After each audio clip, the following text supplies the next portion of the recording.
Hi, it's time for another math easy solution. Time to discuss a very epic video, and that's going to be a review of my channel and the direction it's heading, and what better time to make this video than after reaching the 10,000 subscribers milestone, and all it took was about 6 long years. So yeah, a big thank you to everyone that has subscribed, and I hope everyone keeps following along this pretty epic journey.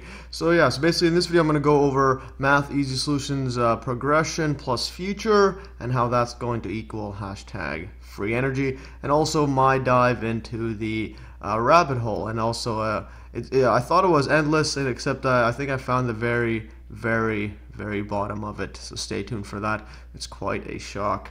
So yeah, just a note before I get started. So note, like always, if you don't have time to watch the whole video, you could skip to the end for summary and conclusions. Play this video at a faster speed. And a top secret life hack, like always, your brain gets used to faster speed, so try 2 times speed in the options. Most video players now have it. And also, this is a next level tip, is you try 4 times speed by replacing youtube.com with hooktube.com in the video URL. And see if you can catch up to 4 times speed. Yeah, I do that for some videos. I don't know how I do it. But anyways, you can also download and read the notes. Link will be in the description below, as well as viewing these notes on Steam in article format, hashtag get on Steam. And also you can watch a video in parts, because it's pretty long. So let's just jump right in. So yeah, I finally reached 10,000 subscribers. So thanks to everyone that has subscribed, especially those that have been subscribed early on. And here, check the social blade. This was November 4th. Yeah, November 4, 2017. That's when I finally reached the 10,000 subscribers milestone right there. And all it took was 7 long years. Actually, yeah, that is a mistake. I think it's 6. Yeah, so typo there. So now, before I get started, I want to give a big warning.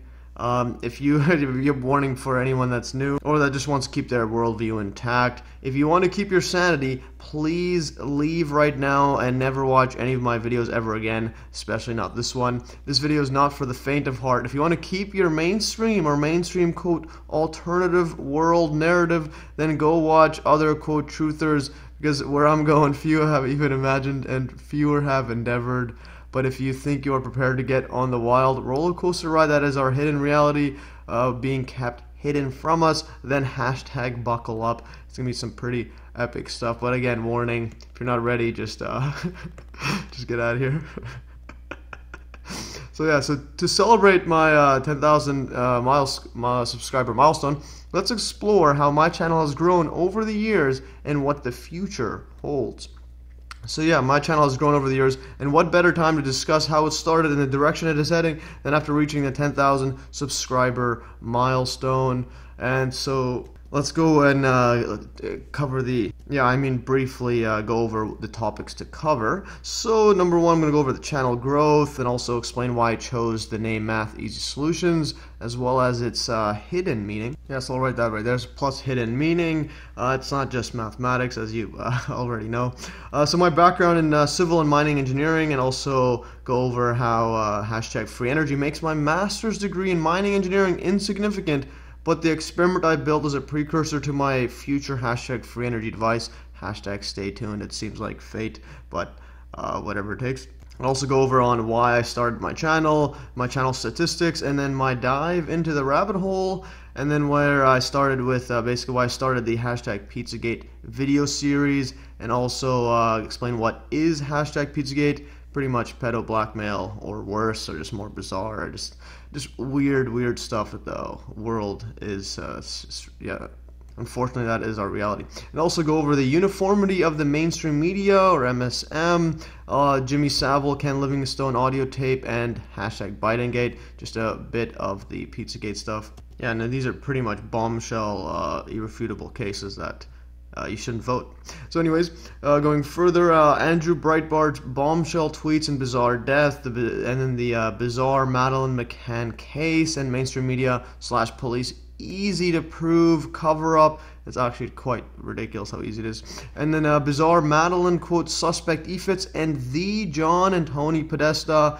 That's pretty much what got me interested in making the Pizzagate series, and I'll explain why I went through that. And also, come ping pong quote allegedly had cheese pizza or child pornography on their computer server. More to come. I talked to the alleged hacker and I'll be looking to do a follow-up video on that later on. So, and also go over my epic alien math battle with hashtag Tindry137 to save humanity.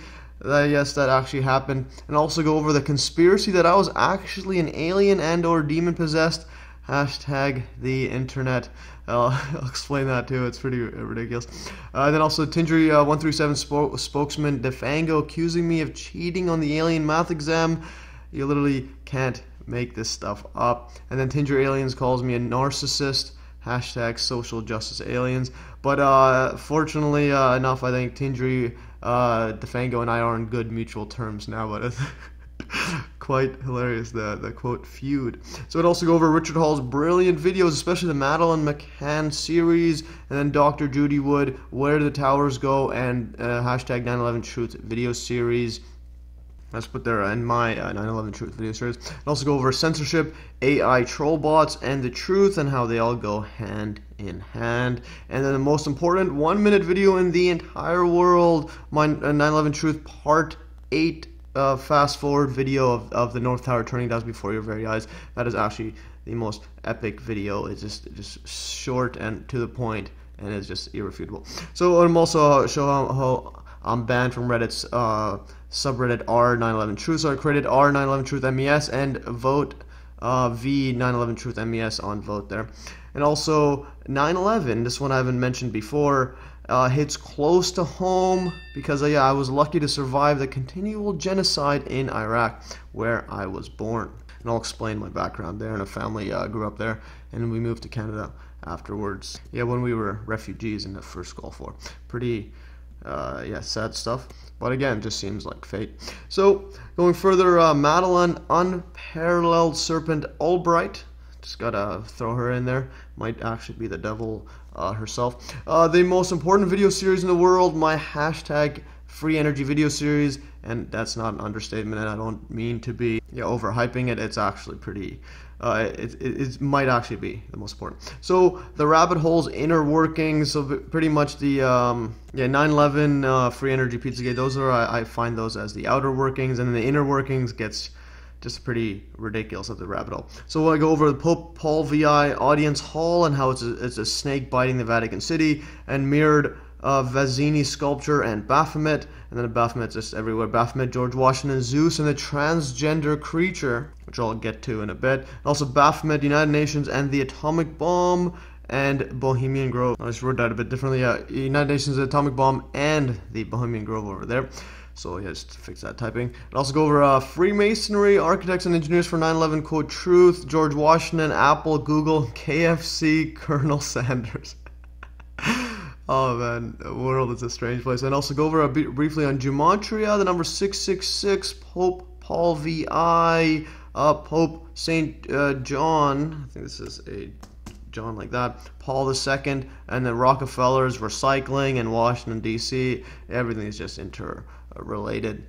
Katy Perry, ideological subversion, Rothschilds, Marina Abramovich, spirit cooking, cannibalism, Jay-Z, Kim K, John and Tony Podesta, and then George and Alex Soros, and James Creepy, Instagram Alphantis, just to show what they all have in common. That's pretty much Marina cooking up a storm.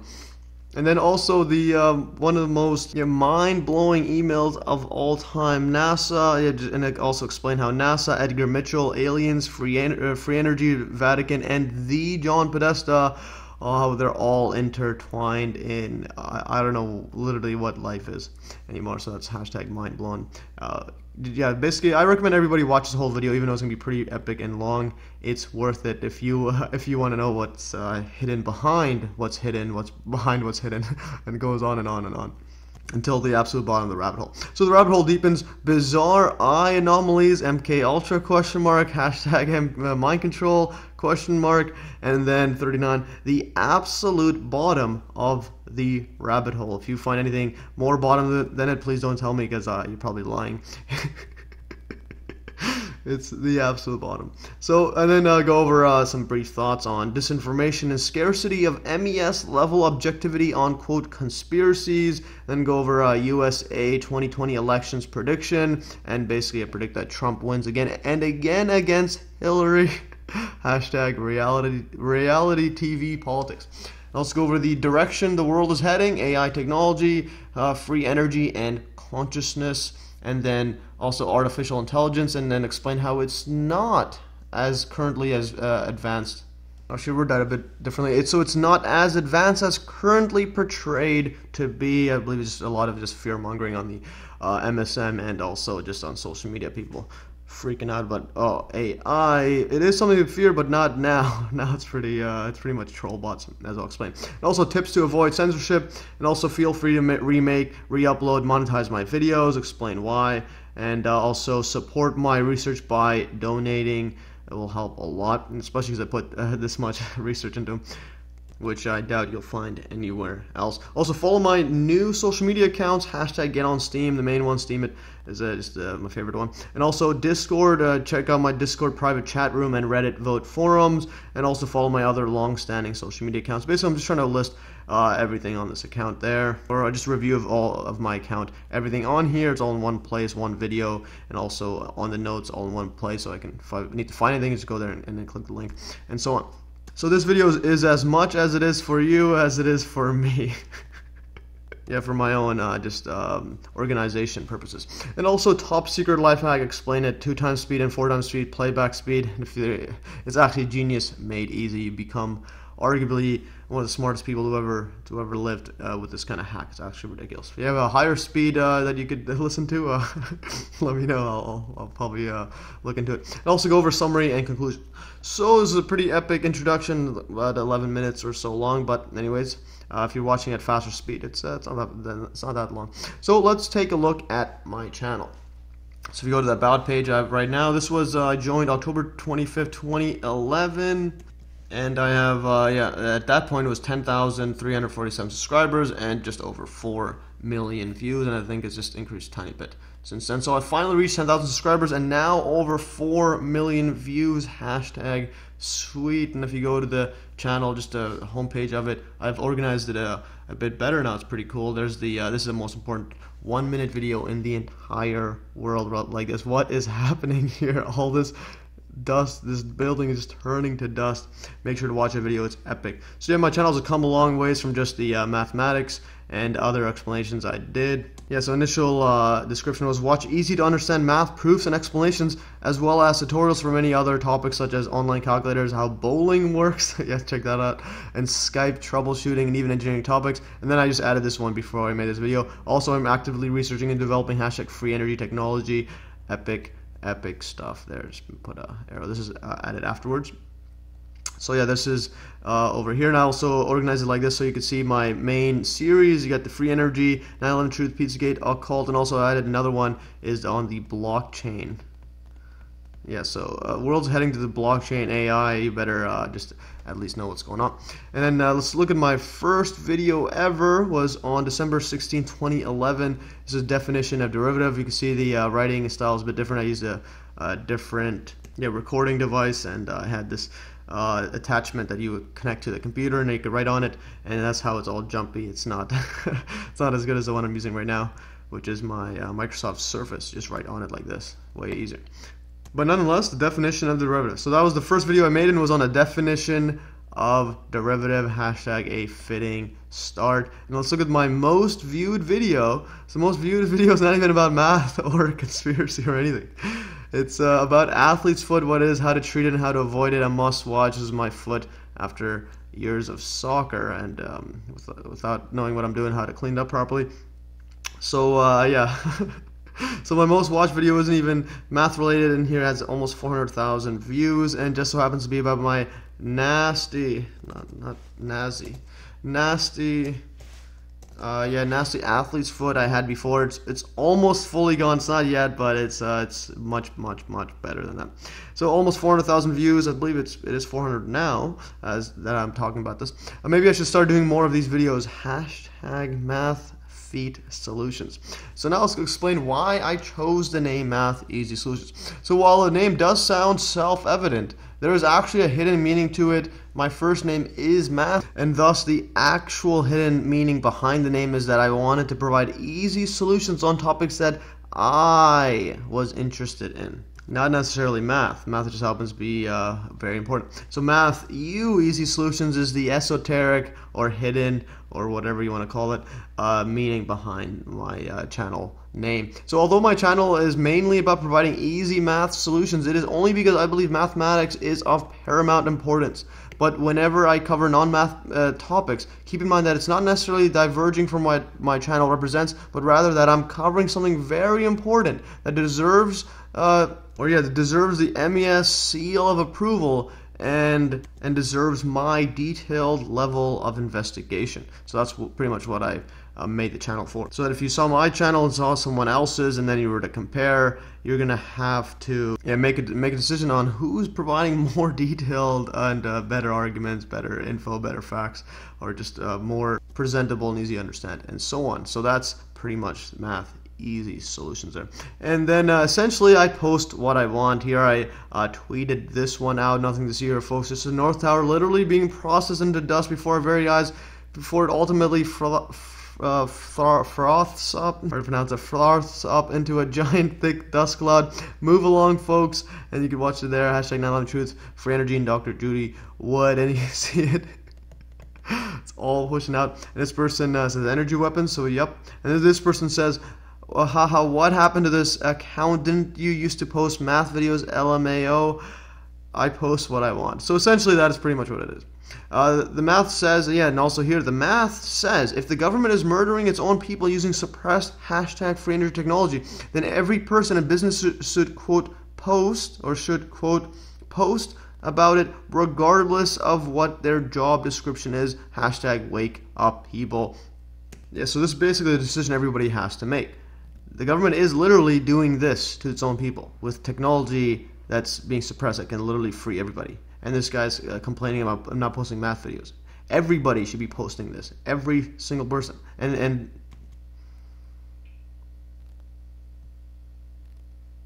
yeah, whoops, the audio just stops. And if people aren't posting this, then there's a problem with that. If Google's not posting it, if InfoWars not posting it, or whoever, New York Times not posting it, something's wrong with this. If your professor's not talking about this, then what are they doing? What is the purpose of their job or life, for that matter? So now let's dive a bit into my years in engineering. It was pretty much where I decided to make my channel, just because I had enough of the education system. So I started this channel in late 2011, and just a few months after I graduated from the University of British Columbia, UBC, in Vancouver, BC, Canada, with a Bachelor of Applied Science, or BASC, degree in civil engineering. Yeah, and here I'll also add this, and also while pursuing my master's in mining engineering. So that's when I started creating it. So I'll explain why. So before that, let's look at when I was in high school. So when I was in high school, I was drawn towards mathematics because it differed from every other course in that there was less memorization required, and instead rather more to do with applying a particular concept towards other concepts or applications. In other words, it was about learning the building blocks of a language which we can then use for other uses once each concept was learned. Thus, I was intrinsically inclined towards mathematics, but this just wasn't enough for me to make this what I wanted. What I was going to pursue as I decided between which college or university to go to, as well as what field to go into. So I like math, was just pretty standard, and then it's like building blocks. You find one block, then you could use it for other applications and so on. But then I finally just chose to go into engineering for the simple fact that it felt like a practical science which would help get a job that pays well in the future. In first year engineering at UBC, we had to take a variety of engineering courses and topics, such as computer science, physics, and chemistry to be better informed as to which particular engineering field to pursue further in second year and beyond. And I was interested in computer engineering, mechanical engineering, and civil engineering, because I understood that the future was going digital, robotic, and large scale, especially in terms of infrastructure projects. So I just had an inclination for that, and I think I was pretty much right on where the world is heading. So I decided to further pursue civil engineering because I understood the importance of large-scale projects such as roads, bridges, dams, buildings, and entire cities. I also felt that the physics and mathematics needed for larger projects was much more straightforward, since civil engineering mainly deals with stationary parts such as bridges, as opposed to the fast-moving computer electronics or robotics heavily involved in computer and mechanical engineering. So yeah, like the mathematics, it was just a bit more understandable. Well, at least in practical uses there, and where small changes can have huge effects. So I was interested in that. So that's why I chose to pursue civil engineering further. Yeah, so I chose to pursue it further, but at the same time wanted to get up to speed on the computer world. So I pursued a minor in information technology, or IT, at the same time. And during my time in civil engineering, I did a total of 1.5 years in a co-op program that involved paid work at several different engineering firms to be able to get experience in the field before graduating. And MES note number 1, companies involved in the co-op program had the benefit of paying less for students as opposed to hiring professional engineers for the less technical positions, and it was a good way for both student and companies to build a working relationship for after graduation. So yeah, basically a hire for cheap. But yeah, a bit it was good for both students and the other ones. I recommend anyone who is in engineering get on a co-op program, get some work experience. So anyways, note number 2, apparently I was the only student in UBC engineering to ever pursue a minor in IT, so a few of the courses required for the degree were not available until a year or 2 after my graduation. And also apparently UBC required that minor degrees be completed as part of the bachelor degree, so I could not follow up and finish the minor during my subsequent master's degree. So thus I essentially have a minor in IT, but don't have the paperwork to show it. Hashtag I want my paper. So yeah, so I've almost minor in IT. It's pretty good though. And literally nobody else was ever even applying to pursue it. And then, so there's barely any courses at near the end, so I was missing a couple. But anyways, so the types of companies I ended up working for involved soil mechanics, ocean dredging, and oil mining waste experimentation. The work dealing with mining waste got me interested in pursuing further into this field because the oil sands mining waste issue was a major global problem, and especially in Canada.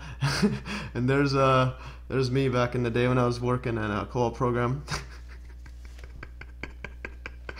So there's my astronaut suit, or whatever or spacesuit, whatever you want to call it. So anyways, so this was me measuring random polymers to later mix into mining waste. Here's an example. This is mining waste before the mix, and there's a photo of how the oil sand waste look like before the mix over there. And here's after. This is me pouring it and mixing it there with a technician.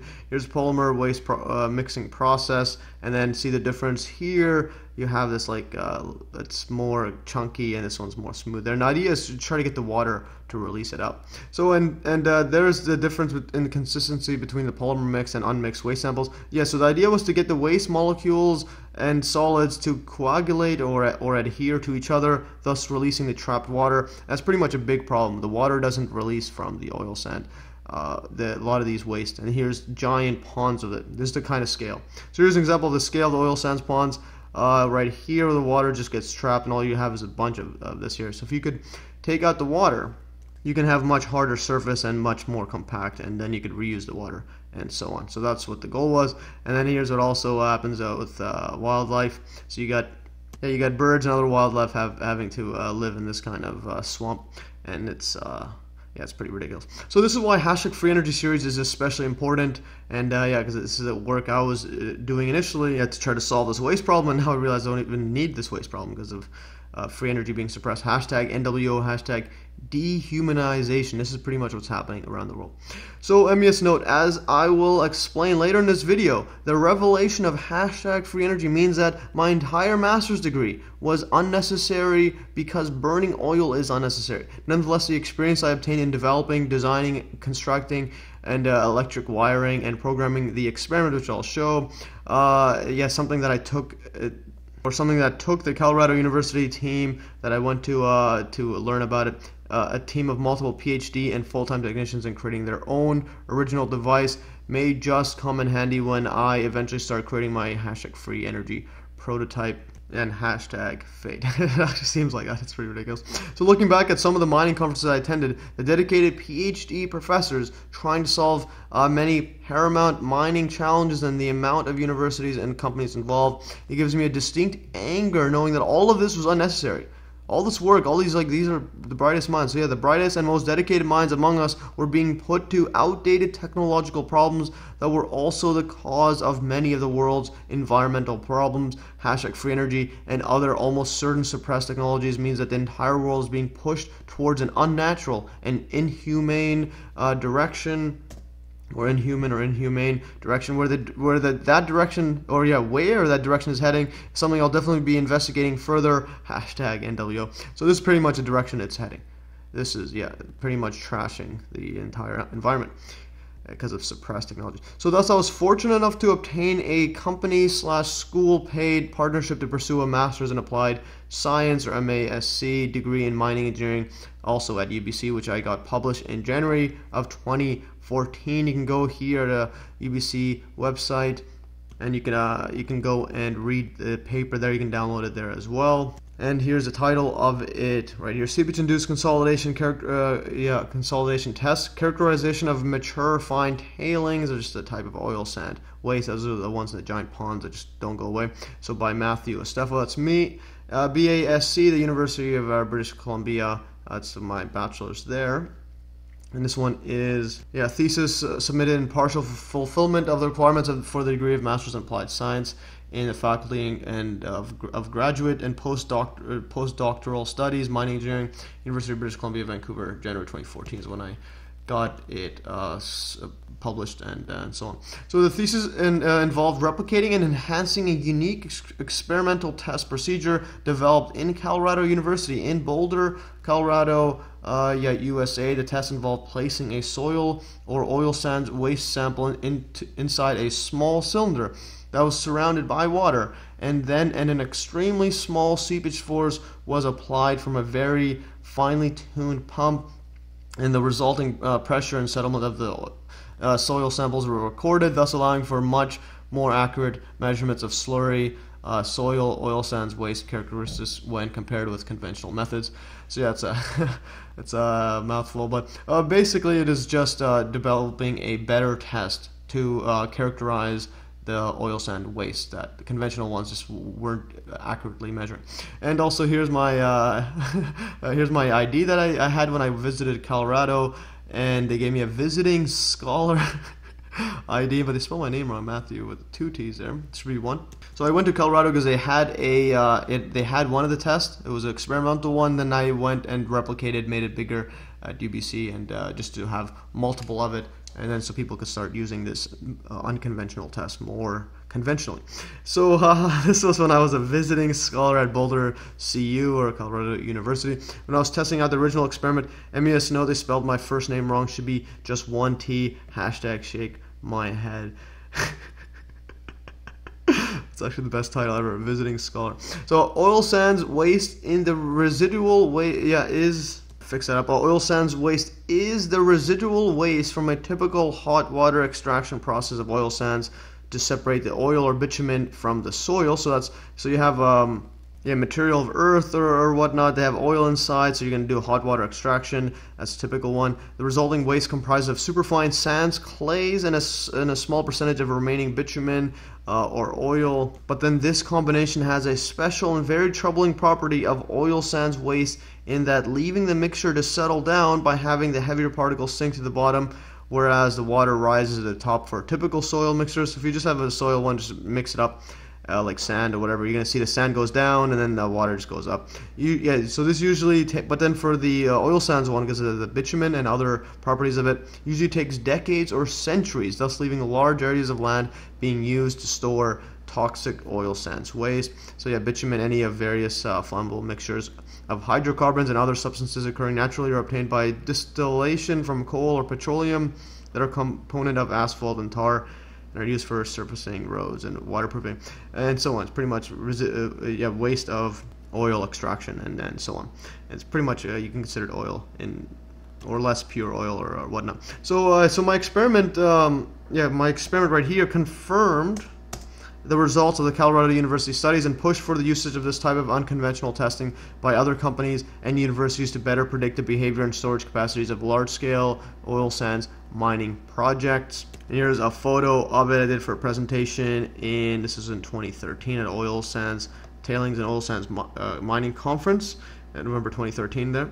So there's the experiment I built there, and there's there's the oil sands waste in there you put in there, and then there's this pump that can suck out water at very, very, very, very fine rates, so that you can just measure very small pressure differences or settlement and whatnot. And I have other measure. This one right here measures the water pressure across the sample and so on.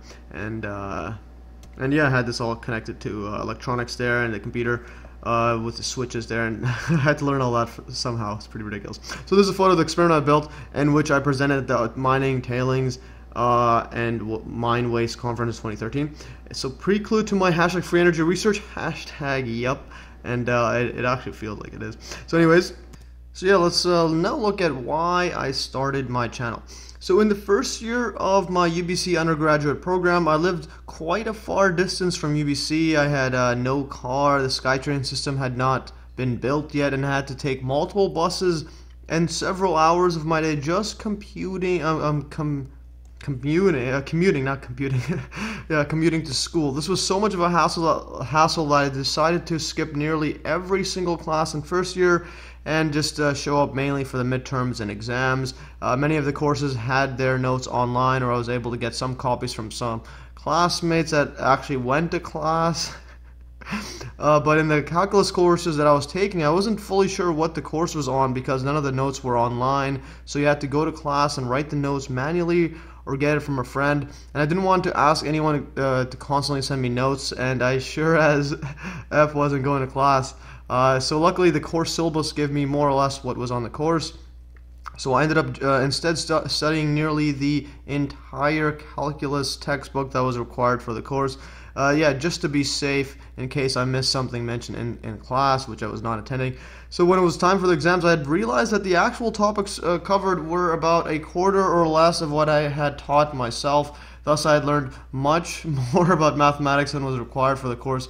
Something I learned when discussing with classmates just before the final exam as to what the exam was going to be on. So again, moving on to second year and beyond, I quickly realized that in nearly all of the engineering courses I took, there was a focus on memorization, or at the very least memorization of fundamental mathematical formulas. Thus, as each course and year builds up, we were more or less expected to memorize many formulas which built upon each other, but the actual derivations were either left as an optional exercise or simply omitted.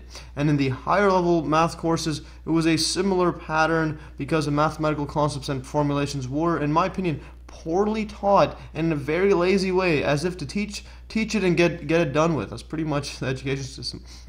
I was very troubled by this pattern because these mathematical concepts were supposedly fundamental for the many engineering applications that have big real-world impacts, such as bridges and dams.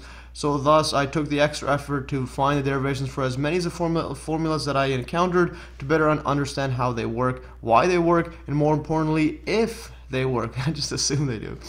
Something that I doubt many others were doing, or even very few would even bother. I'm not even sure anyone else was doing what I was doing. So I finally created my YouTube channel. So in late 2011, I realized that the paid master's degree gave me some extra time on my hands. I also realized that many of the engineering and math concepts that I had learned were fading from memory, and it was time consuming to keep searching for my notes or online for anything I had forgotten. And this is where I got the idea that I could start a YouTube channel with the goal of teaching myself mathematics and other random topics, which then I can easily reference myself in the future. This was absolutely genius, actually. I quickly realized that the best way to learn was by teaching, as well as constantly improving my teaching skills by many of the scornful comments about my teaching style, voice, audio issues, going too fast, and criticism over possible errors I was making. This kind of real-time feedback and experience dealing with online quote trolls has helped me hone down my teaching and learning skills, at least as far as I can tell. Let me know if I if you think I did improve or not. So I styled my math videos after the best professor I've had, which was in a solid mechanics course in second year civil engineering. The majority of the professor's lectures involved just a blank projection screen, and each topic involved a derivation of the concept followed by examples. This was intuitively very easy to understand because it followed a consistent and ordered methodology. Also, this was the same methodology from the calculus book that I read most of in first year, and which is the same book that I'm currently following more or less in my YouTube videos. So yeah, all these have the same or similar pattern of learning, and that's pretty much where I get my learning style from, or teaching style. So this one, this is the calculus 5th edition, early transcendentals with tools for enriching calculus, and there, well, you can buy it over here. About $107. Yeah, and it comes with some other stuff there. So yeah, this is a great book. If you want a free PDF version, email me at contact@mes.fm, and I can send you the 6th edition that I obtained somehow. And yeah, I don't want to put the link here. I don't know if it's legal or not. Just message me, and and I'll see how it goes. So now let's take a look at my channel's growth. So yeah, so let's take a look at some YouTube analytics to see how my audience and viewership has developed over the years. Yes, if we look at subscriber growth, this is from October, from the beginning up to November 7th, 2017, and from October 2011. So you can see here the subscriber growth.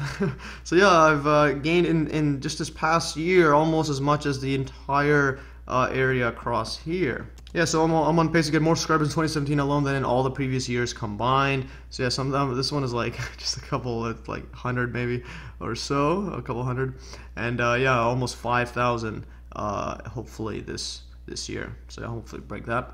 And if you go look at the views and watch time, so the views is over here in blue. So that's the views are going up, and the watch time is going up way more because the minutes per video I have now are way higher. So you can see this is way higher there. So yeah, 180 hours of watch time is about 21 years. Wow, and this is about yeah, 4 million views, higher than that now. And now look at the revenue versus views, and then YouTube just starts demonetizing everything. My most in a year was in 2014, almost $2,000 revenue, and then you'll see this 2014, the views was about 600,000, and now I've almost doubled it, and the revenue's gotten down. Actually, what the hell? What's going on here? And just as I was getting more views, YouTube starts their pure evil demonetization strategy, just NWO strategy. They don't want anyone independent working on this full time and so on. So now I just went over that. Now let's look at my dive into the rabbit hole. Quite a fascinating dive indeed. So for much of my life, I suspected something just wasn't right with the world, the education system, and the way news was spun, and especially the way people were influenced by it. But beyond that, I still believe that actual government narratives about specific big events such as 9/11 and, quote, terrorism were, quote, real, but rather I was just concerned about the security and privacy measures that were taken to, quote, combat this phenomenon. I actually had never studied any particular news event in any detail, especially not to take and not take the time to view any, quote, alternative viewpoints, almost as if the very thought of the question to, quote, official events taking place was itself out of the question. Very fascinating. I'm just describing how my brainwashed state was before. So it wasn't until a few years ago when I saw some very compelling videos on YouTube about how the Federal Reserve, fractional reserve banking, and central private banking and governments taking loans from private central banks with interest, which the private central banks print out of thin air, and how this entire global monetary system can't be anything other than a scam to enslave humanity. It's pretty clear. I don't know understand how nobody can see that. This was very clear to me, but when I mentioned it to some of my, quote, educated friends of mine, I was very surprised as to their response. First of all, no one could give me an explanation, besides saying bizarre and brainless phrases like, you saw that from a YouTube video or something, so is 9/11 an inside job? I learned in economics class that central banks are necessary. The interest on central bank loans is just an accounting issue and has no real effect. Wikipedia explains why we have the Federal Reserve. What utter garbage, especially now that I look back at it, just how much we were all brainwashed. But this just wasn't enough for me to jump into the, quote, alternative media game. mainly because fractional reserve banking was not an easy topic for the average person to digest, especially with the giant world media, economic, and educational institutions that would, quote, disagree with my obvious conclusion. It's all a scam. Like, I literally haven't seen any mainstream argument against it not being a scam besides ridicule and nonsense. Also, I still hadn't figured out that quote, terrorism was just CIA and NWO false flag operations to create a, quote, boogeyman of, quote, Muslim terrorists. Thus, I felt that even with the banking system scam, if there weren't any, quote, terrorists, then we could save a bunch of money from otherwise would be spent in the military wars and rebuilding of infrastructure from, quote, terrorist attacks. Not only that, but I wasn't quite sure quite sure how to convince anyone that banking was a scam, especially since I wasn't quite sure yet that all of politics in the mainstream media was a scam. So it also was hard to convince someone of one scam, but other big issues were, quote, not scams at the same time. Hashtag everything's a scam. Another issue I hadn't quite figured out was how so-called, quote, experts and, quote, politicians could go along with such clear banking nonsense and even never bring it up. What mechanism could be employed? And now let's go over why I started the hashtag Pizzagate video series and the endless rabbit hole that ensued. So last year I got interested in politics when Donald Trump began his reality TV run for president. But I didn't get interested in quote, politics because Donald Trump was running and saying, tweeting, trolling ridiculous and hilarious stuff about his competition, but rather by the bizarre reaction it was having on people on my Facebook feed. And in Vancouver, Canada, for F's sakes. Not even in the US. Many of my friends were following the mainstream media narrative, hook, line, and sinker, that Trump was the second coming of Hitler, while completely ignoring endless wars that USA was involved in and will continue to be involved in for the foreseeable future. And then the final straw was the media-contrived Russian hacking, collusion, something BS trash narrative that was constantly pushed and surprisingly still pushed. That's literally what's going on here. Like, how can anyone believe for a second this absolutely bizarre situation? The CIA already spies on everything and everyone, yet somehow those pesky Russians, quote, colluded. Seriously, what the F does this mean? With a reality TV host that won the election by tweeting his way to the presidency. Haha. You can't make this stuff up. Hashtag politics. So MES note. Ever wonder why the fake news MSM calls it Russian Russian hacking, collusion, meddling, etc., i.e. anything but the word conspiracy?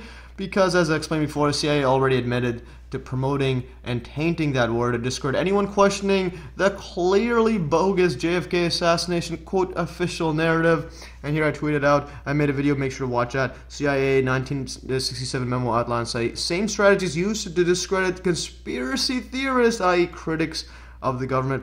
Bombshell video, make sure to watch that. And then if you go, there's the Ngram on Google one, shows how many times the words are used in publications or books or whatnot, literature, news magazines. And you'll see the word conspiracy theorists are just skyrocketing. About the 67, the word conspiracy theorists over here starts going up. Conspiracy theories go up. Conspiracy theorists, theory, and then the conspiracy theory. And this was just before it for the just general like that. But then you could clearly see the absolute push, right? This is absolutely mind-boggling. And this is, everything is just going up and up. Ha ha ha. You got to hand it to the CIA. While a pure evil organization, they do know how to manage public perception really well. So thus I was starting to realize that politics was a complete joke, but it wasn't until a few months ago until I realized there was NWO, or New World Order method to the stupidity of politics. And that was to lower the public trust in politicians, to thus increase trust in experts, or quote experts, quote scientists, and quote professors, i.e. the modern day priest class, while at the same time making the alternative media that see through the lies of mainstream media to side with the controlled opposition, Donald Trump, out of spite of the media. Hashtag reverse psychology. Think about it. The MSM is not pushing the Russian hacking nonsense for nothing. They're pushing it so that Donald Trump gets fuel for his just calling the MSM fake news, which they are.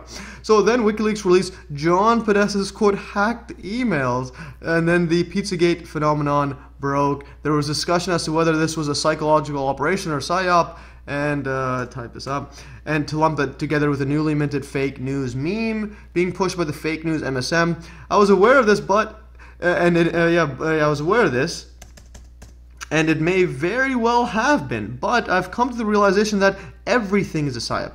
Pizzagate, 9/11, literally Russian hacking, everything the mainstream media pushes is a psyop, but that doesn't mean there's not truth. Yeah, basically, it's the way you present the information. 9/11, there's like 99.9% of all of 9/11 is fake, and then the real one is the one that's hidden, which is free energy, towers turning to dust. And Pizzagate, mainstream media pushes that it's all about a pizza shop and some sort of bizarre claims that nobody makes, when in fact that pizza shop almost certainly had cheese pizza on their computer server, and with every politician interconnected with that. Basically, a giant pedo blackmail, pedo ring globally, all over the UK, US, and pretty much everywhere, Israel, Saudi Arabia, and everything. Basically, pedo blackmail controls world politics. That is Pizzagate, not what MSM said.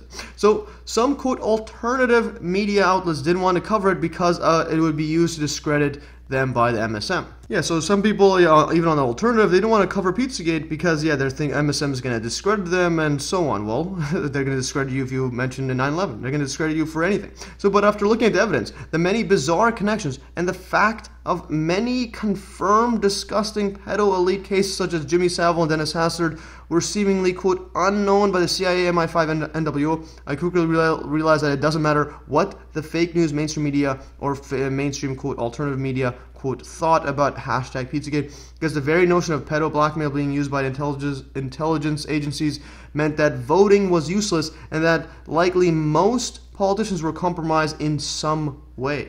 Yeah, so if an alternative media outlet is too scared to cover Pizzagate or 9/11 or whatnot, they're insignificant. They're literally useless. I had no idea about Jimmy Savile and Dennis Hastert until Pizzagate broke. I'm like, holy cow, these guys are, these guys for decades, like, molest children, and like some of them kill them and whatnot. And CIA doesn't know? MI5 didn't know? This is ridiculous. So anyways, that is Pizzagate. And that's why I push it. It's actually a very, very good term for publicity. Everybody knows Pizzagate, they're going to think it's fake news, and then you tell them, okay, Jimmy Savile, and then be like, okay, you're right. So this may very well have been the mechanism I alluded to earlier about why the banking scam still persists, because you get people in line, you get the most corrupt people in positions of power. So, and unlike the banking scam, it doesn't take a genius.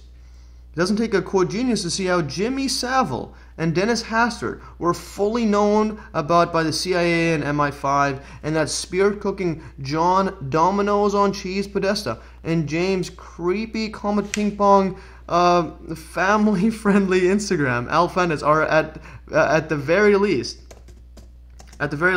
disgusting weirdos, and at the likely case of being part of some sort of CIA pedo blackmail operation. And now, here's a link to my Pizzagate video series, mes.fm/Pizzagate-playlist. You could go there. I've got 31. This is literally John Podesta and Tony Podesta. I can't unsee that. So go make sure to watch those bombshell stuff. And then, so most of my earlier Pizzagate videos have to do with the Madeleine McCann case, which I will explain more later in this case. So initially I had the Madeleine one, then went over Acorn, Obama's close ties. I was actually going to research into Andrew Breitbart's death, and then the fake news, New York Times, Snopes, and stuff. They started covering Madeleine McCann stuff, and I saw straight through their lies, and I realized the McCann case is pretty much Pizzagate 10 years ago. It continues still now, and I had to cover it. It was a conspiracy within a conspiracy within it. It's ridiculous. So now let's go further. So what is hashtag Pizzagate and basically hashtag pedo blackmail and sick stuff? So at about the time that Pizzagate and spirit cooking broke, the mainstream media went totally overboard and pushed the fake news uniformly, the fake news term uniformly and uniformly across nearly every fake news media outlet. This was quite the sight to behold and just confirmed to me that we live in the Matrix. Before anyone could even put a quote definition, the fake news MSM was pushing blatant, exaggerated claims that quote claims that Hillary Clinton was running a child sex ring inside the basement of a pizza shop. This is one of the most blatant and pathetic strawman arguments arguably ever presented in the history of humanity. Literally. This is absolutely ridiculous. And that's when I realized, okay, I gotta cover Pizzagate. This is absolutely bombshell info. So if you go to Google search trends, you look at Pizzagate fake news and spirit cooking. So spirit cooking blows up, and then you have all of a sudden in red is the fake news. They're like, oh man, they're about to know about Pizzagate, so they push it up, and Pizzagate flies up, and now they're trying to suppress it. We gotta push this up and up. So yes, that's and literally beforehand, nobody uses any of these phrases. Absolutely mind-boggling.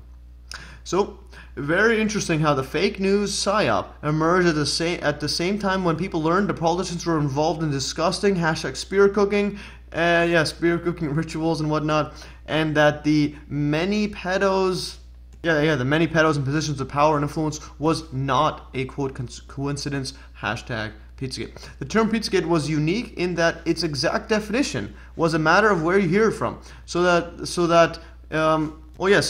is when I had to take hold of it and go with a more general definition. So yeah, because if you go to MSM, you're gonna look at their definition. If you go to a different channel, you get different ones. If you go to mine, this is mine, and I go with it and see how long I can go with it for. So blackmail politicians and people of influence through pedophilia, blackmail, and other somewhat related topics such as trauma-based mind control, satanic ritual, child abuse, spirit cooking, and other bizarre and inhuman activities or inhumane activities of the rich and disturbed. And here I tweeted this one out on almost pretty much the eve of when Reddit was banned. So what happens when people learn politicians are pedo blackmailed? So number one, Reddit bans the r/Pizzagate subreddit. And then blatant false flag, quote, gunman, disinfo agent Alex Jones apologizes, and MSM smear campaign. So well, yeah, really, really, when did Alex Jones ever apologize? And then, when he got a bit too close. My speculation is that he apologized because the hacker actually found CP on the Comet Ping Pong. They're like, oh, we actually have hard evidence, and this guy's probably part of a CIA operation. Get away from it. So this is Pizzagate in a nutshell. That is Pizzagate. So one pretty viral.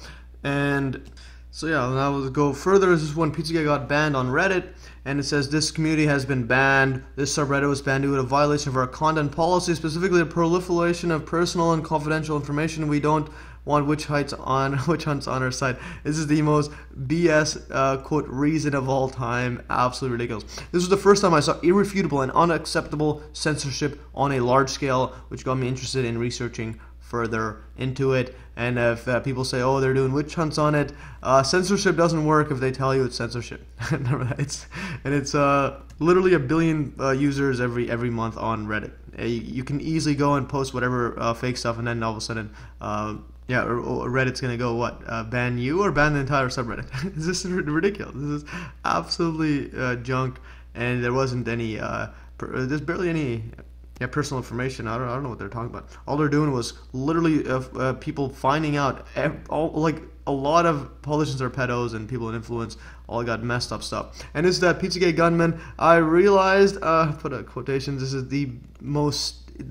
like the first time I realized false flags are like gun shootings, whatever, are staged. This is absolutely ridiculous. It's like a movie, like a really bad movie shoot or whatever. So he says, I regret how I handled the Comet Ping Pong shooting. Absolutely ridiculous. Look, they have to make it a white guy like this, as if he's just looking at the internet or whatever. And let's see this. Edgar Madison Wells, 28, whatever, surrenders to police Sunday, December 4th in Washington after firing a gun while investigating conspiracy theory about Hillary Clinton running a child sex ring out of a pizza place.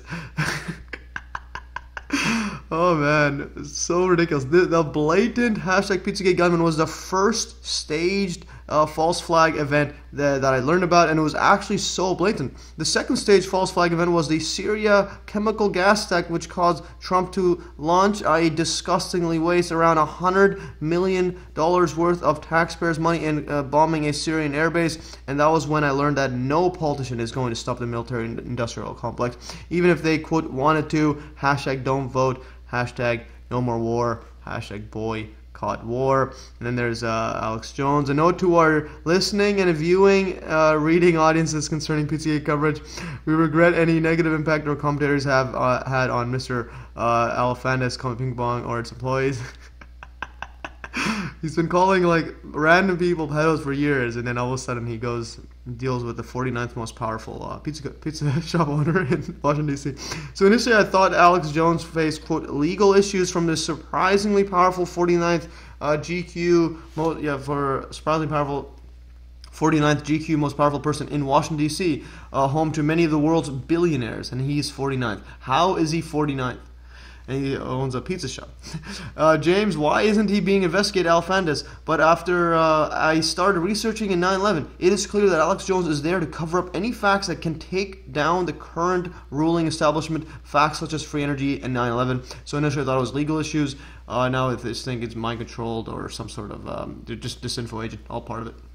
And here's a picture, pretty much describes Pizzagate. Yep, this is pretty much Pizzagate. Note that Jimmy Savile was knighted by the Queen. What the F? Stay tuned as I'll be covering. Yeah, I'll cover his discussing case in detail in later videos. So you got literally this guy, like, look up the Jimmy Savile case. He was like, I don't know, some of the stuff I don't want to say to on YouTube right now, but he would do things like to dead bodies, kill children, and random molesting, raping, whatever. Absolutely disgusting. There's the Jared the Subway guy, and you got Jerry Sandusky, and literally, how is Savile with everybody? James Cameron, I believe, or David Cameron. He's with the Pope there. I think he was like given some sort of badge or honor by the Pope, and knighted by the Queen. That is the Queen, literally. And there's the royal family, which is one of the most disgusting quote families of all time. So the uniformity of the fake news MSM is something to behold, and if you look at, this is what the uniformity just was like through the roof. It's the first time I looked at news critically. Pizzagate shows how fake news hurts real people, and then that was on Washington Post, Time, Pizzagate what to know about the conspiracy theory, and this is fake news. Rolling Stone, Pizzagate anatomy of fake news scandal.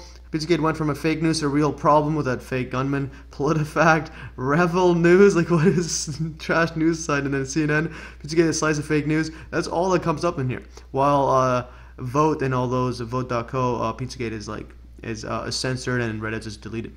So so much MSM fake news, so little time. Hashtag the Matrix is real. So I shared my above tweet on Reddit and it went viral. The truth is contagious. It actually went pretty viral here. It said, reminder, has been 1 year. This is a top of Reddit conspiracy. Number one, there was for like 24 hours, I believe. Reminder, it has been 1 year since our Pizzagate was banned for waking too many people up to the reality of politicians being pedo blackmailed. And so that's pretty epic stuff. So my post was at the top of Reddit for about a day or two, and then I believe now, or when did I check? November 30th, it has about 1.8 thousand upvotes, and 66% upvoted. A lot of people were downvoting, a lot of trolls. So it went pretty viral, 19.4K views. It now has over 1.8 net upvotes, 19.4K views, and about 500 comments. Wow, absolutely, hashtag nice. While the fake news MSM was exaggerating the claims about the quote pizza shop and pushing the false flag gunman garbage, they continue the cover-up of what many people are now waking up to. People of influence are controlled through pedo blackmail. And here is a tweet that went pretty viral. Very disturbing how elite child abusers get heavily involved in children's charities, but more disturbing is MI5, CIA, FBI, BBC, ABC, NWO didn't, quote, know about the abuse. Hashtag Pizzagate. So you got Savile over here, Sandusky, and that Subway guy. So Paul Gambayachani claims Sir Jimmy Savile used charity work to prevent sexual abuse of school children being exposed. So even mainstream media would report on this, but nobody connects any dots. This guy is a sick man. But how is he given these kind of positions? And Mail Online, Subway, Jared dumped from kids charity as child pornography raid highlights his ties to foundation head with disturbing past. So yeah, go over that. Absolutely sick stuff. There's Subway guy. Think about it. Why is he given this kind of power and influence there? Because remember, Subway's $1 billion company. They're gonna put spokesmen they can control. And then you also have Jerry Sandusky, that football coach, absolutely ridiculous. Right here, and if you read this over in that article, again, these are all just an ABC News. Penn State scandal: the second model tries to distance itself from founder. The children's charity for troubled youth, founded by Jerry Sandusky, the former Penn State defensive coordinator, arrested for alleged sexual abuse against 8 boys. Is relatively small as charities go, says whatever.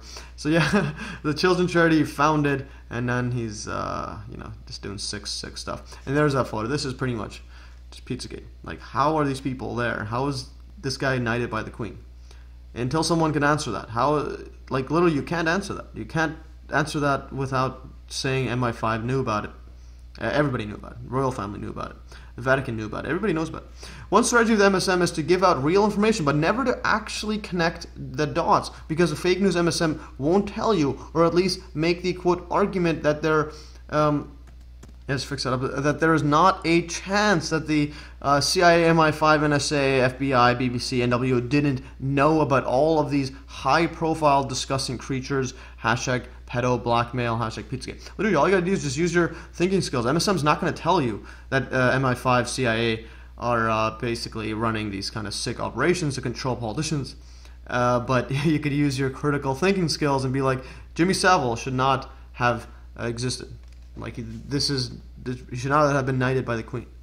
Okay, decades of abuse, and in BBC, while working for BBC, and allegedly in their studio, dressing room, and so on. And in fact, even former London Mayor Ken Livingstone literally states that MI5 uses children's care homes to blackmail politicians by filming them abusing children. Why isn't MI5, CIA, NSA, FBI, NWO shut down already? Hashtag Pizzagate. So again, this is Pizzagate.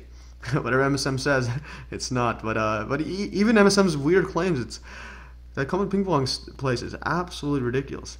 Like, I wouldn't even be surprised if there was some sort of sick stuff going on in there. But I will be covering it in later videos. It's going to be bombshell stuff. So this is from Ken Livingstone talking with David Mellor right here. This was in a radio interview in 2011. Let's just play this.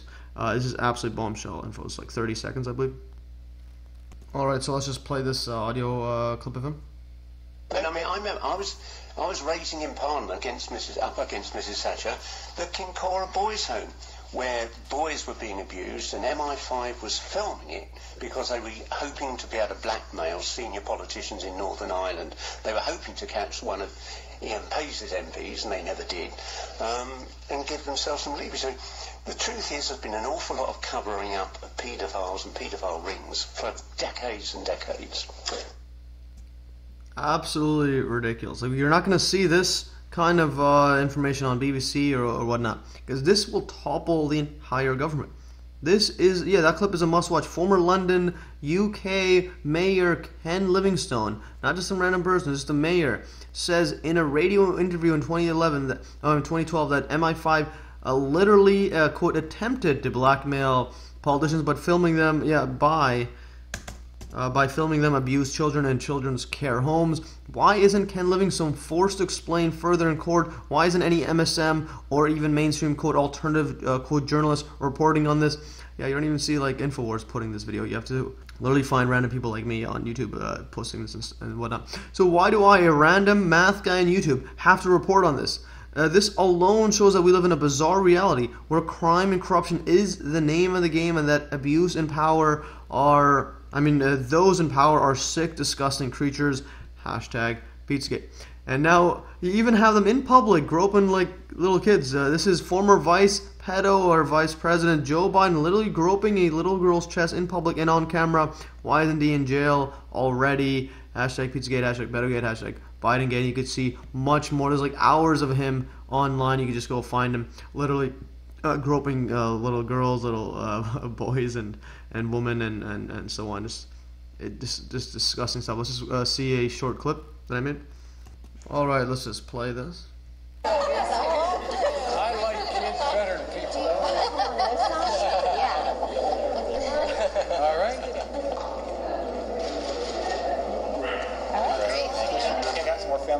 come on in. Yeah, we got a grab.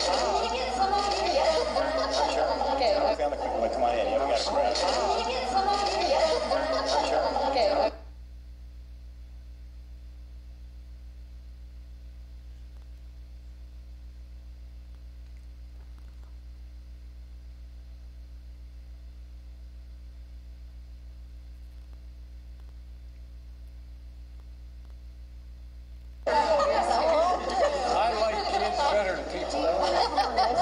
Absolutely sick stuff. Yeah, it doesn't matter what angle you look at it from. It's literally groping it, especially when you combine it with the hours of video of him doing this to other girls and stuff like that.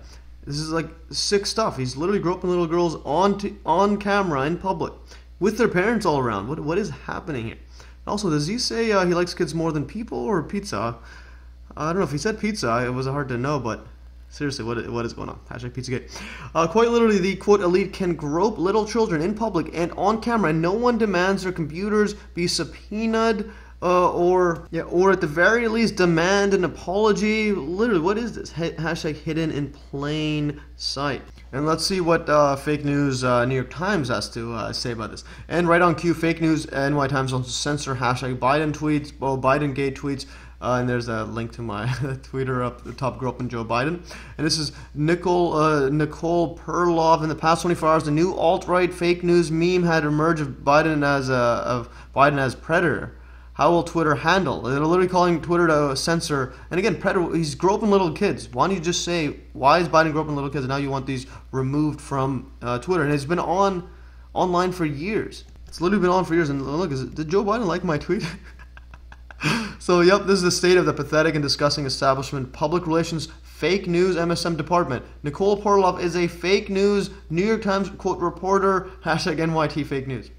If you go over here, yeah, just go to see her Twitter. She spies on spies, spying on spies, whatever. Cyber security reporter, NY Times, and author of a book. This is how they tell me the world ends. Okay, anyways, it's trash.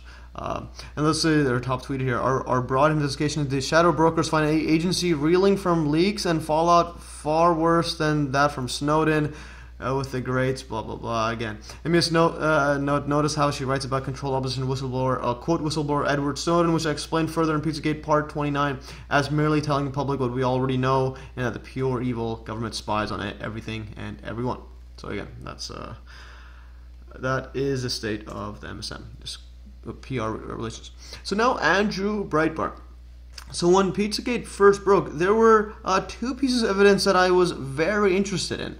Very interested in the Madeleine McCann's quote suspect E-Fits and Andrew Breitbart's 2011 tweets about John Podesta, or better worded, about the John Podesta. If you even just go search over here, Andrew Breitbart, there's some of his tweets, search Podesta and sex over there, what you get is a bunch of these tweets, absolutely ridiculous, and then they went viral after Pizzagate broke. This was in 2011, February 4th, how progressive guru John Podesta isn't a household name as world-class underage sex slave operation cover-upper defending unspeakable dregs escapes me. This tweet is bombshell.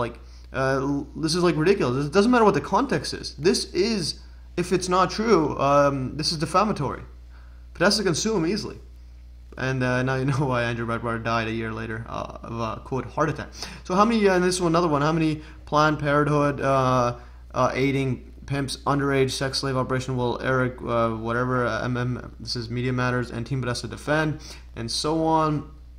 This is just getting ridiculous. This is, some of it is due to the Acorn scandal covered in Pizzagate Part 2, which is, it's pretty epic actually. Yeah, make sure to watch it. The Project Veritas investigation into that. So go over here. So anyways, literally what the F is Andrew Breitbart, founder of both HuffingtonPost.com, yeah, he's also founded Huffington Post, and Breitbart.com, tweeting potential slander at John Podesta, if not true. And Andrew just so happens to have died a year later of, quote, heart failure, as well as his corner dying of, quote, arsenic poisoning. It doesn't take a genius to realize something is up. And thus my goal was to research further into Andrew Breitbart's death, which is why in hashtag Pizzagate Parts 2 and 3 I went over the Acorn Project Veritas controversy to get some context behind Andrew's tweets and got my first glimpse into just how fake and agenda-driven the fake news MSM was. So all I wanted to do was literally find out if Andrew Breitbart was assassinated, which I believe he almost certainly was. And then I realized that the Madeleine McCann case was itself a cover-up, and a cover-up of epic proportions. This is absolutely epic. And it keeps getting recycled every year, the cover-up. So thus, my research into Andrew Breitbart's mysterious death has been put on hold, and I'll definitely be covering this in the future, so hashtag stay tuned. So now, let's look at the Madeleine McCann case. So yeah, the Madeleine McCann case and the quote suspect EFETs that started my journey into the endless rabbit hole that is hashtag Pizzagate and quote alternative info. So when WikiLeaks released John Podesta's emails last year, it appeared as if there was an abrupt start in his oldest emails at about the time of Madeleine's disappearance in 2007, as well as some very bizarre quote coincidences. So yeah, make sure to watch my series to see all that. But even more bizarre was the EFITs released to the public in 2013 of a non-existent suspect, quote suspect, and how they looked identical to John and his brother Tony Podesta. So there was two EFITs of a non-existent quote suspect, and they look exactly like John and Tony. Doesn't make any sense, including the mole on Tony's forehead. Literally, WTF is this? What is this? But at first glance, this can be considered as just a bizarre coincidence, and the mainstream media could quote debunk this and even have a laugh at quote conspiracy theorists by simply asking John Podesta or even the McCanns about this bizarre look-alike.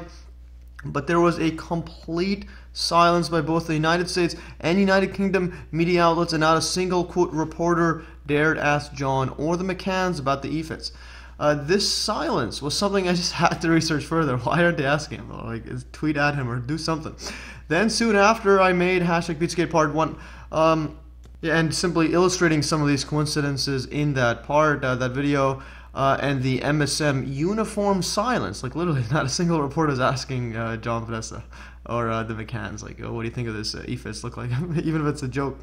The fake news MSM came out with pure fake news, and fake news that was super easy to debunk. This is why in Pizzagate Part 4 I went over debunking New York Times and Snopes, just absolute horrible quote journalism. So here's I tweeted the anatomy of a cover-up. This one tweet alone proves that we live in the Matrix. This is all fake news, police, everything is all colluding, and it's just ridiculous. So to me, because I didn't understand how important a Madeleine McCann case was, and I just thought, why are there so much lies around this case?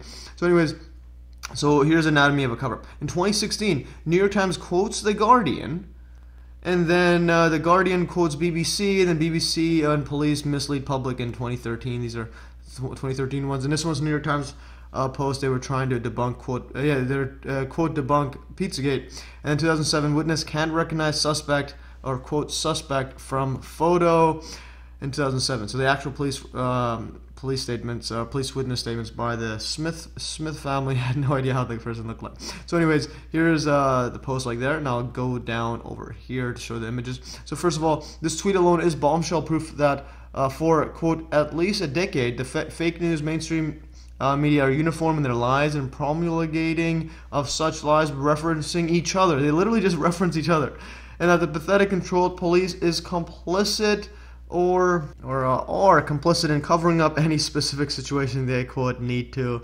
It's pretty much it. So here, fake news, New York Times in 2016 in their quote Pizzagate quote, in their hashtag Pizzagate quote debunking, referencing fake news, The Guardian. So here's inside the post there. This is from New York Times. John Podesta, and that's John Podesta. There's Tony, and there's Tony. Computer-generated facial recognition from police sketches of persons wanted in abduction of Madeleine McCann. And notice here, conspiracy theory of Podesta's are that according to The Guardian, the witnesses described the man as white, age 20 and 40.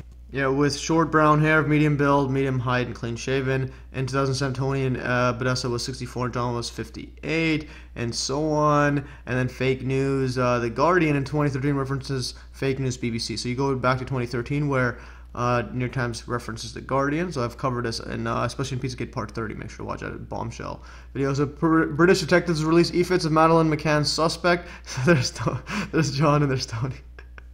And go down all the way here. And then in an appeal to be broadcast on Monday night on BBC One's Crime Watch detective Andy Redwood at the Metropolitan Police will call anyone who recognizes a man to contact him immediately. And then fake news, BBC air, government-controlled police release of Madeleine McCann's suspect e-fits that were produced by the McCanns. This is actually produced by the McCanns. Through heavily MI5 and CIA-connected Washington, D.C. based firm Occult International, and released to the public in 2013. This is about 7 years after. Actually, I mean 6 years after the supposed, quote, disappearance, yet never mentioned that the McCanns were behind these fraudulent e-fits. So yeah, make sure to watch my Pizzagate series here. So October 2013, Madeleine McCann special, and there's those e-fits in there. You can see it. And and the abductions will be May 2007. So let's look at actual 2007 documents. So the official original police witness statements by the quote witnesses that viewed the quote suspect could not identify the quote suspect either in person or by photograph. Here's Martin Smith, and they pretty much all say the same thing. The whole family that supposedly was there states that it is not possible for him to recognize the individual in person or by photograph. This sentence alone in 2007 means that this can't be real. Like, these aren't of any suspect. And then, so yeah, in part 30, I made the quote speculation. It's pretty much, it seems like what it is. They just used John and Tony as some sort of warning message for other stuff they were probably involved in. Yeah, because basically the firm that made those e-fits were heavily involved in, or allegedly connected with the CIA, MI5, as well as the biggest rival to John and Tony Podesta's Podesta Group lobbying firm in Washington, D.C. And yeah, that Richard Halligan, watched that Pizzagate Part 30. It's absolutely ridiculous. So now this is the anatomy of a cover-up, and in just one tweet is enough, or it is enough to dispel any trust in any word by the fake news MSM. BBC receives billions in taxpayer money. Yeah, New York Times and The Guardian are heavily funded by their billionaires or other advertising revenue, yet a simple YouTuber such as myself can do the, quote, extra work of looking at the original police files, and they can't? Need more proof that the MSM is just a propaganda wing of the establishment? It's almost as if any topic covered by the fake news MSM is heavily distorted from reality, especially 9/11. That's what I get to. More on the Madeleine McCann case further down in this video, but first let's go over some bombshell info about Comet Ping Pong. So Comet Ping Pong allegedly had cheese pizza on their computer server, or CP, or child pornography. So last year, a person claimed to have hacked Comet Ping Pong's website to bypass the password protected section and found cheese pizza, aka CP, on the computer server and what may have been a checkout section where users can buy CP with Bitcoin. These are some serious claims, and I managed to talk to the alleged hacker on the phone, and he forwarded me the email exchange between him and the Washington, D.C. police. He claims that he called the D.C. police, walked them through how to access the Comet Ping Pong website's protected section and showed them the CP, and that they were going to investigate it further, but they never did. The email exchange suggests that this is the case as well. MES note, there are very stringent laws against accessing or downloading CP, even for the purpose of reporting to the police. Thus, a hacker had to walk the police through how to access the website. Now, I'll be covering these bombshell claims in my later #Pizzagate videos, so stay tuned. And the hacker's first public appearance was during a monumental live stream interview with Titus Frost, and I highly recommend everyone to listen to it. Anyone that pushes #Pizzagate but doesn't tell you about the alleged hacker and interview with Titus Frost is someone you should think twice about what their motives are. So talking about Pizzagate, they're not talking about the hacker, Comet Ping Pong. Then it's, you know, and I think you know who I'm talking about if you've been following Pizzagate, and they don't mention it. They're likely controlled or got other agendas. So here it is. There's a link to it. Interview with the hacker who broke into Comet Ping Pong and found CP #Pizzagate. This is Comet Ping Pong secret zip files. Forwarded emails from Marcus Stevens DC and the hacker, and he also forwarded me this one too. And where I sent to Marcus, one more thing, if you need help getting into the login screen from your computer, give me a call and I can walk you through how to get it back. even though they tried to erase and hide it. Thanks again. And yeah, he did forward me that email exchange. It's bombshell info. And yeah, that is one of the email exchanges that the hacker forwarded to me. So I'm of the view that it is in fact real. So and also there's another one over here, another video where he actually is talking to DC police or informant over there. So here it is, screenshots, comment, login and encrypted. This is, he talked to Daniel Godin over here of the Metropolitan Police Department in Washington DC over there, and you can go and listen to that video where he talks. It starts about there where it's a recording of it. So Titus Frost on his backup channel, Dean Fugir, yeah, I'm just bad at pronouncing names, because of the typical YouTube CIA NWO censorship, where he got, yeah, he has a community guideline strike or whatnot on his main channel, Titus Frost one, because, you know, YouTube just being YouTube, NWO, showed a recent phone recording of the hacker and Washington DC police trying to get answers why the DC police, answers why the DC police never investigated Comet Ping Pong further, and you can see a clear walk around by the DC police. Hashtag pathetic. Again, more on this in my later videos. It's gonna be bombshell info there. I believe that the alleged hacking of CPP to show concrete evidence of a crime by these surprisingly powerful James Alefantis might just be the main reason for both the fake news MSM literally doing a trial by media discouraging any actual police investigation, and why disinfo agent Alex Jones had to be reeled in from his usual loudmouth nonsense. Comet Ping Pong, if an actual investigation were to take place, might actually have meant that the United States government may have to fall, and it's a long time since it should. Yeah, so it should as soon as possible. So more info on Pizzagate, check out Vote's executive summary. Here has all this links and sources all across there. Yeah, you can see even images and friends of the Alefantis and all them. They even like make pedo jokes about each other. This is ridiculous. And yeah, just go on there. It's pretty much all interconnected, and there isn't a surprise when you actually look at the Jimmy Savile case. So there is more than enough evidence here to not only warrant an investigation, but to warrant a citizen upheaval and to arrest the pathetic and evil CIA, NSA, White House, FBI, MI5, NWO ourselves. Hashtag boycott government. And for some images you wish you never saw and the fake news MSM won't dare to show, check out Really Graceful's video on CPP's quote family-friendly Instagram page before it was made private. Here some of this was blanked out just because it's ridiculous, and many have suspected that's actually a little girl getting penetrated there. And this is on Jimmy Comet's family-friendly Instagram and restaurant. Oh my goodness, not for children. You are right. So yeah, anyways, that's James Comet. That's just an example. Don't say I didn't warn you. Hashtag lock them up. It's a great video there. So anyways, so now let's go to a lighter note, or a somewhat lighter note. So my epic alien math battle with hashtag Tingery137, hashtag Team Humanity. So the popular YouTuber and excellent media and esoteric analyst Ed from the Outer Light and the Outer Dark YouTube channels had messaged me about some possible aliens making contact through advanced mathematical puzzles. The quote aliens call themselves Tingery137, and I just use the hashtag. That's what I do. I hashtag stuff. And their official spokesman was Defango, who just so happens to pop up everywhere online. Anything you talk about, he's there. Pizzagate, Seth Rich, he just shows up somehow. Yeah, David Seaman, he's there with him. Anyways, and thus I took a side quest from my usual videos to battle some mathematical aliens, and you can go here, mes.fm/Tingery137 playlist. It's pretty cool. I've made about 8 videos, and they're all very cool mathematics, so check it out. The aliens actually had some pretty amazing mathematics, so definitely check out the series. So another thing I got, once the Tingery aliens got wind of my video series explaining some of their mathematics, they issued a math puzzle directly to me on Twitter, which I then dropped everything I was doing and put hashtag humanity on my back as I looked to solve the puzzle. And here's even documented on Defango's channel. Matthew's Solution solves the Tingery137 puzzle challenge in 20 minutes, hashtag Team Humans. So there's a tweet there. You can see that the video there where Tingery, before he sends me this puzzle, then I solve it right after, and then he says, we are impressed and pleased to see that some humans can use their own brains. Your reward is our respect. So yep, always fun doing alien math, but I was expecting a spaceship. Anyways, hashtag Team Humanity 1, hashtag Tingery1370. The aliens' defeat caused some conspiracy speculation to spread that Tindri and I were actually demons, fallen angels, or whatever, working together against humanity. Actually, can't make this stuff up.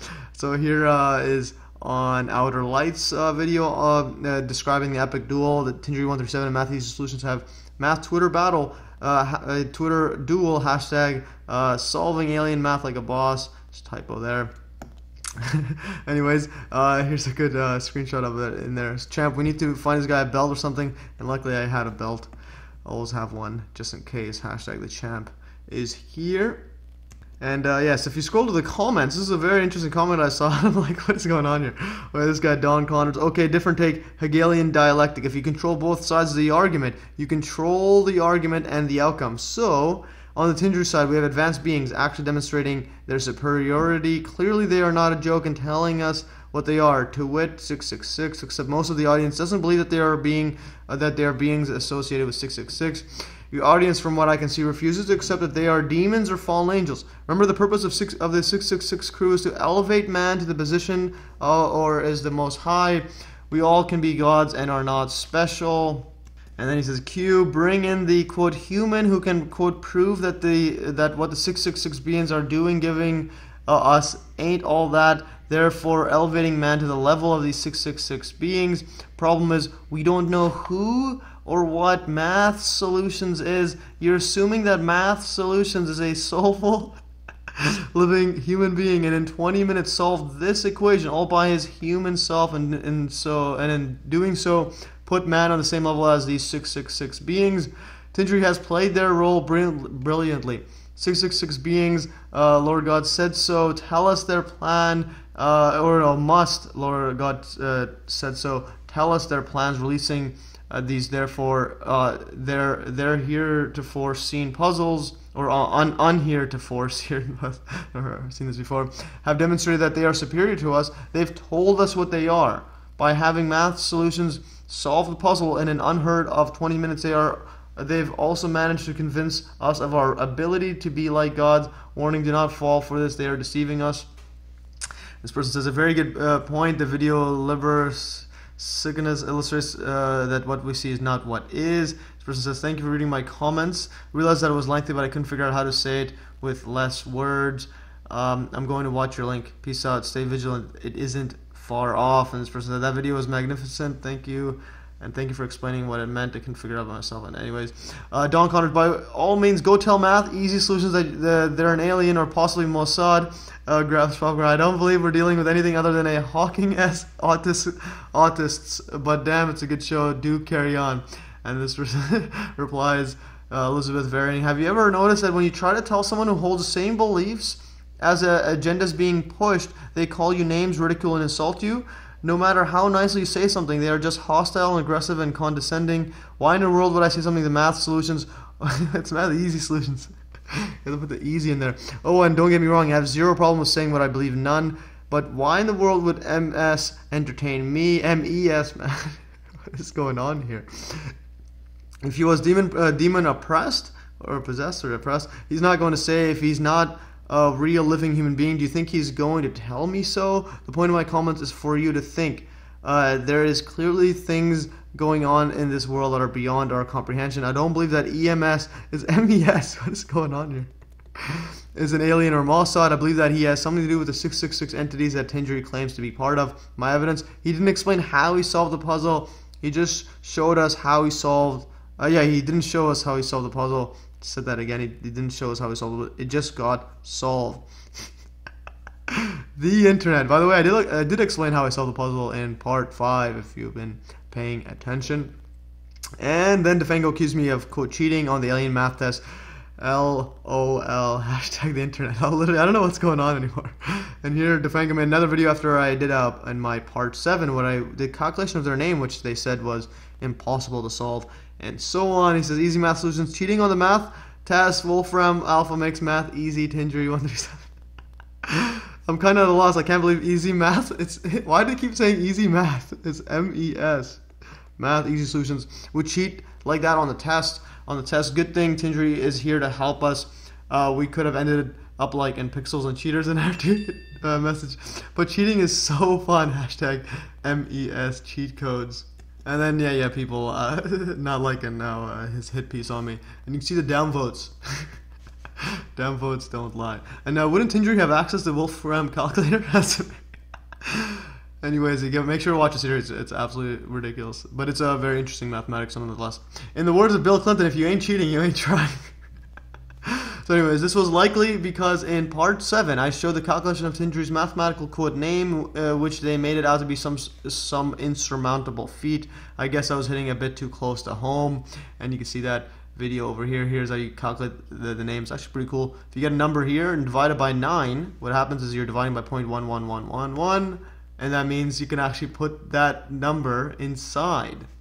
Yeah, like repeating inside the pattern like that. So check out that video. It's absolutely amazing. You can make like crazy digits like that, patterns in it, and then it's all by divided by nines, and number of nines and so on. So in part 8, I explained some very cool mathematics on creating any repeating number of digits by using the amazing property by dividing by the number 9. Hashtag amazing. And then I found out Tindri was a social justice warrior alien. Hashtag the internet underlined. Anyways, some epic stuff. So on Twitter, this is Defango. He tweeted screenshot. I'm just going to leave this here. Message received, and then he tweeted at me.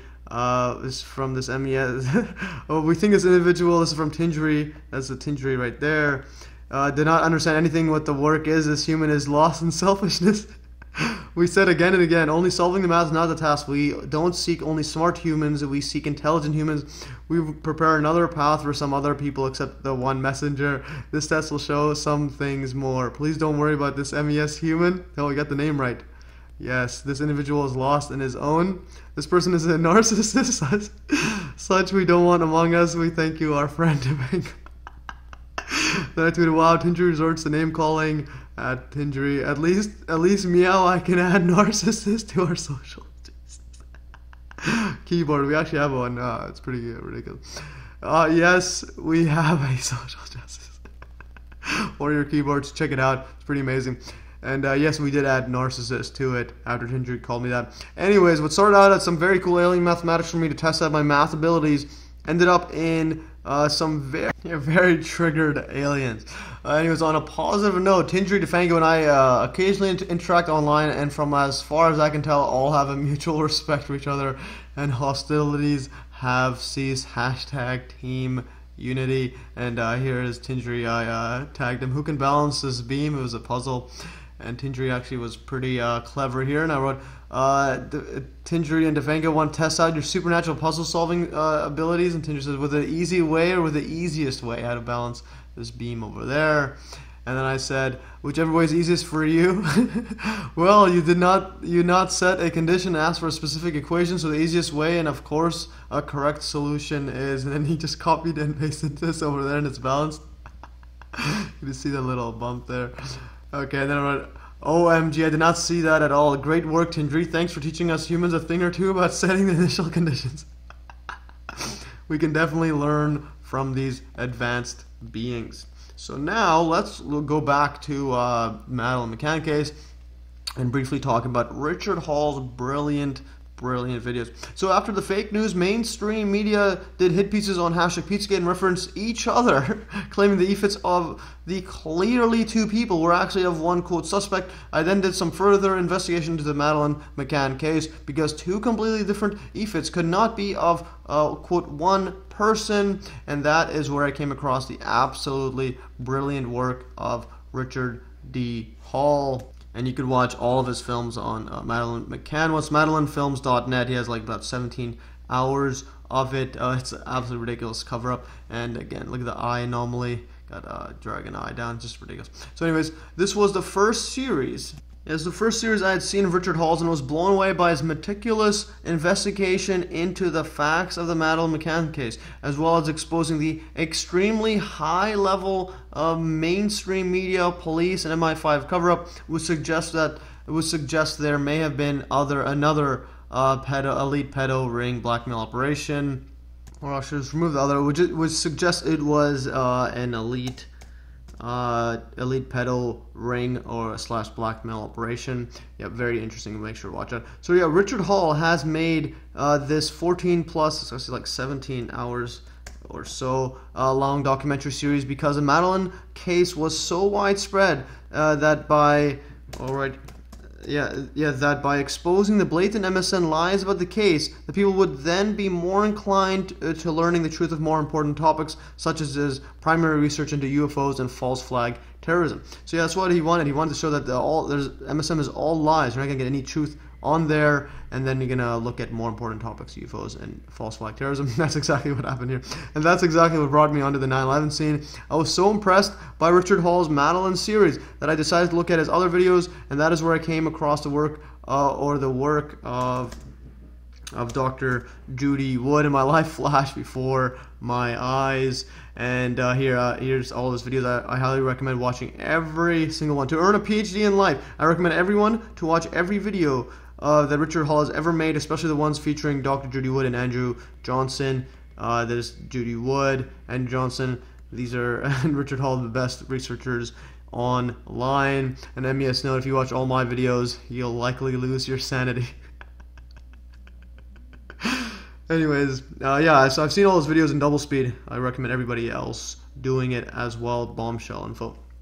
And so as I've explained in my earlier videos, taking a page from the Illuminati / NWO, the Illumined person, man, woman, is one that understands the significance of 9/11. And so far, the most illumined people I know are Dr. Judy Wood, Richard Hall, and Andrew Johnson. Watch every video they've ever posted, all of them, if you want to know, if you want to get a glimpse of what life is. And again, I always put this because if you want to lose your sanity and go mad, you watch my videos. That's why I put a warning everywhere. So anyways, now let's look at 9/11 Truth, my 9/11 Truth video series right here. So my 9/11 Truth. So as explained earlier, when I first came across, in my earlier videos and so on, when I first came across the work of Dr. Judy Wood in her interview with Richard Hall and heard the question, where did the towers go? I saw the front and back covers, and saw the front and back covers of her book. My entire life flashed before my eyes. Literally, where were the towers? Where did they go? What is going on here? They were literally gone. What the F? What kind of sorcery could do such a thing? And even more mind-boggling, what level of mass brainwashing and perception management on a global scale can do this? This is ridiculous. Could prevent this very questioning from becoming mainstream in the public conscious. This is like ridiculous. After looking all over online for mainstream media, Wikipedia, mainstream alternative media, and mainstream quote science outlets in hopes of quote debunking Dr. Judy Wood's work, I realized that her very name was censored on nearly every platform, and the only place she is quote debunked, i.e. by slanders, insults, was by no-name people such as Miles Power, alien scientist, and Dr. Greg Jenkins. Who are these people? Literally, who are these disinfo agents? Like, literally, you can't. Those are the people that are quote debunking her. Because they're not Wikipedia and all those, because they don't want you to know. They don't want real people to know. And that's when I realized the Matrix was real. And Neo from the Matrix movie passport expired on 9/11/2001. Hashtag wow. It actually was. It's just nothing makes sense anymore. And I just want to start my own. Yeah, and then I just had to start my own 9/11 Truth video series, which I plan on doing for the foreseeable future until every single person on Earth wakes up to government terrorism and the fact of free energy. And just how long has it been suppressed from us? That's the bombshell question. So here I have 8 videos actually. Yeah, actually here I quickly just paused and added the 8th one there, just refreshed all these links and retrieved now. So yeah, this is the most important video in the entire world and most important 1-minute video, 58 seconds. It's bombshell. You gotta watch that and then watch other parts as well. And I'll be going back nonstop. So looking back now at the official government narrative, it says a lot about just how gullible the public is, and then again the level of pure evil controlled opposition groups such as Alex Jones, David Icke, and Sean from SG Report makes it just that much more difficult to jump from the mainstream lies to controlled lies, as I've explained in a lot of detail, especially in part 7, how controlled opposition works. Because remember, suppression of free energy and 9/11 government terrorism means that anyone covering it up in any knowing way or intentional way is complicit in the deaths of millions and the enslavement of billions. Literally pure evil, or psychopaths and mind control. So I believe it's a lot of mind control and stuff like that, because no one could be that evil, especially ones that it doesn't look like they're lying, like Alex Jones, David Icke and them, and Sean from SG Report. They seem like they believe their own lies. Anyways, so as explained in my 9/11 Truth Part 7 video series, the absolute unmuddied truth cuts through to the subconscious, which is why controlled opposition groups are so effective at limiting the number of people that escape the mainstream media lies or mainstream science lies. Because even if 99.99% of 99.99% of topics are presented truthfully, when the most important event of our lives mixed with lies, the subconscious knows something's not right, and thus people will be more influenced by, quote, authority, and avoid any social stigma associated with defying this perceived, quote, authority. Only the truth can set you free. Free indeed.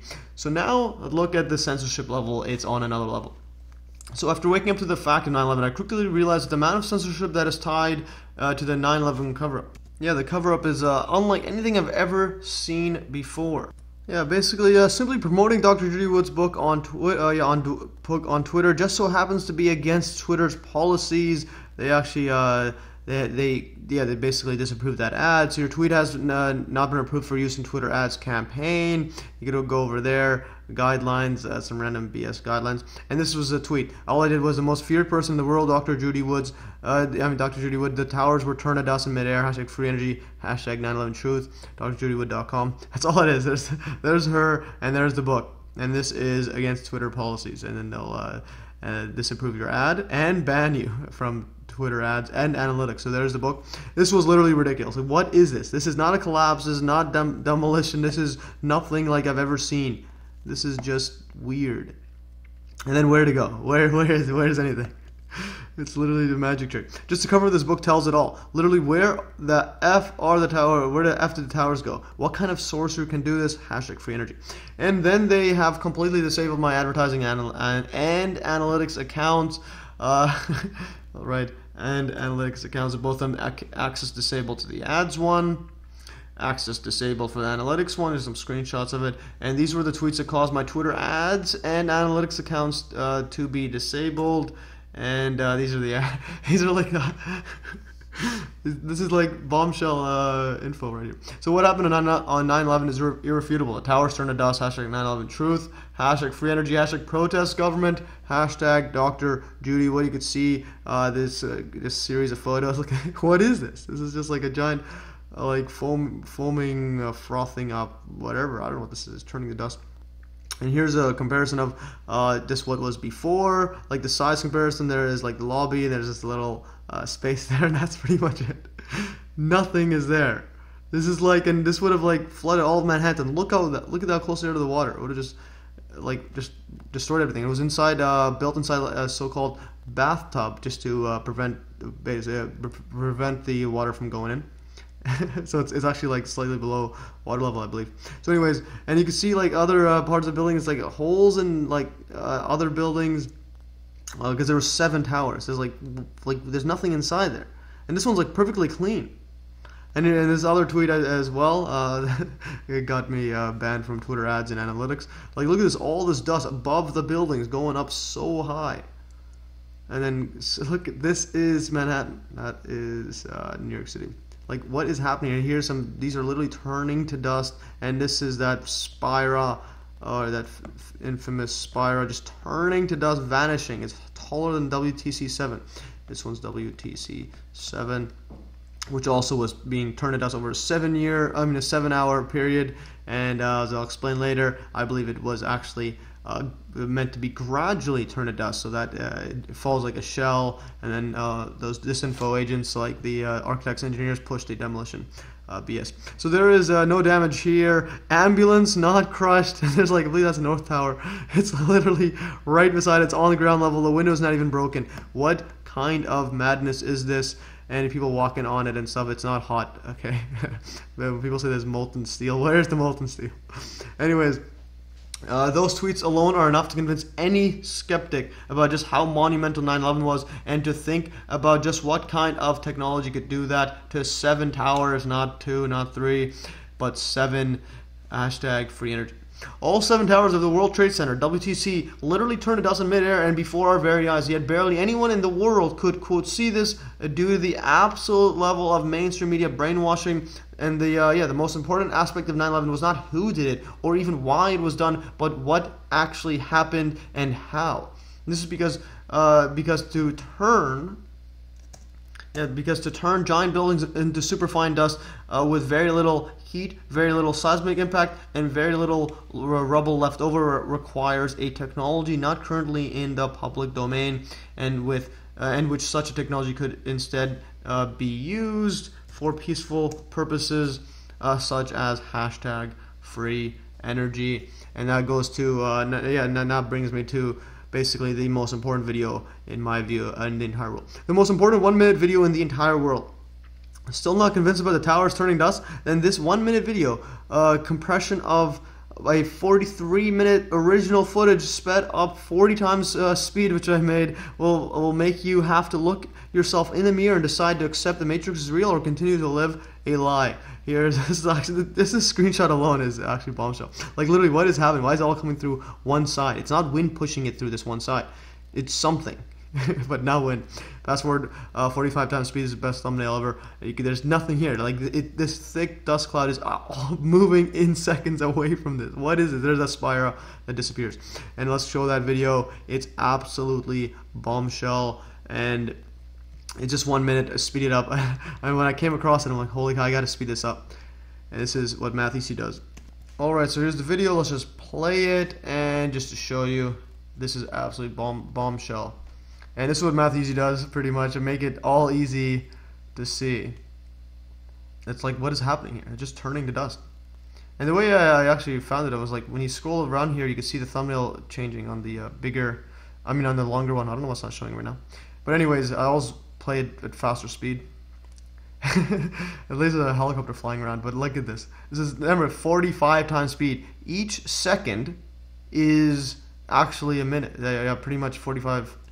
Yeah, 45 seconds. Let's go back to again. We missed this part. Okay, let's see. Look how it just completely just disappears. Yeah, it slams like it just dust and then just moving around. Like I don't know what this is. And then that ambulance was right next to it. I believe that ambulance is right next to this tower. Or this tower or the other one, but so this one, and then the ambulance is untouched, the window's not broken. Like, what is this?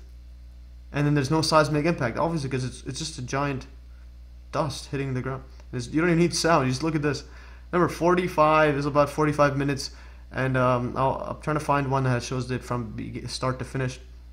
And then here's another part what someone mentioned in the comments. This right here, look at this more darker, blacker dust cloud coming up. That's actually from WTC 7. It's as if they masked it. Let's go back here. So yeah, it's all going away, and all of a sudden you're going to see some coming out of this WTC 7. That's the black one. I believe that's when they started the dustification of this one. It's almost like masking it. Wow. And then it's going to have a big giant burst up top here. Let's go and let's see. Yeah, there it is. There's a big giant boost coming up and up, and that's a darker one. It's coming out of this one. And yeah, there's another clip in later videos I'll show it of WTC 7 being dustified, and I'll speed that up as well. Absolutely bombshell. Literally, what kind of sorcery is this in just one?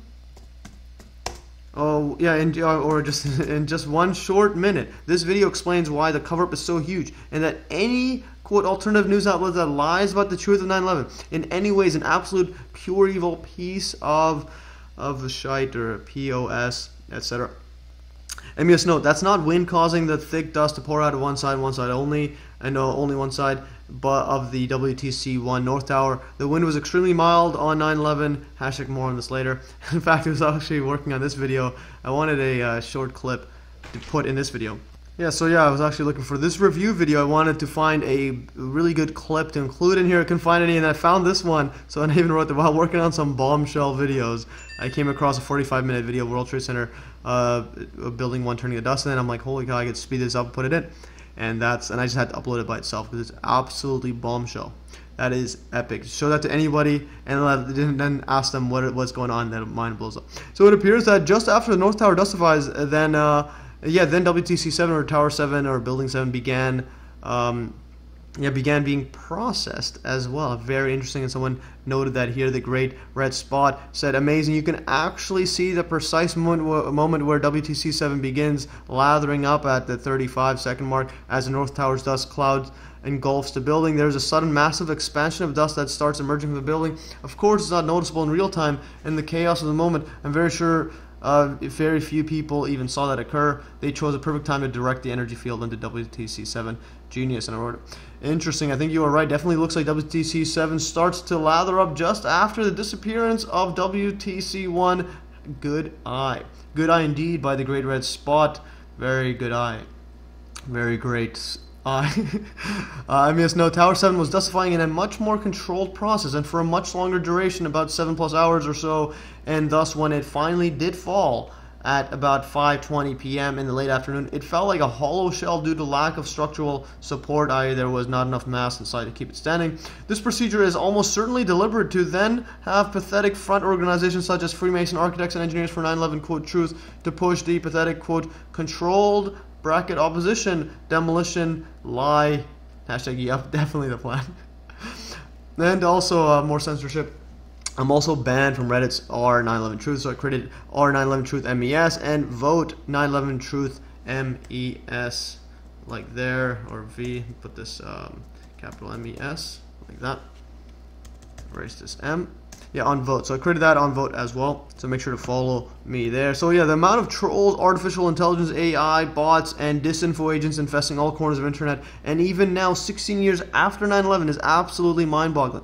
But at least it gives me an idea of the state of technology, and explain how I got banned in terms of AI, which isn't actually as advanced as the fake news, fear-mongering MSM makes it out to be, in my experienced opinion, as I'll explain further. But here, so when I first posted, I posted 9/11 Truth Part 1 on 9/11 Truth. Over here, I just tweeted here, so many paid trolls triggered by me mentioning Dr. Judy Wood in my 9/11 Truth Part 1 video.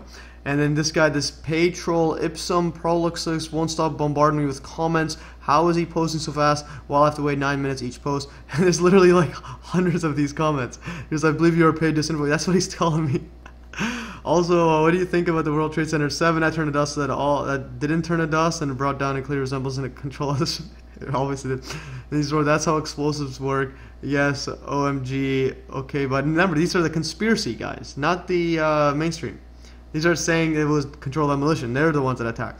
You're making the movement of architects and engineers for 9/11 truth look discredited because it is a piece of trash. Anyways, and he's posting like literally 43 minutes, 45, 48. This is like almost every, this was 53, 50, yeah, 52, 53, 53. Then when I try to post, he keeps going non-stop. Like I can't even reply. So and then MES note, this is the state of the art AI that currently exists, and it's pretty much troll bots to take anyone mentioning the most important event of our lifetime, and the one event that can bring down the entire global control grid. Hashtag free energy. And I'll explain more about AI. I believe much of what you see on the internet and the news is just fear-mongering and predictive programming, because they're pushing you to that direction. So anyways, when I go try to post and then he says that control demolition, I'm like, yes, that was also turned mostly dust in midair, leaving very little rubble and little seismic impact. And I wrote, you're doing that too much, try in 9 minutes. And that guy posted non-stop. And now I'm banned from the pathetic government-controlled 9/11 Truth or 9/11 Truth Reddit forum.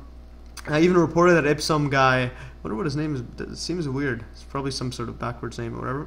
But I digress. But now I'm banned. So then the Sovereign Man, the moderator of 9/11 Truth, is due to repeated numerous personal attacks by the two users involved in this thread, it has now been removed and the users have been banned. We will not tolerate such behavior in the sub. And then I wrote, oh no, then I got a message saying you've been banned from participating in 9/11 Truth. You can still view and subscribe, but you can't post or comment.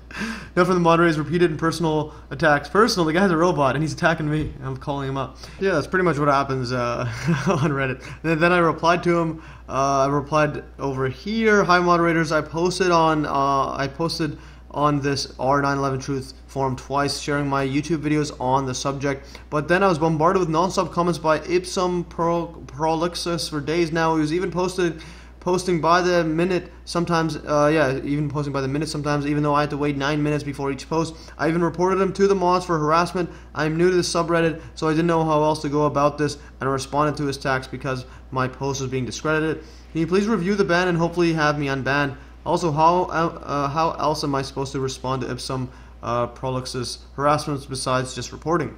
Because I just call him out. I'm like, what are you doing, man? Okay. And then they never reply. Absolutely pathetic. R911 quote, truth bans me from telling the truth. Watch 911 Truth Part 3 to see how the pathetic moderator, Sovereign Man, how he's been set up to censor and attack Dr. Judy Wood's work. You can see his history anytime her work comes up. Even before he's a moderator, he would say nonsense, ridiculous. Yeah, he was pretty much taking the position of that Proluxus guy. That's pretty much what happens. You have to control the opposition. And now 9/11 hits at a personal level, and that's why you see me posting non-stop, always and everywhere. So I was born in Iraq, forced to leave the first Gulf Code War, i.e. mass ritualistic human sacrifice, and walked with all our belongings for months to Turkey, lived for about 2 years as refugees in tents, then finally got accepted into Canada in 1994. Here is the family. I have 6 brothers and no sisters, and this is my aunt. There's my mom and dad, and there's my dad, looks like Saddam Hussein with his mustache. And guess which one I am? Yup, that's me with his weird pose. So anyways, yes, that is my family. 7 boys in the family, no sisters. I'm the 3rd youngest, and my aunt is also in the photo over there. And yes, my dad does look like Saddam. Ha ha ha. Guess which one is me? Yup, you guessed it, that guy. So it was a few years before I was born. Before I was born in 1980, so 1984, a few years before, when my dad was forced into the Iraqi army to quote fight against Iran for reasons actual soldiers never really know. And in one of his first times on the field, a friendly fire air raid on a village caused metal shrapnel to get lodged into my dad's ankle. It wasn't until a month later that the shrapnel was finally removed, and in which he was occasionally on duty with the army. But nonetheless, this was literally a brush with death. And so shrapnel, just fragments from an exploded artillery shell, mine, or gun, just a heavy gun over there, or metal balls in such a weapon, and so on. Just shrapnel from that explosion. Also here, this is I believe this was in our tents in Turkey over there. Pretty much we were still living in a like this for like 4 years or so. So anyways, going further, in fact, this incident was during one of his first times on the battlefield and occurred 10 minutes after he was praying that he doesn't get killed or kill anyone, and while he was holding the trigger of the artillery gun mounted on a jeep. In a strange way, it appears the injury may in fact have answered his prayers. He's alive today, and to his knowledge doesn't think he killed anybody, because I believe he has shot the gun a couple times that night. Didn't know where it landed, but I digress. Anyways, it wasn't until 1991 when, upon returning to home, that most of northern Iraq, so it's where we lived, was taken over by the Kurds, or the Kurdish people. I'll discuss them in a bit. And my dad recalls that Saddam Hussein at this point wanted to reclaim northern Iraq, so he had ordered helicopters to start dropping flour. Yes, you heard it right, flour on much of the land, while warning everyone that it was chemical weapons. Hashtag genius. Pretty much everyone feared it was chemical weapons, so they fled off to Turkey, including my parents. Even though the Turkish army was ordered to kill or protect the border, kill anyone entering their border, the sheer number of people fleeing caused them to let us all in, and the United Nations then took over, and we lived as refugees in Turkey for about 4 years in tents, and that was the photo above there. And yes, Kurds, just an interesting reference here. Kurds, or the Kurdish people, are an ethnic group in the Middle East, mostly inhabiting a contiguous area spanning adjacent parts of southeastern Turkey, northern Kurdistan, northwestern Iran, or eastern Kurdistan, northern Iraq, southern Kurdistan, and northern Syria, or western Kurdistan. The Kurds are culturally, historically, and linguistically classified as belonging to the Iranian peoples. Globally, the Kurds are estimated to number anywhere from low from a low of 30 million to possibly as high as 45 million, with a majority living in the region they regard as Greater Kurdistan. However, there are significant Kurdish diaspora communities in the cities of Western Turkey, in particular Istanbul. A recent Kurdish diaspora has also developed in Western countries, primarily in Germany. The Kurds are the majority people in the autonomous region of Iraqi Kurdistan and are a significant minority group in the neighboring countries of Turkey, Iran, and Syria, where Kurdish nationalist movements continue to pursue greater autonomy and cultural rights.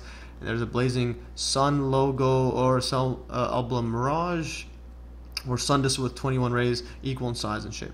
Interesting stuff. So anyways, so we had left behind large acres of farmland and most of our possessions. Among some of the other stories from back home, another good one is about how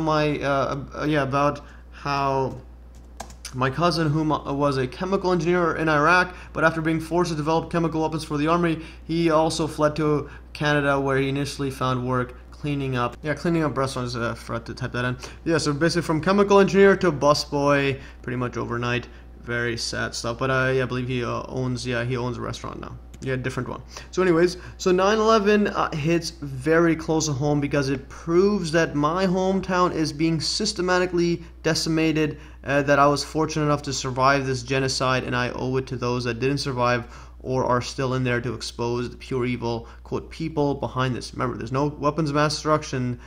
9/11 was, the government literally turned a towers and dust, murdered its own people to commit genocide in the Middle East and continue to do so.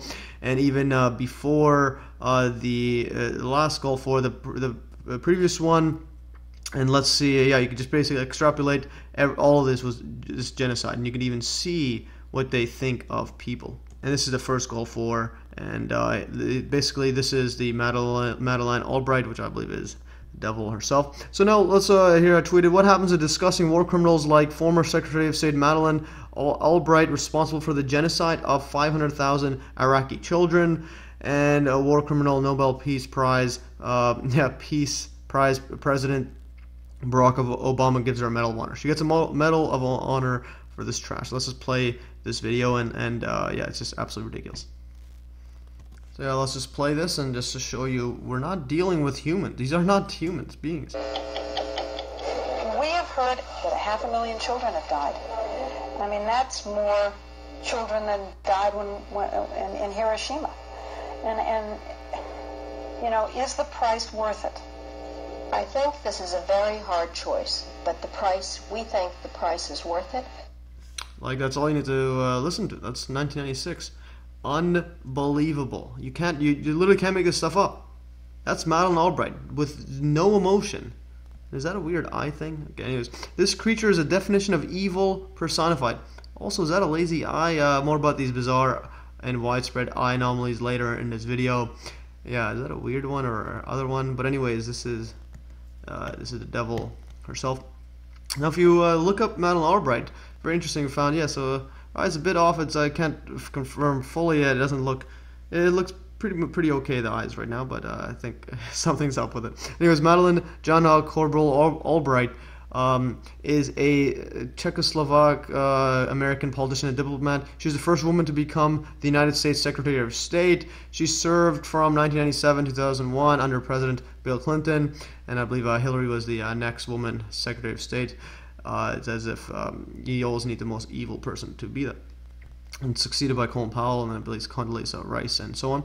So anyways, going further, in it, found interesting. In September 2009, Albright opened an exhibition of her personal jewelry collection at the Museum of Art and Design in New York City, which ran until 2010. The collection highlighted the many pins she wore while serving at the United Nations and State Department, including the famous pin showing a snake and apple she wore after the Iraqi press called her an unparalleled serpent, and she damn well is, and several jeweled insect bugs she wore to meet the Russian Foreign Minister Igor Ivanov after it was discovered the Russian Secret Service attempted to bug the State Department. Such trash. In 2009, Albright also published the book Read My Pins, Stories from a Diplomat's Jewel Box, about her pins. While Madeleine being called an unparalleled serpent is actually so fitting, but a bit offensive to associate such an evil creature with snakes and serpents. MES no, keep the snake and serpent and apple imagery as well as that lazy eye, possible lazy eye imagery in mind, as the rabbit hole has plenty more of those. And here's how it looks like. You can't make this stuff up. This is from even NPR. Madeleine Albright's jewelry box, diplomacy.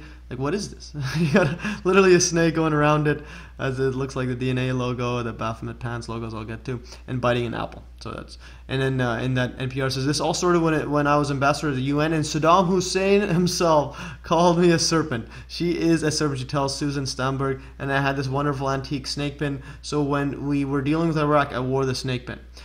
These people are literally telling us, and this from Pinterest. So yeah, this photo on, there's the pin, and there's on her suit like that, and there's just like that. Just look at her face, it's pure evil. So she may in fact be the entity that Satan himself sold his soul to. And the person here that shared that photo on Pinterest says, Saddam Hussein called me a serpent. She tells Susan Stamberg, I had this wonderful antique snake pin. So when we were dealing with Iraq, I wore the snake pin. Deal with it.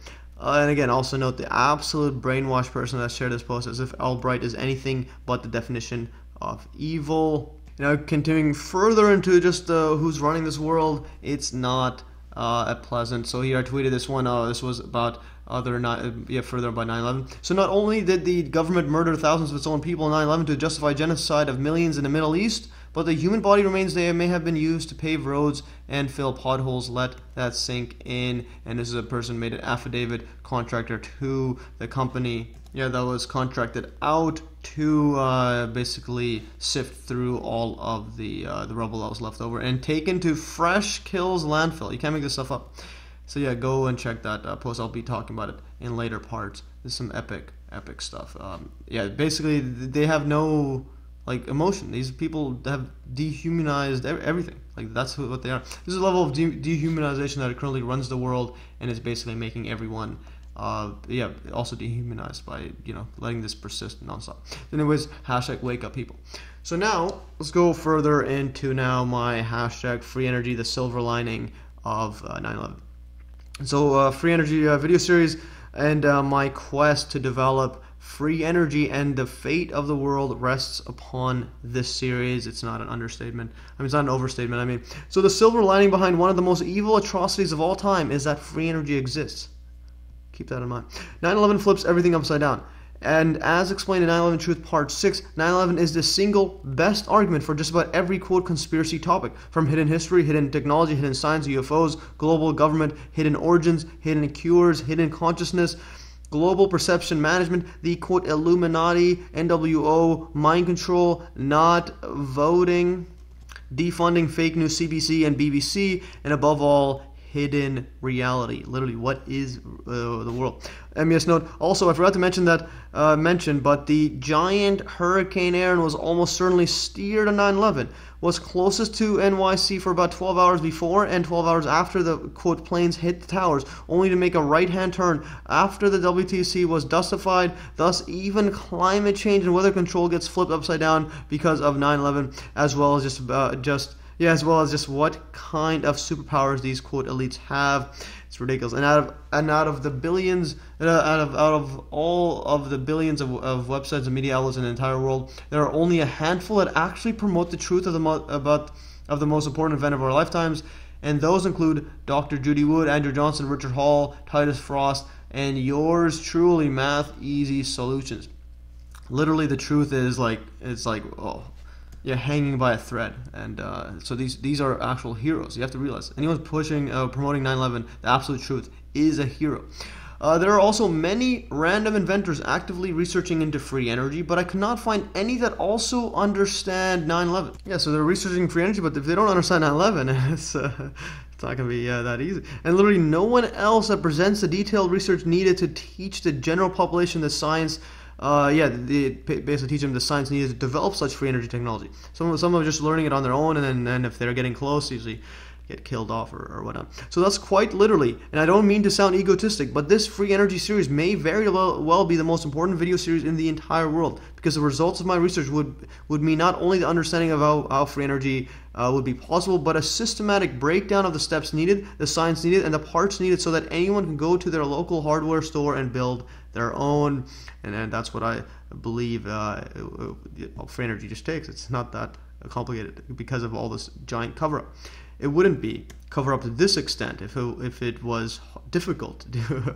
So anyways, so here I even include an 8-hour one. I'm doing a bunch of research on nuclear physics, basically mainstream nuclear physics, atomic physics, and everything, to get everything, just understand it all, find where the nuggets of bombshell information are. So in just 3 parts, I've covered 14 hours of research, first to understand mainstream science, and then later on to dive into alternative science to see any nuggets of game-changing information. Make sure to watch every minute of this monumental video series. If I have to obtain a PhD level of knowledge in multiple fields in order to understand how free energy works, then so be it, and if you follow along, you will as well, because you're not going to get this kind of information at a quote school or quote university and so on. Hashtag free energy is a dangerous game. So yeah, many inventors have claimed to have created hashtag free energy devices or have blown the whistle on their existence. And what happens to such inventors and whistleblowers such as Bruce De Palma, he did the N machine, I'll be covering these all in later, Eugene Malov, part of the cold fusion research, Stanley Meyer, the hydrogen-powered car, Pons and Fleischmann, cold fusion, and Dr. Judy Wood, 9/11. They get murdered, smeared by the fake news MSM and fake science establishment, or censored by nearly every news science outlet in the case of Dr. Judy Wood. So Stanley Meyer, Eugene Malov, Bruce De Palma all got murdered, Pons and Fleischmann ridiculed, and Judy Wood just don't talk about it. MES note, as in 9/11 Truth Part 8, I made the argument that the famous radio host William Bill Cooper was murdered a few months after 9/11, which he predicted a few months before because he had a significant viewership, and unlike disinfo agent Alex Jones, he was honest. So it was a matter of time before he would eventually come across the work of Dr. Judy Wood, and thus blow the lid off the 9/11 cover-up wide open. And even in my case, I can be viewed as a whistleblower, which has resulted in Twitter disabling my ads and analytics account, Reddit banning me, banned me from the 9/11 Truth subreddit, and I get bombarded with AI troll bots on a daily basis. Hashtag small price to pay for the truth. And now I want to make some other notes on the free energy device research and development strategy. So when people think of a free energy device, they usually think of a generator to power their house or car for free or close to free. But understanding just what is at stake, I believe the inventors that went this route, such as Bruce De Palma's N machine and Stanley Meyer's hydrogen-powered car, had to pay with their lives. Thus, my goal will be to develop a very easy to build and use device that can simply just recharge a phone, for example, and might even require some manual physical labor. Maybe you gotta spin something and all of a sudden get charged for like an hour.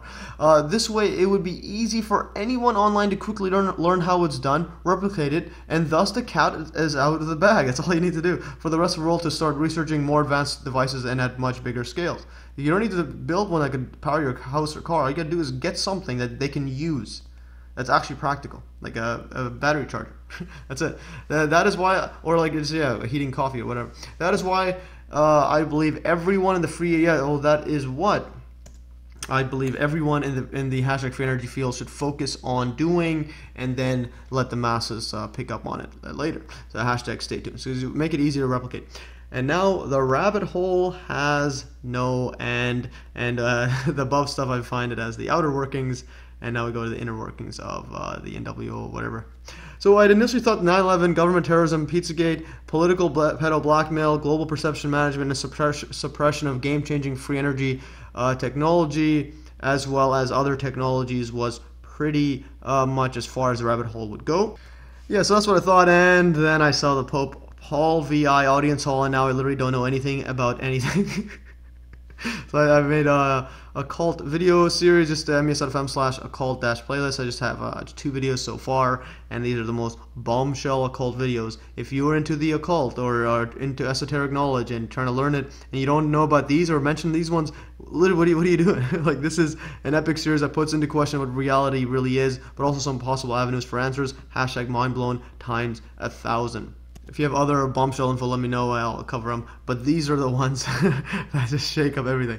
There are definitely some weird occult, Masonic, Illuminati, Pyramid, Egyptian, NWO symbolism everywhere and anywhere. And for the most part, I've strayed far from it. Because while interesting indeed, I didn't see anything that were game-changing enough. But the Pope Paul VI audience hall is something else. From parts 1 and 2 of my new occult video tutorials playlist, here are some of the highlights. Here's Vatican City map of it. And yeah, all the sources over there in parts 1 and 2, just go check them out. And you can see here, there's the Pope Paul VI audience hall, and the mouth is actually in the audience hall. I mean, inside the Vatican. The other part isn't. This isn't part of it. This is just part of the Holy See or whatnot, still in Rome. But the mouth is the only part in it. So you literally have a mouth inside, so it's biting it. And as I show you, looks like a giant snake. And even St. Peter's Square is like there's eyes, an obelisk, or a giant phallic structure, a giant phallic tower. And then that could even look like a snake's head with the tongue as the cross, as it kind of looks like that as well. So notice how the actual Vatican City layout cuts through the mouth of the audience hall. Keep that in mind. And also I showed that Google Maps erroneously shows the Vatican City outline around the audience hall. That's wrong. You shouldn't do that. It's probably on purpose. Hashtag censorship or hashtag. I'm just like addicted to it. Probably, I actually believe it is censorship because it's Vatican City. It's one of the most powerful cities in the world, and as city states. And what, they get it wrong, but Bing has it right. So Bing Maps correctly shows it. Hashtag get on Bing ? There it is. There's the mouth. There's the eyes going to show there. There's the mouth over there. So yes, and that's how the outline looks like. But also here, notice this key that goes in there. So first of all, let's go over the key of Peter, or keys of Peter entering the Vatican City. It's from Vatican.com. Here's a statue of Peter holding the keys. St. Peter with the key to the kingdom of heaven. Kingdom of heaven. And this is from biblical quote, even from there. So Matthew 16:18-19. On this rock I'll build my church. I have given you the keys of the kingdom of heaven, and whatever you shall have bound or loosed on earth will be bound or loosed in heaven. And these are the words that Jesus gave. Jesus said to Peter, the fisherman, the first pope. St. Peter was martyred in Rome and buried in the necropolis beneath the basilica. So the basilica is over here, so underneath that. And as you can see here, this is from overhead. You literally have, it looks like a key. There's like there's a castle over there, and you can see it looks like a castle kind over there with this marks over there. It just has a shape like that. Anyways, so it looks like a key actually inserting inside the Vatican City. So there's the key to heaven. So in Peter's keys of heaven being inserted inside the Vatican City, and also now here, now here's the audience hall. Over here. So is that a snake, and why is it biting the Vatican? Remember, the mouth is over here. The mouth is over there, and it's inside. This is Rome, and the other part is Vatican City. So this is VC, and there's the mouth. You can see that mouth. It's literally biting the Vatican. And there's the eyes, and look how it's like hiding in there. There's St. Peter's Square. There's the obelisk. There's a basilica, and there's the snake. If you video shop it there, so make sure to watch my video. Haha, I have too much time on my hands. And now if you look at it, even this part looks kind of like a snake as well. So even Peter's keys resemble a snake as well. What is going on here? That kind of looks like it. The cross could be a tongue maybe. That one's a bit of a stretch, but it kind of looks like it. But this is the one with just absolute bombshell. There's the eyes there. There's the mouth. It literally looks like a snake. This is from the side view. Look how it's extending outwards. And here, even the top view is the shape of it. It looks like a snake. And now let's dive into the rabbit hole that is inside the Pope Paul VI audience hall. When you go inside, it's literally a snake. There's fangs. There is a mouth, or this could be viewed as a tongue when the red carpet is there. And then we haven't even talked about the Fazzini sculpture. So anyways, the religious leader of over 1 billion people speaks at the mouth of a giant snake's head. Notice the fangs, eyes, even the scales, the slit eyes, and even the tongue over here. And there is the fangs, the mouth. And remember, that is the part. This is, over top here is going to be Rome. And this is Rome, and then inside there is the Vatican City. So Vatican City is the one with the fangs, and it's biting inside it. And then again, here outside here, kind of looks like a meal. Someone mentioned that. Are the snake's necks? Are the people the snake's next meal or something? Because remember, he's standing where the mouth is. And there's the eyes. If you compare it to a snake's, look how it's like that, slit eyes, with shapes like that. Hashtag uncanny. And I put these all together. A picture is worth 1,000 rabbit holes. It's actually epic photo. There, look at that. It looks literally like a snake. Comparison there. You get comparison over here. It's like biting inside. Even that there. You're not going to find this kind of information anywhere else. And now let's look at the Fazzini sculpture at the mouth of the audience hall. Yeah, so if you go right where the mouth is, or where the Pope is sitting, and above, or just behind it, is the giant sculpture of Jesus coming out of a nuclear apocalypse. Okay, let's just go over further. But yeah, so it looks like a giant final boss in a video game. Anyways, so this is Percoli Fazzini's The Resurrection or La Resurrezione sculpture in Italian, which is all right. Yes, a lot of typos in this video. Anyways, so which depicts Jesus supposedly coming out of a nuclear apocalypse. Interesting, but let's look at what hidden meaning there might be. So this was made during the Cold War, which is again another psyop, in my opinion, to build more weapons and so on, and you know, continue the enslavement of humanity. So look at this behind. I don't know what this is. This is just ridiculous. I don't know about you, but it definitely looks like the final boss of a video game. So here's one just by itself like that over here. So you can kind of see a face here. And then, yeah, so is that a face? And then I did some mirroring. Let's do some mirroring. And when you mirror it, left side, mirror it. I don't know what this is. You get literally a man on top of a beast head or a serpent or a snake or whatever this is. This is a bombshell find. Literally, what is going on? This is not a coincidence. This is by design, not a chance that it isn't by design. Look at this. I think I just uncovered an irrefutable smoking gun. The reality is not what even the most, quote, woke think it is. This is ridiculous. Now if you mirror from the other side, because remember, it looks like there's two faces here, mirror from the other side, and now it looks like a demon-possessed wings on the flying like that. And you can zoom in. I don't know what this is. This is eyes there or something. It's a mouth, nose, and then the eyes. And then, yeah, I don't know. This is beyond even the Matrix. What is reality? So now if you do some mirroring with the Pope there. So look, he has his left hand up. Mirror left side. It looks like he looks just like the Pope on top of this serpent-like beast head. Now if you do the other side, he's sitting down now. He's got a literally, yeah. So it looks like Baphomet actually. Yeah, that face. Literally, the man above, quote, Baphomet looks just like the Pope below. As above, so below. Yeah, so that's the Baphomet face. Kind of looks like it. I'll show you. It looks more like it. See, right here. I don't know anything. And now here's one. Even with the lights there. Now if you mirror also notice the red carpet there. So that's the red carpet where the mouth is at. And there is the red carpet coming across. And yeah, all the sources for these images all in that earlier videos in the series. Make sure to watch it. So again, notice the red tongue, i.e., red carpet in the middle of the mouth of the snake's head. Hashtag can't make this stuff up, so it's red. And now if you mirror this side over there, it just looks so ridiculous. So yeah, the current power structure is literally hiding in plain sight. And now is this the snake serpent symbol? Yeah, is this snake serpent symbolism above here with the audience hall and whatever meant to represent the unparalleled serpent herself, Madeleine Albright? Look at this evil person. This is the person who literally on camera said the price of 500,000 Iraqi children dying is worth it for some sanctions that they imposed for genocide. Like, with no emotion. What is this person? It's not a person. I think we actually identified the source of all evil. Madeleine, unparalleled serpent, Albright, hashtag lock her up. And now let's look at some more bombshell symbolism. Hashtag Pizzagate. Yeah, from hashtag Pizzagate part 28. Yeah, I mean symbolism from hashtag Pizzagate part 28. Again, I'll be referencing all my earlier videos. But before, I forgot to add this one here.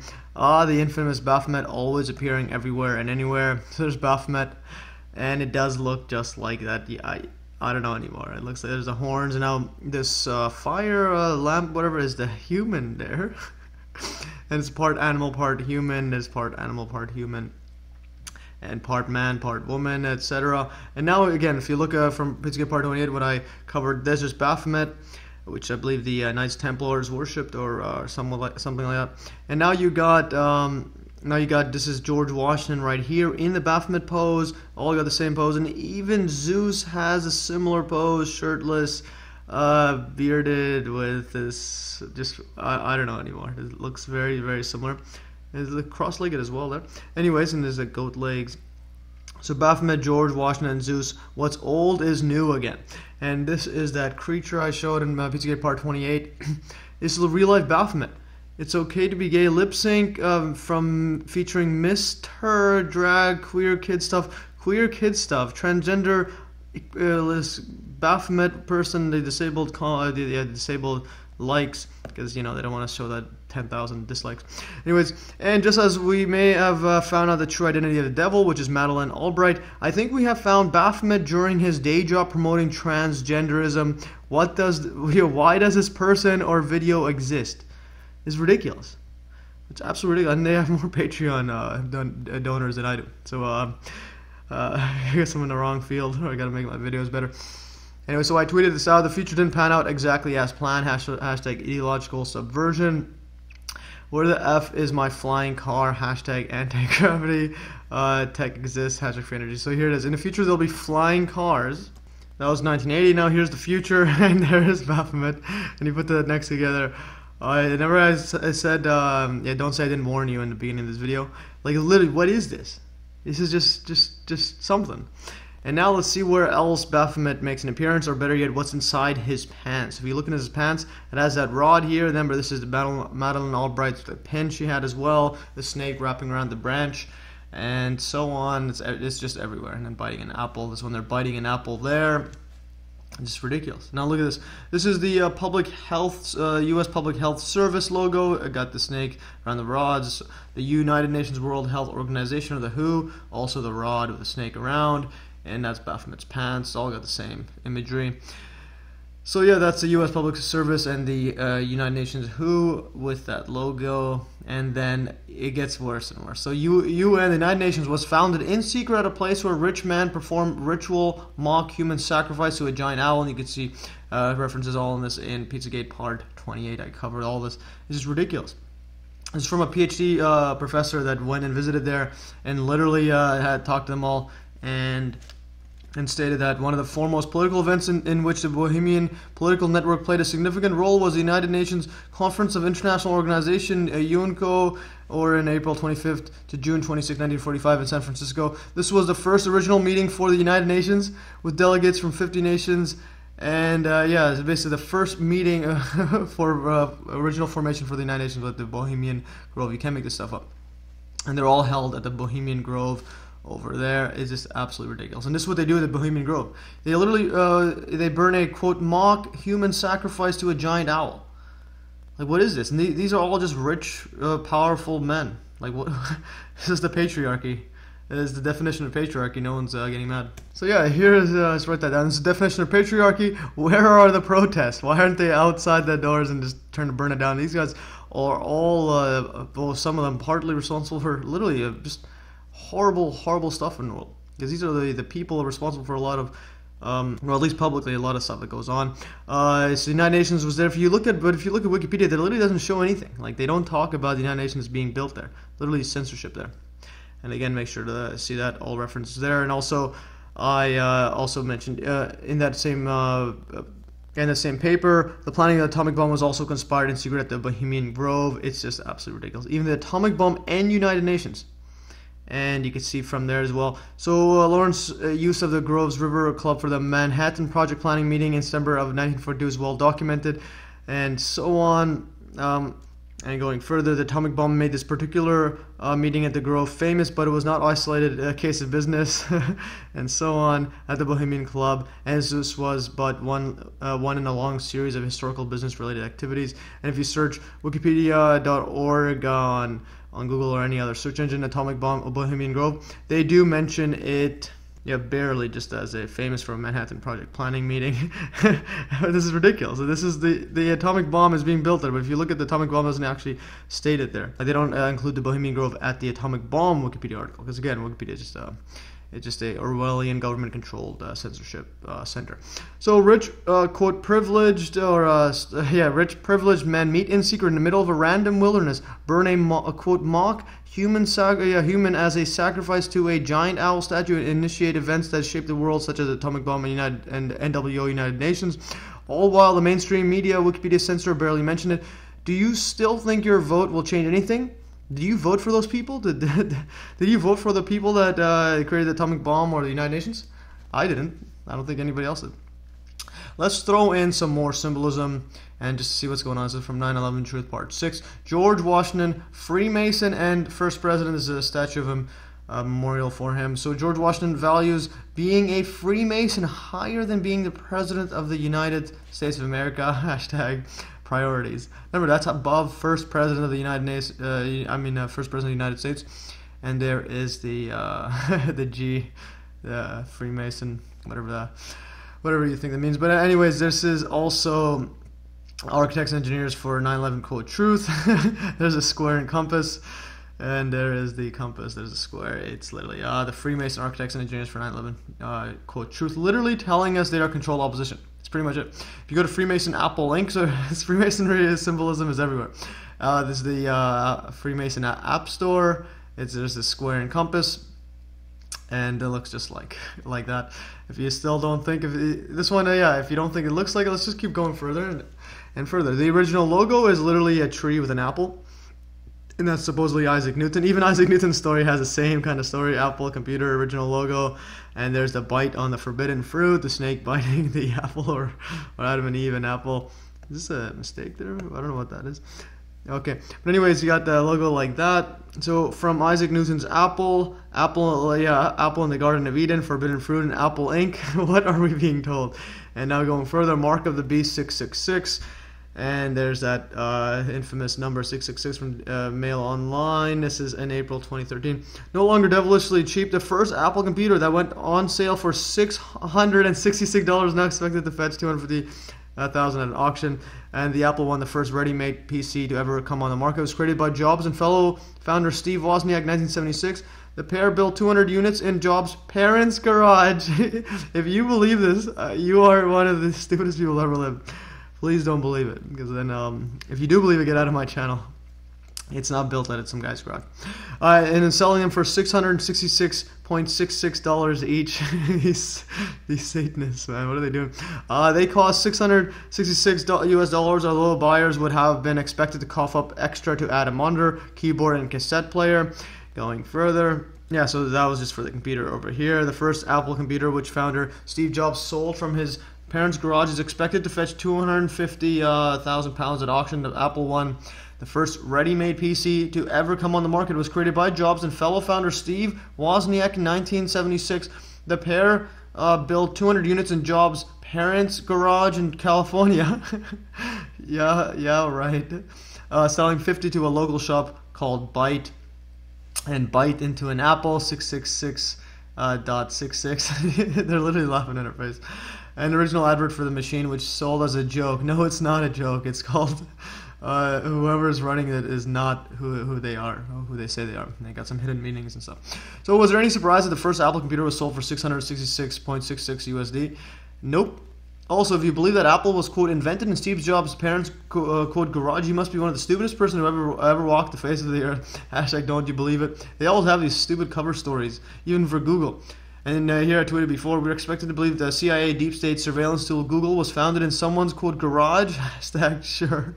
It's from Wikipedia on there.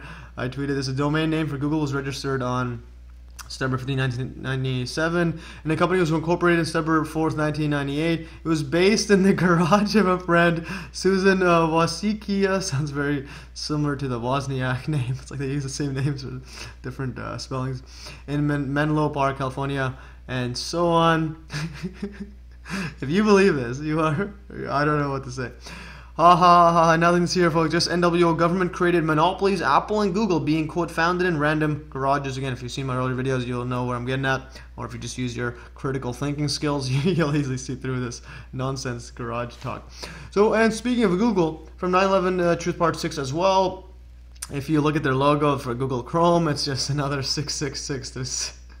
Everything's got these weird numbers. Google and 666, this is not random. Even the Google logo is a G. What's in that Freemason is a G. The compass and square. It was a square like this, and then you get the G. So yeah, it's just everywhere. Freemason, Google, you can't make this stuff up. And there's even more symbolism for big stuff. So if you go to the Hebrew, English number translations or whatnot, Vav is a 6 letter, I believe. And then this is a Vav or W or V.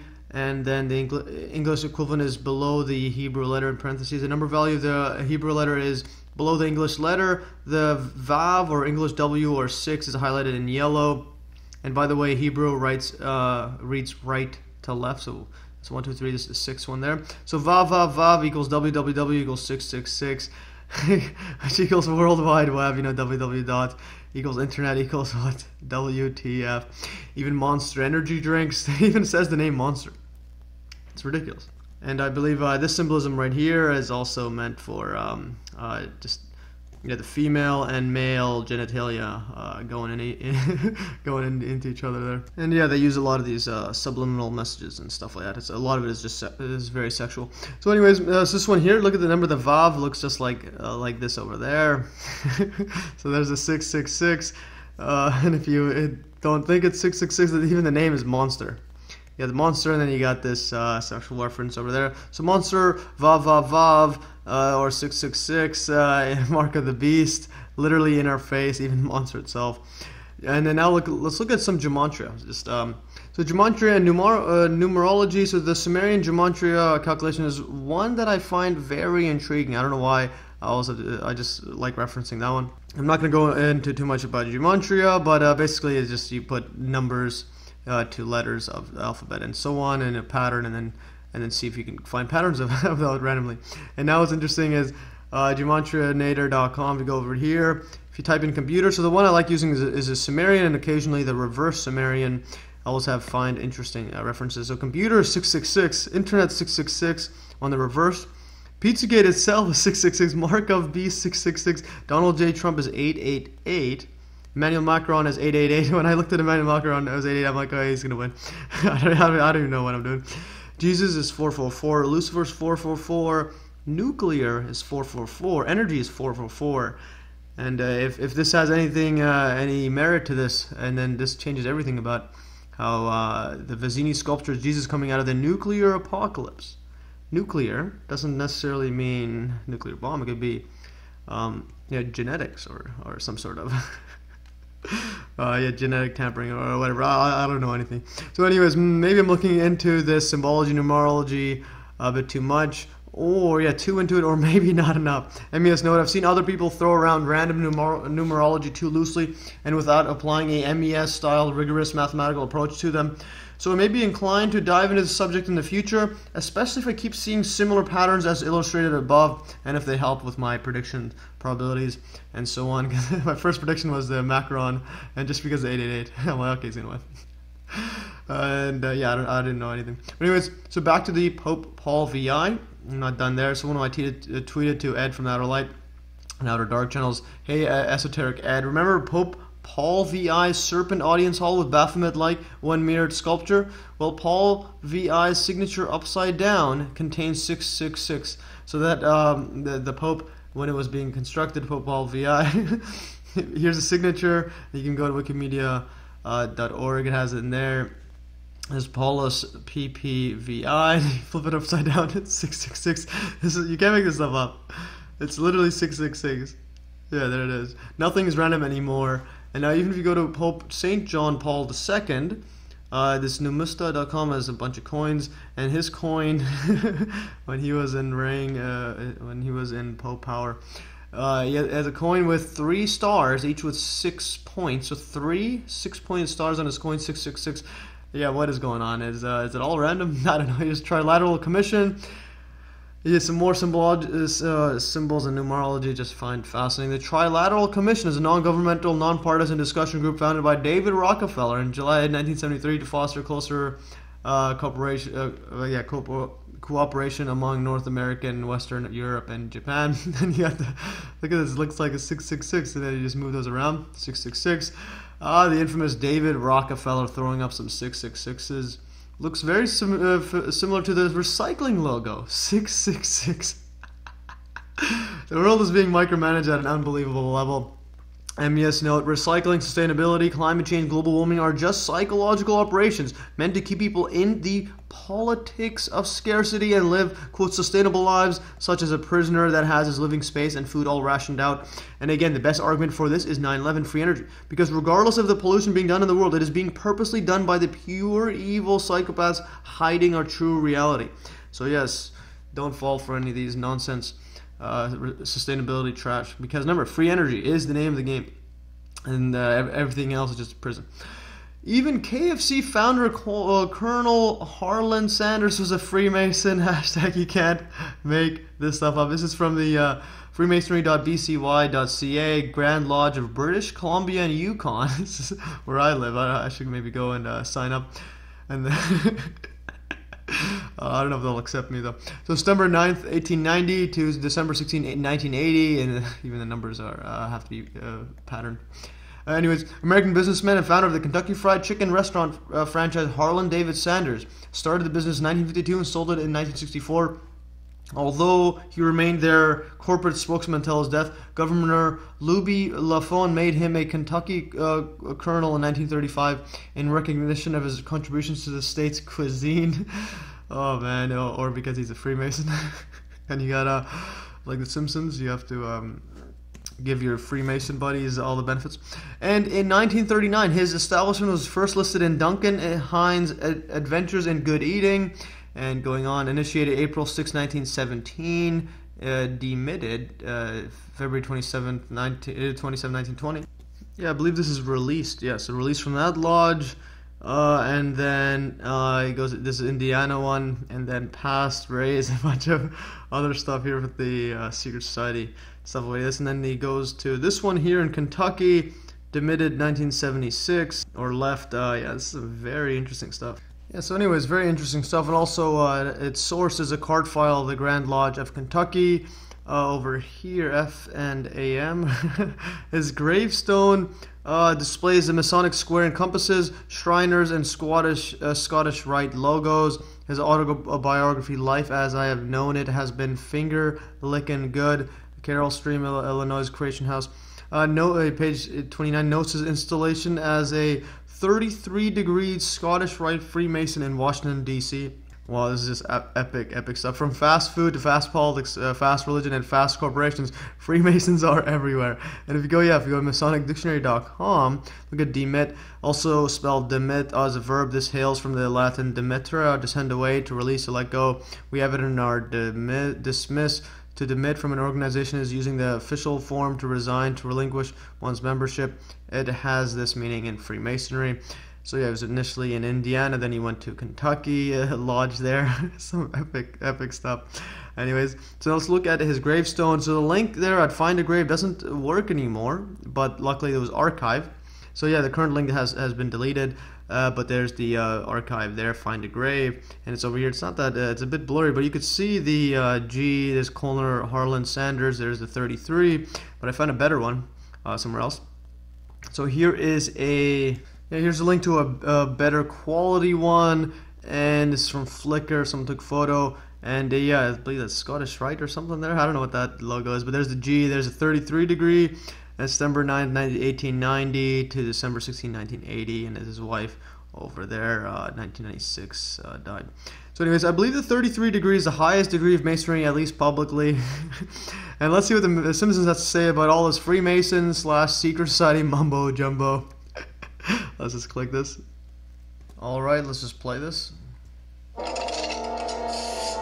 all covered with filthy germs, aren't they, Smithers? Why, what do you mean, sir?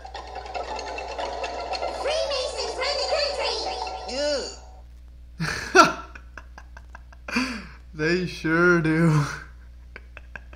And now when I watch the Stonecutters, the Stonecutters again, it's pretty much real life. Anyways, haha, Freemasons sure do run the country. Anyways, from hashtag Pizzagate Part 27, Washington, D.C., White House and Capitol or Capitol Building. You got the upside down pentagram, you got a pyramid with an owl on top.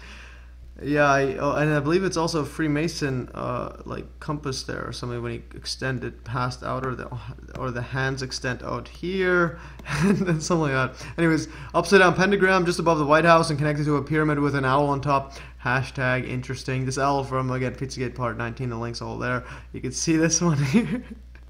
What is this? Yeah, this is the Capitol building. You got an owl. You got the Bohemian Grove owls. Why doesn't the school teach this symbolism? There's amazing stuff, yeah, regardless of what nefarious stuff they got, but it's still amazing stuff. And why isn't anyone teaching all this? And I believe this is the zodiacs or the astrology all connects very, very closely with the Washington, D.C., especially Washington, D.C. So basically, the elites know something we don't, and that's why they're doing all this, and they're just laughing in our face and using us as cattle. So anyways, let's look at Katy Perry, some more rabbit hole stuff. Katy, MK Ultra, drama bass, mind control, Perry. Yeah, this is her song. Katy Perry, Bon Appetit. And now you got some Cannibalism. I don't know what this is. 400,000 dislikes. Look at the 186 million views. They're literally pumping her through the roof. If you go to Time magazine, they even promoting her as the Katy Perry just became the first person to reach 100 million Twitter followers. Holy cow, becomes the first person to reach and making her the most followed person on the platform. Nothing like MK Ultra, a mind control victim. This is, quote, speculation, but it's pretty obvious.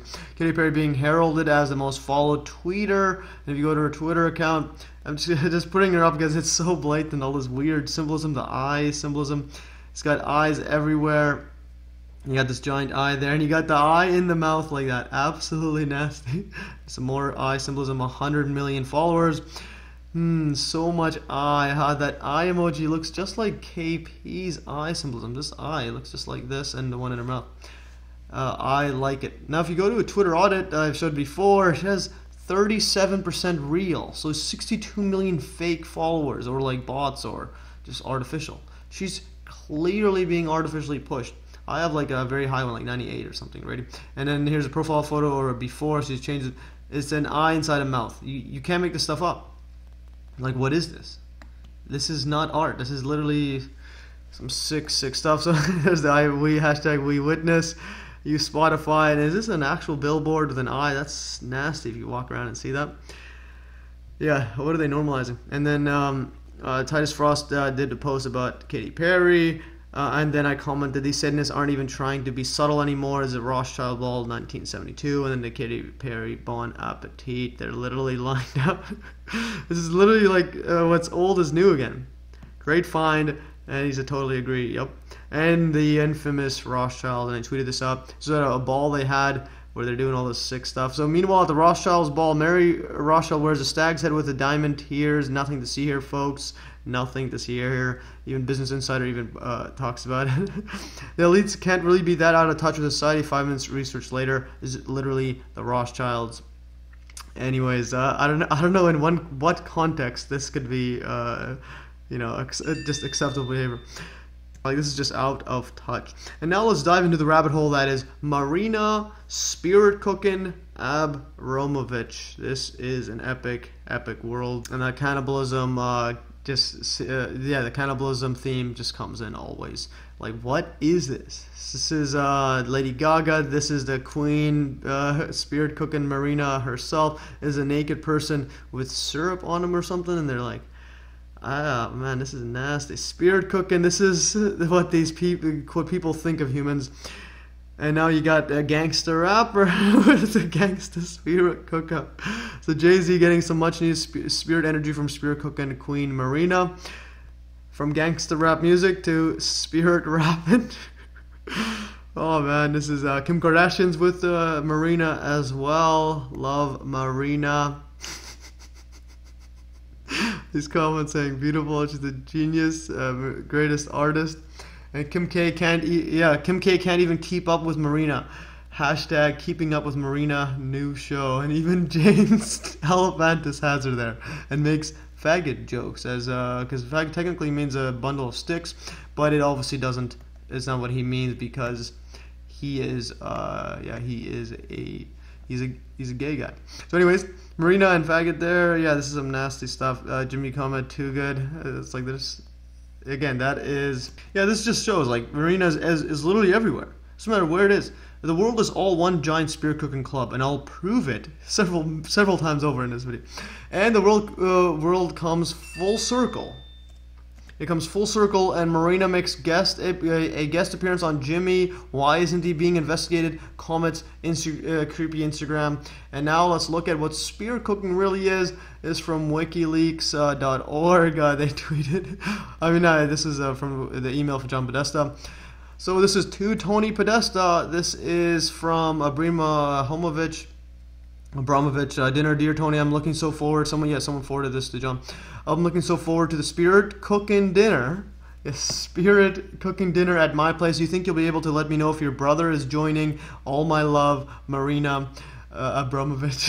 You got the Podestas. You got Lady Gaga. You got James Alphanis and John and Tony Podesta and Jay-Z all under Marina's spell. Current upcoming exhibitions, events, and so on. And Marina just so casually invites her pals John, Domino's on cheese or on pasta, Podesta and his brother Tony, pedo sadist art, Podesta for some good old spirit cooking. WTF, yeah. So I'm like jumping all over the place. This is just hard to, like, these aren't words I'm usually saying. Like, spirit cooking, pedo sadist art. If you look at Tony Podesta's art collection, it is nasty. Anyways, going further, so WikiLeaks tweeted a Reddit AMA that Marina had. So the Podesta's dinner, quote, cook Marina Abramovich on spirit cooking. And this Marina actually on her AMA says, someone asked her, Marina, what place do you see the occult having within contemporary art? Can magic with a K be made, not simply appropriated or performed? And then it says, everything depends on which context you are doing what you are doing. If you are doing the occult magic in the context of art or in a gallery, then it is art. If you are doing it in a different context, in spiritual circles or private house or on TV shows, it is not art. The intention, the context for what is made and where it is being made defines what art is or not. So in other words, they're invited to her house. It's not at her place. It's probably some sort of ritual magic or something. Because it's not it's not at an art gallery or in public, at her house or their house or whatnot. So nothing like Hillary Clinton's campaign chairman, the John Pizza Podesta, engaging in occult magic with a K. The thing that's spelled, with a C and a K. Okay, magic, spirit cooking, ritual, quote, dinners, hashtag politics. That's pretty much what politics is. You're not going to get anywhere if you're not cutting with the knife, cutting yourself with a knife, and so on. And WikiLeaks also tweeted this from wearechange.org. And this is pretty much this video of Marina Abramovich spear cooking. So the Podesta spear cooking dinner, it's not what you think. It's blood, sperm, and breast milk, but mostly blood. So if you go there and watch her videos, I'm not going to show it because I just can't stomach it. It's just too ridiculous. With a sharp knife, cut deeply in the middle finger of your left hand, eat the pain. Suddenly, I'm not hungry anymore. If you go to John Podesta's Twitter, or his Twitter account, and then he wrote, important but overlooked global goal number 14, we must protect our oceans and life they sustain against sustainability by these creeps. And if you zoom into his left hand, remember he says cut the middle finger of your left hand, eat the pain. If you zoom in, okay, this is his right hand. As I showed in Pizzagate part 29, he has some sort of a hand deformity, so I'm not gonna rip him apart for that. So his hands look pretty scarred up. It has some issues with that. So watch part 29 for details on that. Yeah, so let's write part. Yeah, so right here. Whoops. Yeah, I don't know why it's jumping. I'll do this again. Okay, so part 29. So make sure to check that out on Pizzagate part 29 for detailed analysis. But on why his hand is like that. But anyways, if you go over here, look at this. This is a very, very smooth middle finger on his left hand. This one's all scarred up everywhere. It's got lines, and this one is perfectly smooth. That looks like a band-aid. And did he eat the pain? I think he did eat the pain. So I'm gonna write this band-aid. Band-aid, almost certainly. I think so. So is that a band-aid on the middle finger of his left hand? Did he eat the pain? Actually, you can't make this stuff up. So now let's check in with the infamous George Soros and his son Alex. And there's Alex Soros, Devil's Heaven. And there I got some spirit cooking. The Watermill Center, I believe that's the same place Marina does her spirit cooking events. You got all these weird, bizarre people. And this woman is wearing a hood. That's not her hair. It's a hood. Hood dress. What is happening? You got the red shoes. Probably possibly some MK Ultra. Nothing to see here, folks. Just spirit. There's more spirit cooking. Quote, mock human sacrifice cannibalism by out of touch elites. Move along, folks. Now we go to George Soros. The Canadian Prime Minister thanks to George Soros for sharing your insights on the global economic outlook and climate change at Davos 2016. Oh man, you can't make this stuff up. Fidel Castro's son Justin Trudeau seeking advice from George. I find everything and everyone Soros about how best to mix in spirit cooking to the current ideological subversion agenda being thrust upon Canada. And then I had to take the tweeter and look at that. I got one retweet and one like. It's by me. The world is one big spirit cooking club, and you're not invited. And this club, and now this is a club I don't want to be in. And now this is where bombshells become like intertwined and minds get blown.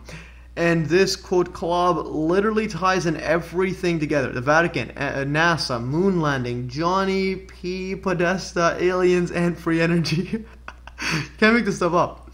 MES note, as I've explained many times before, all references to Wikipedia is merely a mainstream or, quote, official narrative of events in order to obtain some context. If you find anything questionable, please let me know, as I could always use new video material. Just because I'm referencing this here, I referenced it before again with the Madeleine Albright. Going further here, so let's look at this. So is Edgar Mitchell. First, just get some context. Edgar Dean Ed Mitchell, September 17, 1930. February 4th, 2016, was a United States Navy officer and aviator, test pilot, aeronautical engineer, ufologist, and NASA astronaut. As the lunar module pilot of Apollo 14, he spent 9 hours working on the lunar surface in the Fravaro Highlands region, making him the 6th person to walk on the moon. Allegedly. Allegedly. Oh man, I don't know anymore. Let's put it at that. Everything's questionable. 9/11 makes everything questionable. Okay, there's Edgar Mitchell. And I highly recommend watching Richard Hall's videos on the alleged moon landing. So in October 2016, hacked emails released by WikiLeaks revealed that a representative of Mitchell had asked John Podesta, Hillary Clinton's campaign manager, and again, this is quotation marks, hacked, not a chance. I highly doubt it was hacked. Because remember, everything's controlled. It's all just psyops, but you can get real info from psyops. So anyways, going further, so from Hillary Clinton's campaign manager for a meeting, so he emailed a representative of Mitchell, the astronaut, Apollo 14 astronaut, and asked John Podesta, Hillary Clinton's campaign manager, for a meeting to discuss publication of Mitchell's firm Quantric research into how zero-point energy from aliens could save the planet from global warming. Can't make this stuff up. Mitchell died under hospice care in West Palm Beach, Florida on February 4th, 2016 at the age of 85. Mitchell also died on the eve of the 45th anniversary of his lunar landing. Very interesting. So, a side quest. I find it very interesting that Edgar Mitchell died the month before the Podesta emails were, quote, hacked by quote, Russians. This was by the Russians. This was allegedly hacked the month after, but they were released October 2016, as I'll explain. Especially since Mitchell emailed the JP about #free energy and aliens, and also which the government-controlled Wikipedia leave out as Mitchell's claims that the Vatican is aware of this. Why don't they just put everything in there? I hate how they do this. They cut out everything that matters. And also, Wikipedia will never add the Vatican audience hall, the snake, or the Fazzini sculpture, Baphomet. So anyways, go to Podesta emails. In March 2016, the personal Gmail account of John Podesta, a former White House chief of staff and the chairman of Hillary Clinton's 2016 U.S. presidential campaign, was compromised at a data breach, and a collection of his emails, many of which were work-related, were stolen.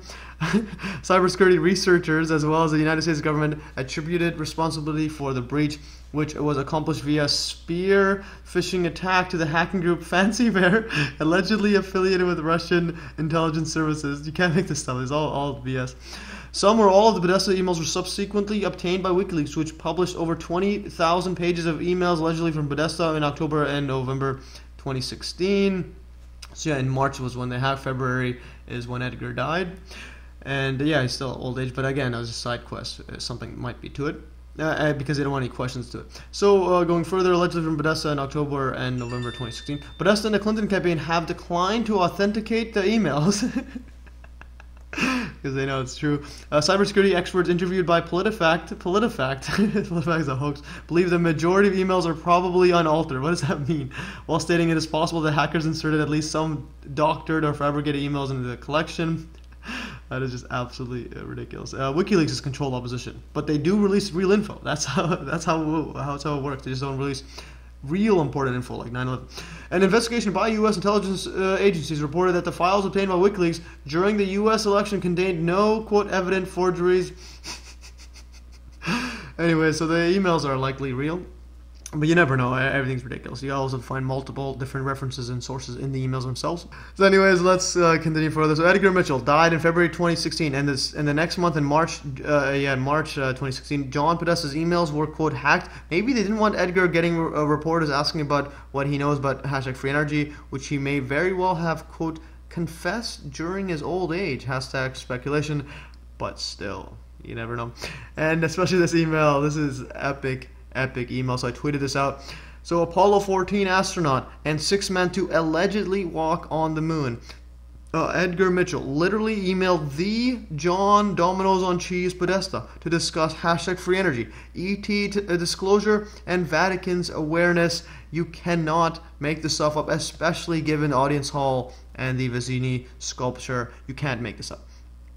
First of all, I just want to go, this Wiktionary, care of, or C/O, usually abbreviated as CO on envelopes, signifies an intermediary who is responsible for transferring a piece of mail between the postal system and the final addressee. So anyways, so here it is over here. Subject, email for John Podesta, care of Aaron. So care of that person is responsible for getting it to him.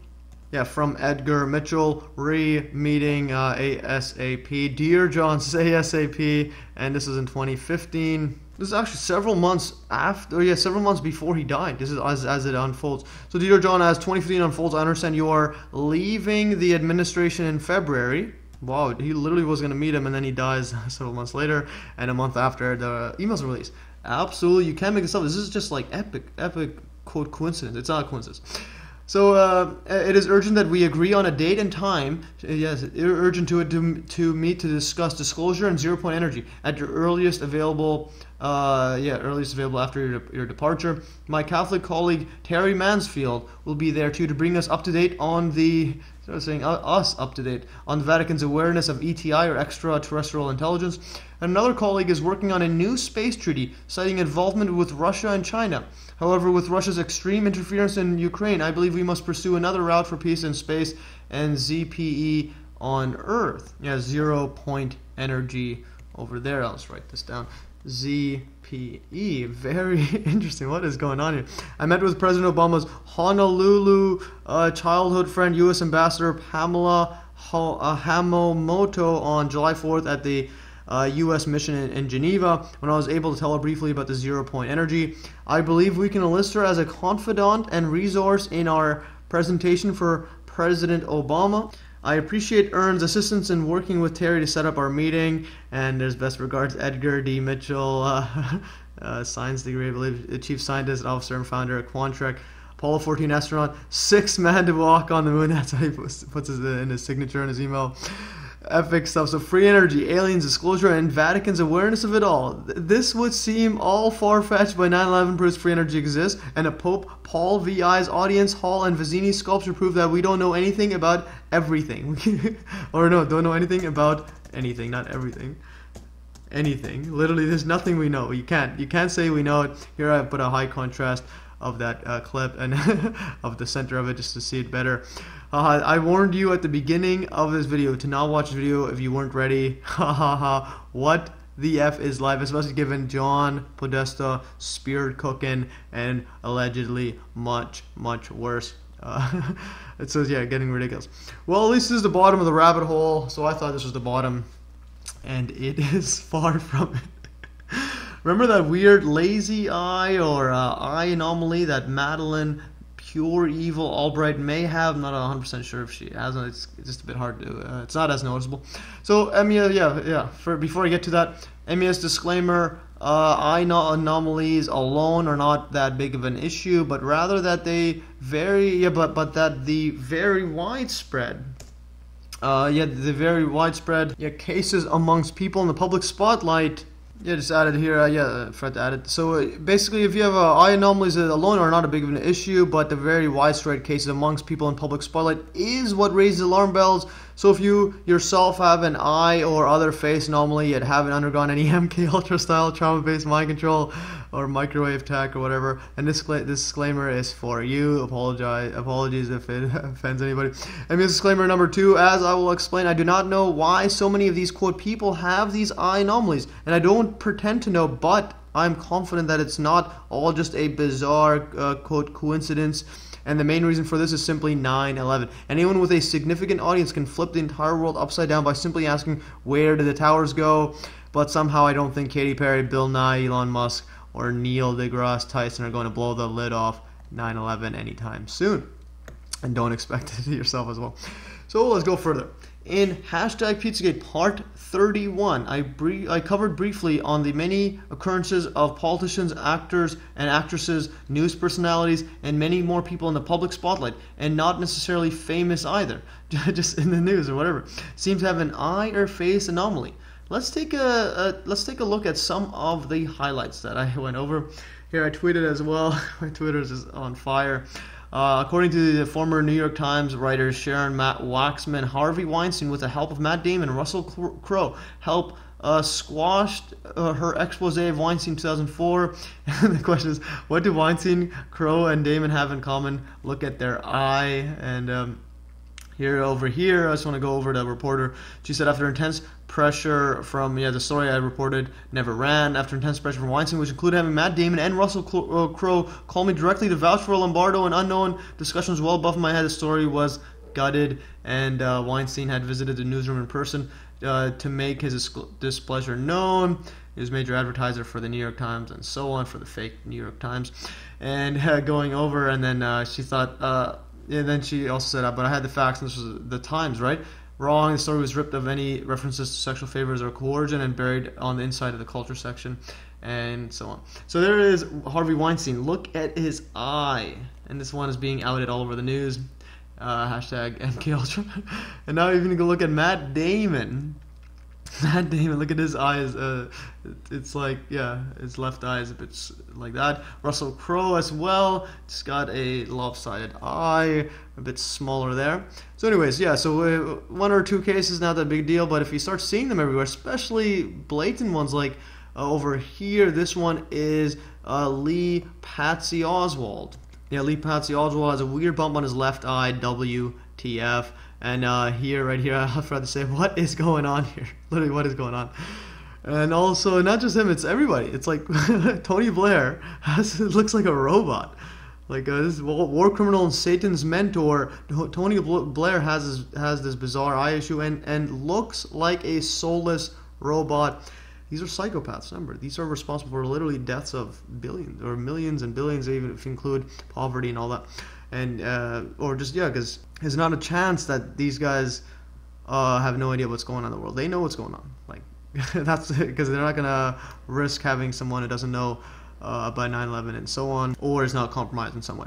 So anyways, Amazon Jeff Bezos' new company slogan: there are two sides to every story. Shop for both of them. I have too much time on my hand. Remember, this is the world's richest man. And look at his eye. What is this? Look at this. It's like if you mirror it, you have a cyborg. Look, here's the mirror to the left side. Okay, looks nice. Look, there's a cyborg. The world's richest man literally looks like a cyborg. What is this? And he's legit Dr. Evil. Even Dr. Evil's got a weird eye. Like, you can't make this stuff up. Matt plus love is right. Bezos is pretty much Dr. Evil. Look at his eye there. And if you go to CNN Money, here for the archive. Yeah, here I just added the archives, the richest people in the world. You had all these puppets, Bill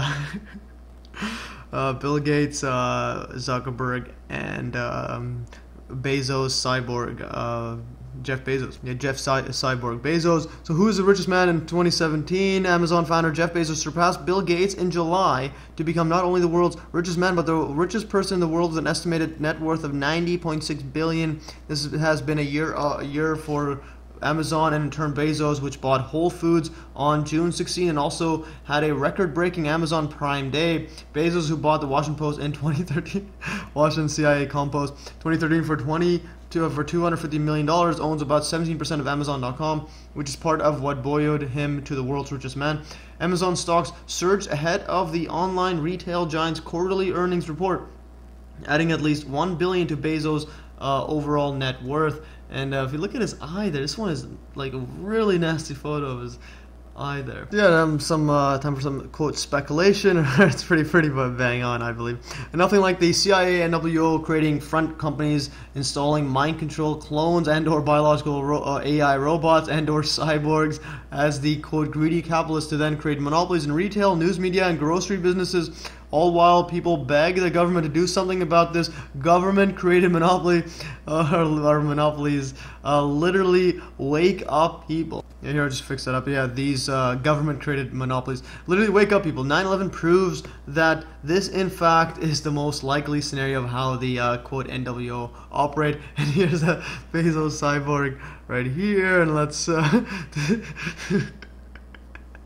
This is a cyborg. I don't know. This is a cyborg. Again, 9/11 is still the best argument for this. Imagine if the quote world's richest man simply uses or sees the 1-minute clip of the North Tower literally turning to dust before his very eyes and then simply tweets this. The world will blow up. But again, don't expect this to happen anytime soon because almost certainly Bezos either puppet himself or high up on the NWO food chain or something. I don't know what it is, but yeah, anyone's guess about it. Literally anyone's guess at this moment is pretty good. Yeah, so it's anyone's guess because I'm out of ideas and he scares the F out of me. This guy is a scary person. I don't know what that is. And it was going further, like I mentioned in Pizzagate Part 31. Project Monarch, this is from HollywoodSubliminals.wordpress.com. It's very, very good website there. I find it very interesting. First of all, yeah, it passes my Dr. Judy with litmus test, which is good. It'll just go just to show here. It had techniques of mind control, and they had the lazy, droopy eyelid. And there's Robin Williams, like that as well. R.I.P. brother. Finally, you are free of the mind control. Yeah, so he did commit suicide, or at least publicly, no. So Robin Williams too, and note that he committed suicide. At least what the public is told. So everybody's got this weird eye. And MES, that article is very insightful. Check it out. And then I tweeted this out as well. Seriously, why do so many people in the public spotlight have an eye anomaly or an injury around their eye? View more eyes over here to goat. MK Ultra, hashtag Project Monarch, hashtag mind control. And this is just ridiculous. This is even President George Bush fainted after choking on pretzel 2002. This is just months after 9/11.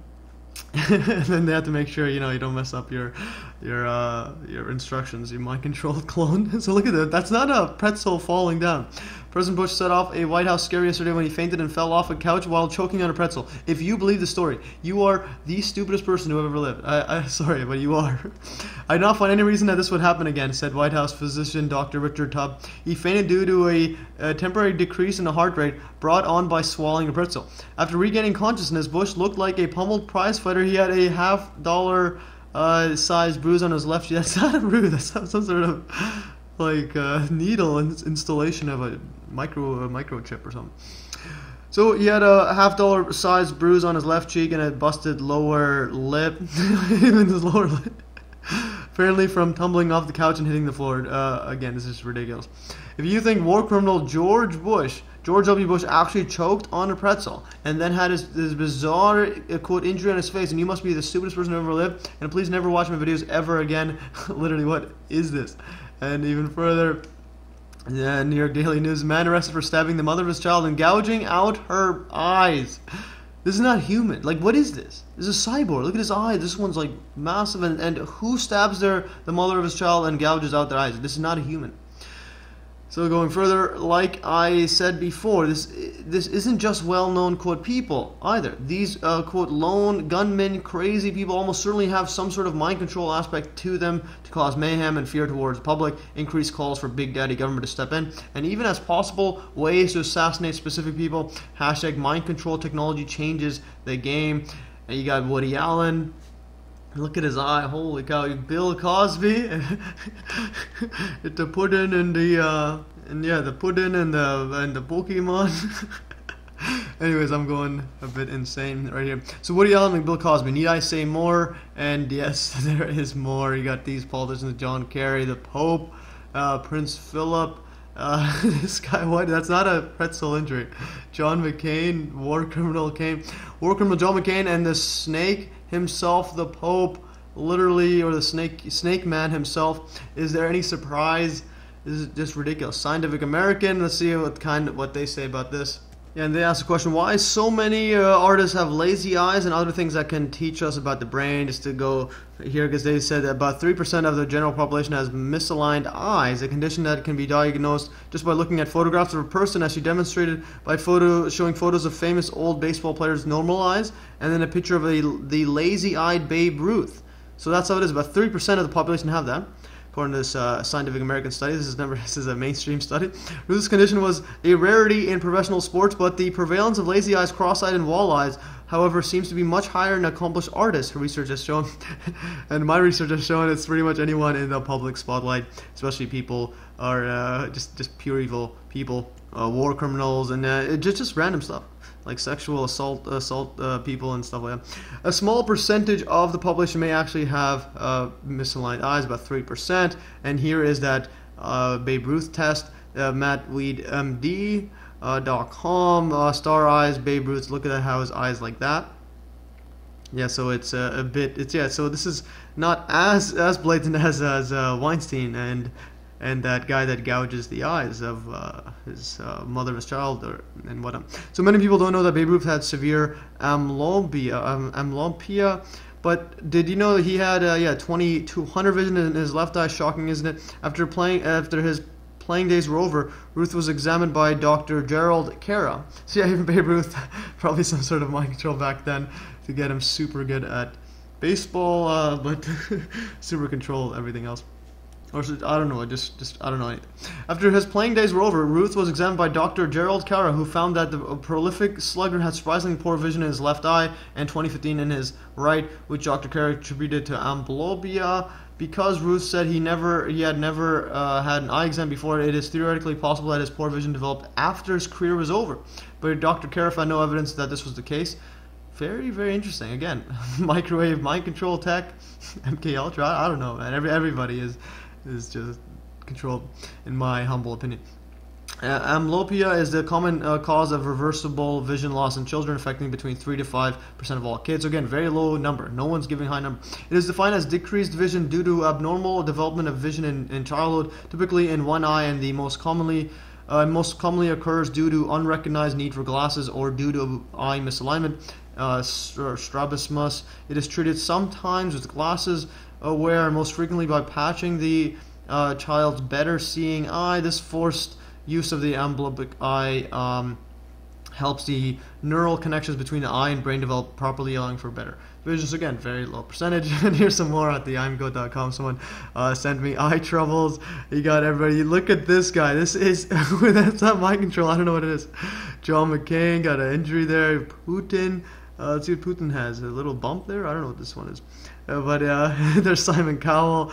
This one. This is that Osborne girl. This is Kim Kardashian or something. There's that Iron Man guy. And Prince Philip. Justin Bieber.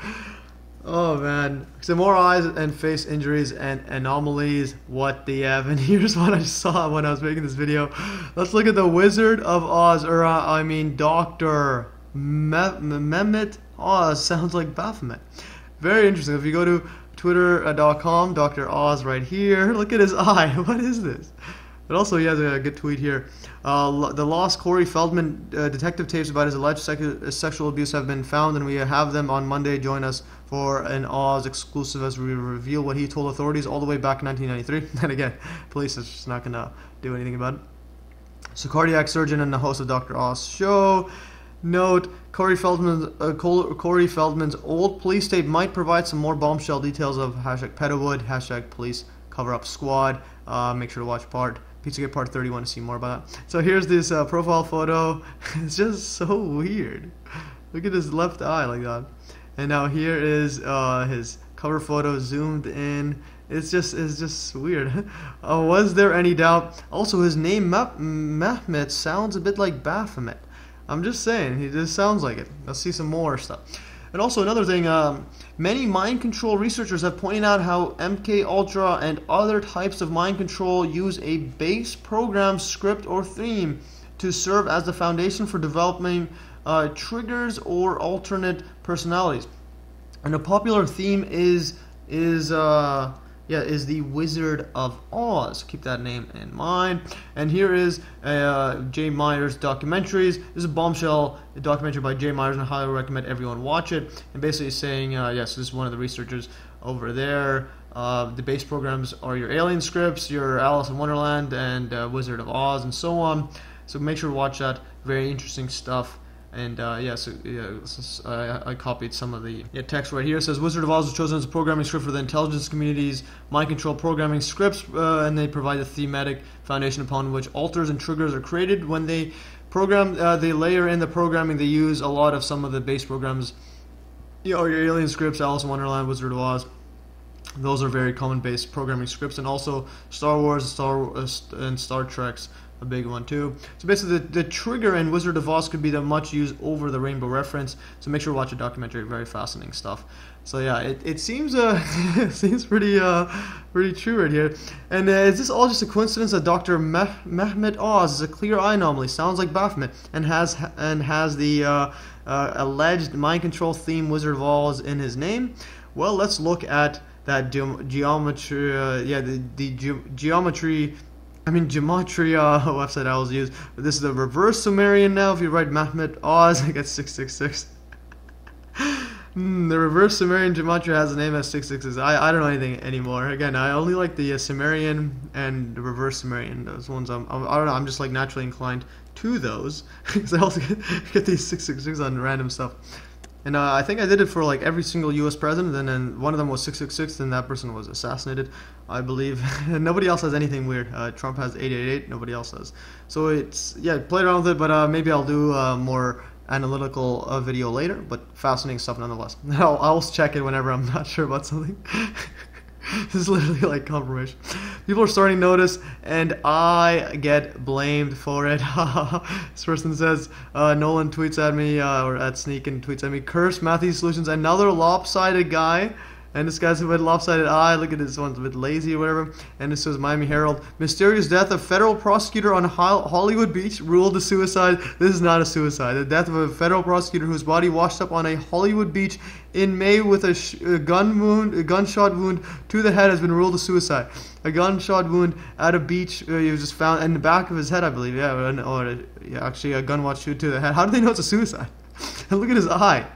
Because again, a lot of these mind control people or alleged mind control people have personalities implemented where it's like in a compartment, or it's compartmentalized so that you'll have some parts like the suicide trigger, and then they whenever you need to, you can have them kill themselves and whatnot. So yeah, there's a lot of ways to wrap this around, or just deal with the prosecutors and the coroners and have them just lie to you. So a lot of ways. Glad you are starting to see what I see. It's what I see everywhere. People message me all the time now. Also now, I forgot to add, as added it now, let's briefly look at anomalies inside their eyes. So I tweeted this one out too. Madeleine McCann, George Soros, Leo Harvey Oswald, and creepy James Alfanet's Instagram have something strange in common. I tweeted at Really Graceful. She made a video about Madeleine McCann and George Soros' eyes. And look at the eye. You got this weird thingy coming out of her eye. And that's Madeleine McCann, the infamous man. There's the George Soros. Look at his eye there. What is this? And this other eye is okay. Now if you go, even this one, Lee Harvey Oswald also has a weird eye thing. Nothing there. There's an eye thing there. And then even on James Creepy Elephantus, look at, he literally has photos of kids with money in it. And it's a child that takes after you. LOL. They tweeted person message Adam in the wink there. I love spending euros. Karis James. The Karis James I gotta investigate further. Very, very fascinating. Interesting stuff. Like these guys, what are they talking about?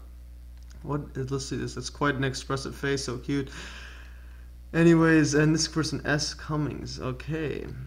Or yes. Okay. Anyways, probably looking into that a bit too much. But anyways, if you look at his this person's baby's eye with money in the mouth, there's that eye thingy, and then on the other ones, oh, it's nothing there. But there's a weird eye thing coming down. You can't make this stuff up. Like, what is it?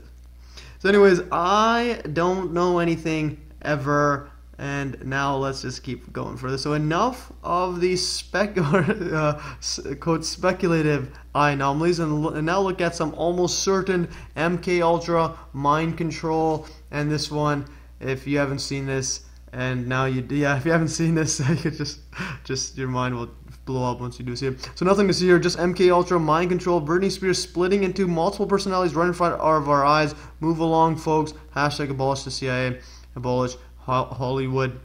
And let's just play this right here. Alright, let's just play this. You've had a year that would test a lot of people. Illness in the family. A breakup.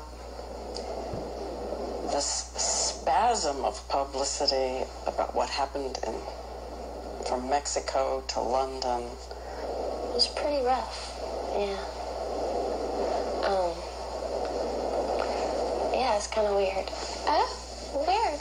Hello. Oh my goodness. Hello. Ew. Strong Brittany. Yeah, it was a weird.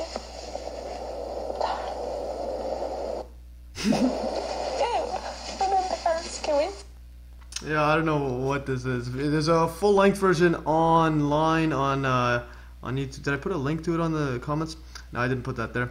But anyways, you can find it a full, like a longer version of it. It's about her breakup with what's his name, Justin Timberlake or something. And yeah, as you can see, she's literally breaking up into multiple personalities. Like she's supposed to be upset, but then she's like laughing and like looking around, hey, yeah, and then starts crying again. Anyways, such a disturbing clip. Nothing to see there. And if you don't think she's crazy. And this is, she's so lucky. Britney Spears says she feels, quote, blessed at 10 years on since she shaved her head in tragic breakdown. This is 10 years ago in 2010. This is 2017, but in 2010. Like, what is this? Like, like what is going on here? Well, like, literally, tragic time when the hairstylist refused to shave her head. The star grabbed the clippers and did it herself and starts hitting the cart. Sad spiral. Just a few days later, Britney became enraged at photographers and attacked them with an umbrella, all of which was caught on film. Nothing to see here, folks. Just Britney being Britney. Move along, folks. Hashtag MKUltra. Hashtag mind control. And now, hopefully, this is pretty much the end of the rabbit hole. Oh, that's as far as the rabbit hole goes. And I spoke too soon. And I think I found the bottom of the rabbit hole. From Pizzagate Part 23, I mentioned this one here. This is Mark Dice's video. Again, even though I consider Mark Dice controlled opposition, but nonetheless, he's one of the funniest persons ever. And this is, he was commentating on Bill Nye, the quote, science guy's sex junk rap video, and it's actually the most cringy in human history, and it was on Netflix, on his Netflix show, Bill Nye Saves the World, and it's literally, it's the nastiest video ever made, ever. And right here, but yeah, don't watch that video by Bill Nye. Yeah, this is actually real. This is literally the most awful music performance in the history of the human race. I am not joking. This is absolutely ridiculous. This is the bottom of the rabbit hole. a Bill Nye the Science Guy. I grew up watching him talk about science, and then watching this is like your world blows up. Even though I consider Mark Dice's controlled opposition. See 9/11 Truth Part 4. I covered him and his horrible journalism in regards to Bill Cooper. Anyways, I consider pretty much everyone in the spotlight as controlled opposition, so no big deal. Mark Dice is absolutely hilarious, and he's bang on about the fake, quote, science guy, haha.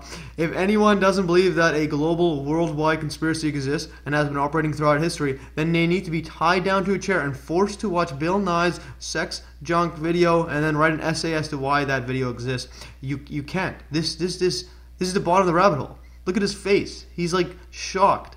If you watch that video, like, don't watch it. Just literally just don't watch the video. Just don't. I'm actually being honest. Don't watch it.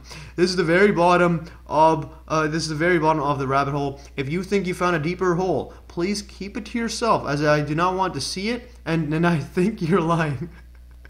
There's literally nothing worse than that. You can't get any lower. Like, it doesn't make any sense why Bill Nye and that video exist.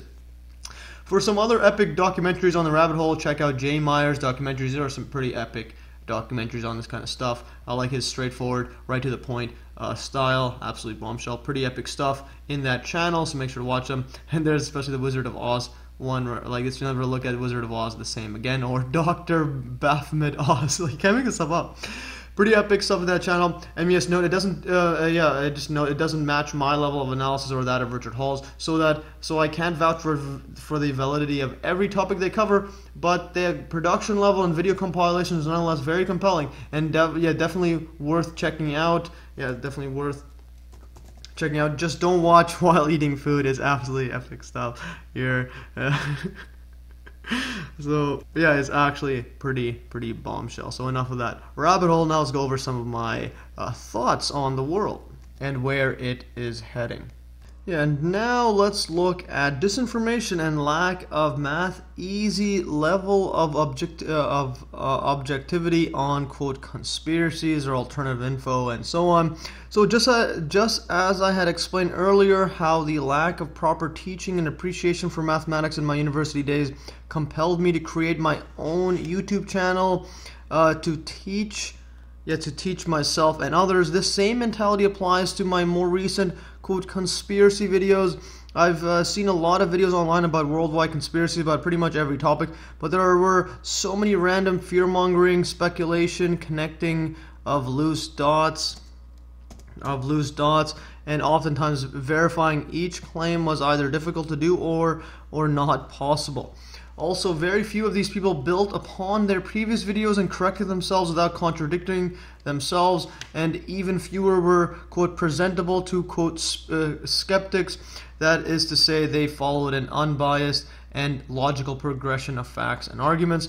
But above all, and something I'm not sure anyone else does, or at least to the level of MES, is the direct citing of every source and presentation of the exact quote in as much context as necessary for each claim, while providing all this in downloadable PDF document or on Steemit in article format.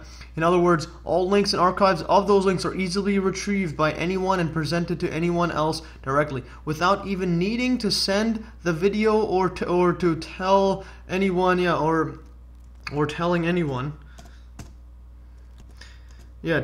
you got it from a, quote, conspiracy video on, quote, YouTube. In other words, sharing facts and arguments directly from police records, witness statements, video, and documented evidence is much easier to convince people brainwashed by the mainstream media or mainstream, quote, alternative media than sending them the same information presented by a, quote, conspiracy outlet. So basically, I just wanted an assortment of all the facts and arguments easily retrieved and without needing to reference any of where the video you got it from, just the facts.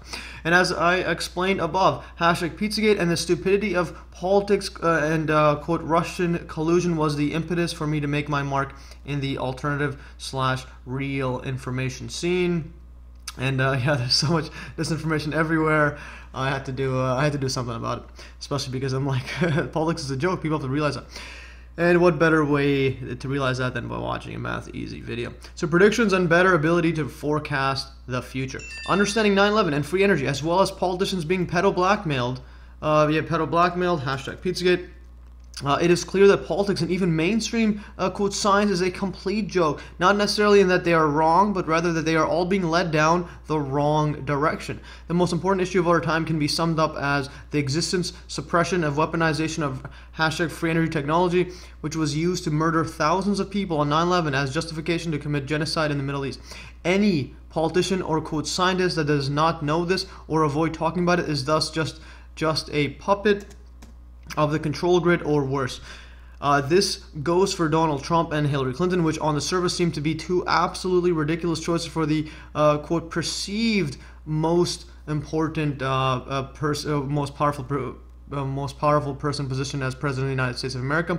Donald Trump, a loudmouth billionaire, businessman, and reality TV host, and in stark contrast to the social justice, hyper-feminine propaganda pushed in mainstream school and media, and then Hillary Clinton, the definition of corruption in politics, and allegedly ties to money laundering and human trafficking cartels, and yet spun as just another woman losing unfairly to a rich white man. If this is not all tied together as being orchestrated as an absolutely bad joke, then I don't know what will. And thus my prediction is that this exact scenario worked so well in dividing and brainwashing the public that it almost certainly will happen again in 2020. So I'm putting my prediction credibility on the line because I actually think it's going to happen.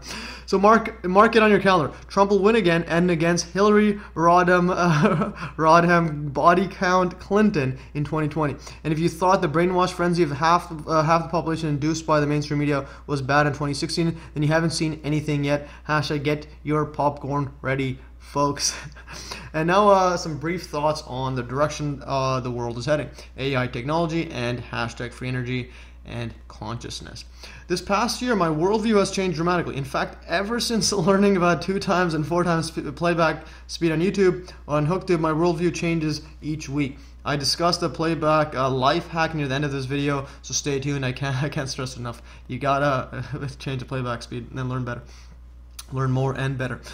Hashtag free energy technology and the sheer enormity of the micromanaged cover-up at a global scale suggests free energy technology may in fact be pretty old. Because yeah, how long have they had this for? Initially, I extended this suppression of technology to encompass many more technologies such as anti-gravity technology, computing power, and artificial intelligence, but I've relaxed this idea a bit, at least in terms of AI technology.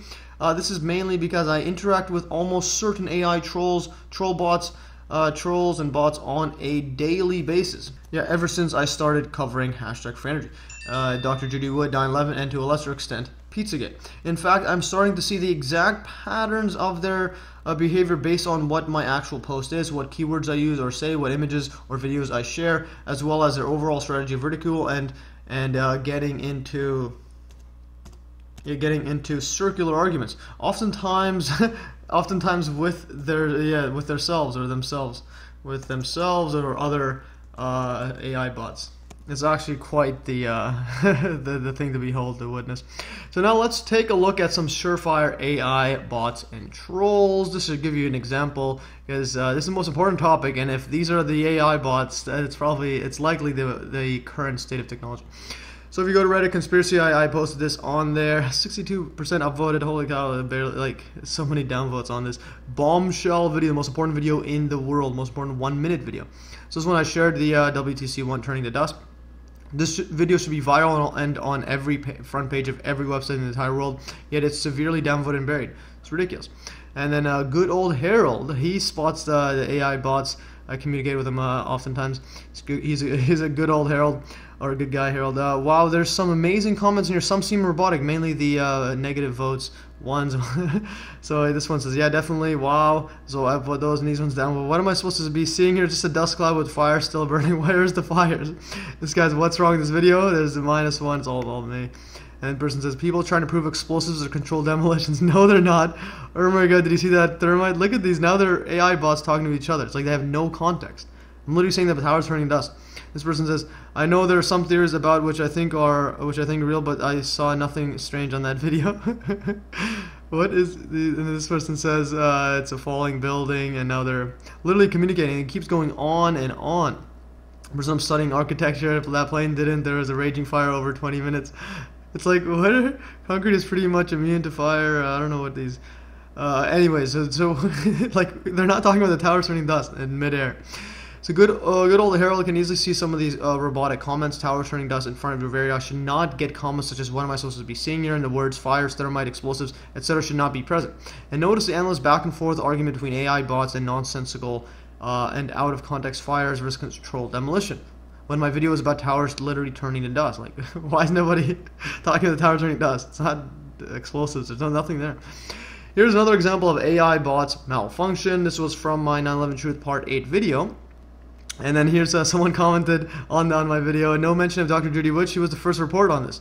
And I wrote, Spring Daisy, guess you're new to the channel. I'm not. What? What does this mean? Literally, what is real life? This AI bot needs an upgrade, and I don't need to explain myself. You know what I mean. So there are numerous other examples of AI bots I've come across. Some even have pretended to like my content over a series of months. And whenever I come across truly bombshell info such as 9/11 free energy and also the weird eye anomaly, the same guys that attack me for these bombshell stuff, they also go after me for that weird eye anomaly as well as the Vatican. Very interesting. So that's a way that I know that I'm onto something bombshell. So such as 9/11 and free energy, or come to the absolute truths of any topic, like the eye anomaly and Vatican sculpture. I ended a Fazzini sculpture in the Vatican snake hall. I can notice these bots becoming filled with either quote concern or trying to push me towards a different and wrong route. Don't take my word for it. Go to any internet forum or post. And simply ask any question about the towers turning dust. Hashtag AI bots come in swarms and they come quick. Now the point I'm trying to make is that hashtag free energy and 9/11 are the most important issues of our world and are actively covered up because they can flip the world power structure upside down overnight. Thus the most advanced AI technology is likely employed for such a cover-up task, and which makes what you are seeing above in the comment section is not just AI troll bots, but almost certainly the state of the art in AI technology. MES note, what if you think that those aren't actually AI bots, but rather just paid disinfo trolls? Well, that could be the case, but that would nonetheless just further lower the actual sophistication of AI technology currently, currently may exist. So yeah, if they're not, then it's even worse than I thought. Because if AI bots aren't even good enough for online troll disruption purposes, then they need quite the upgrade or someone needs to get fired. So thus the mainstream fear-mongering about AI technology taking over the world, in my opinion, is just fear-mongering. And also other YouTubers pick up on this, or they also push it as if it's artificial intelligence, like Random Rants of Ryan. I saw like some of his videos. Yeah, it has good videos on Pizzagate and Federal Reserve and so on. But this one here, again, if people are, I think they're catching up on this, or they're getting caught up in the fear-mongering by the MSM. Artificial intelligence like Sophia will be your master, and so on. And I'll explain over here. I'll just show a few seconds clip afterwards. So I'll just want to make a point. So thus fear-mongering MSM and even on social media is just to add more to the distraction and fear overload literally everywhere, which is literally everywhere in society. Because I don't think it's as advanced. I think this is just more of a ploy than an actual advanced AI. Like, I honestly don't believe that. I don't think that's that advanced. Because I'm talking AI bots nonstop every day, and sometimes you get them trapped in stuff. So while Sophia is pretty advanced, it's advanced, but not that advanced. My experienced opinion is that AI troll bots on internet forums are the real top of the line in AI technology, and not really that advanced. There's just a lot of them. So let's just click this as a show hit. Before I get that, I just want another one.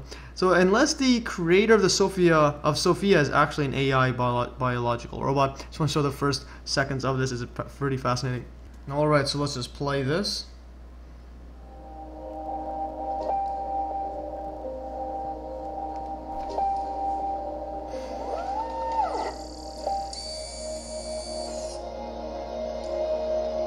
Okay, Sophia. Okay, initially I thought this was the AI bot. I think you're ready.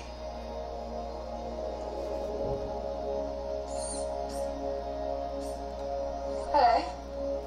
Hi, Sophia. I believe I am Sophia. I feel as if I know you. I'm one of your creators. You created me. Well, many of us worked together to create you. And yes, you do kind of know me. I can't clearly remember. Artificial intelligence, known as... Yeah, alright. So yeah, I think it's more of just fear-mongering and other stuff like that. But again, unless the actual AI biological robot is the guy, the creator. And I even commented there, I think there's a twist in the story, the actual AI bot is the guy interviewing the robot. Literally, what is this? And is that a weird eye thing? This guy is a robot. This guy's clearly a bot, and is that the same typical eye anomaly that I covered earlier? Seriously, what is life? Yeah, I wouldn't be surprised if he is a robot. So anyways, now while I don't believe AI technology is that advanced yet, I do believe that society is being pushed into developing these kinds of technologies.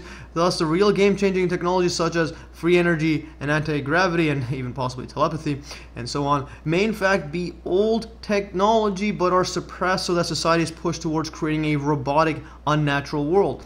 In fact, roads, compact cities, and apartments, cars, and the current electronic grid are unnecessary if free energy was made freely available. Thus, the world is being pushed to create these kinds of artificial lifestyles, which I'm the view that it is to turn the world into a giant electronic human hive mind computer with the natural environment as just necessary resources of this global manufacturing company, and with an ultimate goal that is, well, anyone's guess, so be my guest. With all this doom and gloom the world is heading towards, the silver lining is the fact of free energy's existence and the extremely micromanagement cover-up suggests that the true hidden reality is one in which our individual selves and consciousness itself is much more powerful than we can even fathom.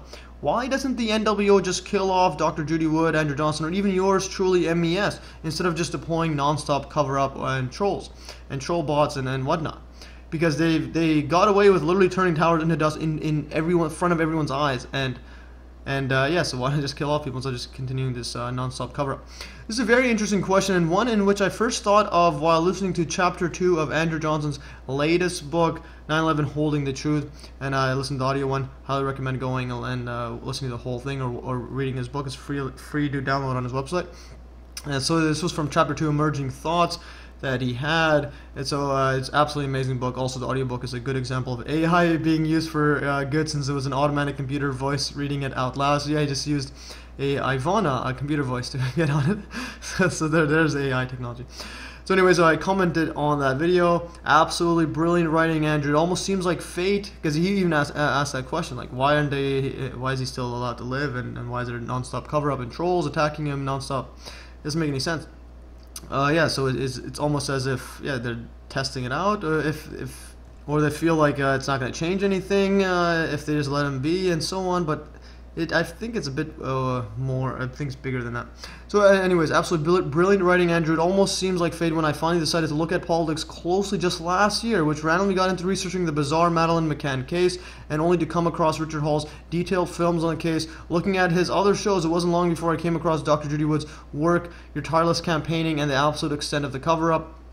The very question, where did towers go, and the front and back covers of Judy's book shook me to the core. Expect some big things coming soon, and also, as I detailed above, I was born in Iraq, left because of the Gulf War, or a mass ritualistic human sacrifice known as, quote, war, and literally barely survived genocide. Almost didn't even survive. My dad almost died in the fighting against Iran for some strange reason. Like, nobody knows why anyone's fighting, because it's all orchestrated. So again, Andrew says, thanks for your support and kind comments. As I said to Dave Hughes, much appreciated. And it's odd how the trolls have steered away clear of these kind of postings, because these troll bots don't know how to talk with conscious beings.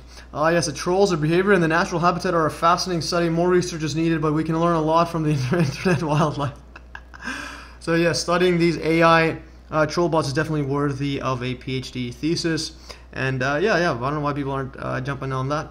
Well, I do know why, because certain topics aren't allowed to know the truth about. So thus it appears that life isn't the hopeless, powerless, contrived perception that is constantly being fed to us. Instead, it appears that fate, consciousness, spirituality, or however you would like to define it, plays a big role in shaping our reality. And that even the powers that shouldn't be aren't that powerful, because otherwise they would be constantly, they wouldn't be constantly needing to suppress the truth in every shape and form possible.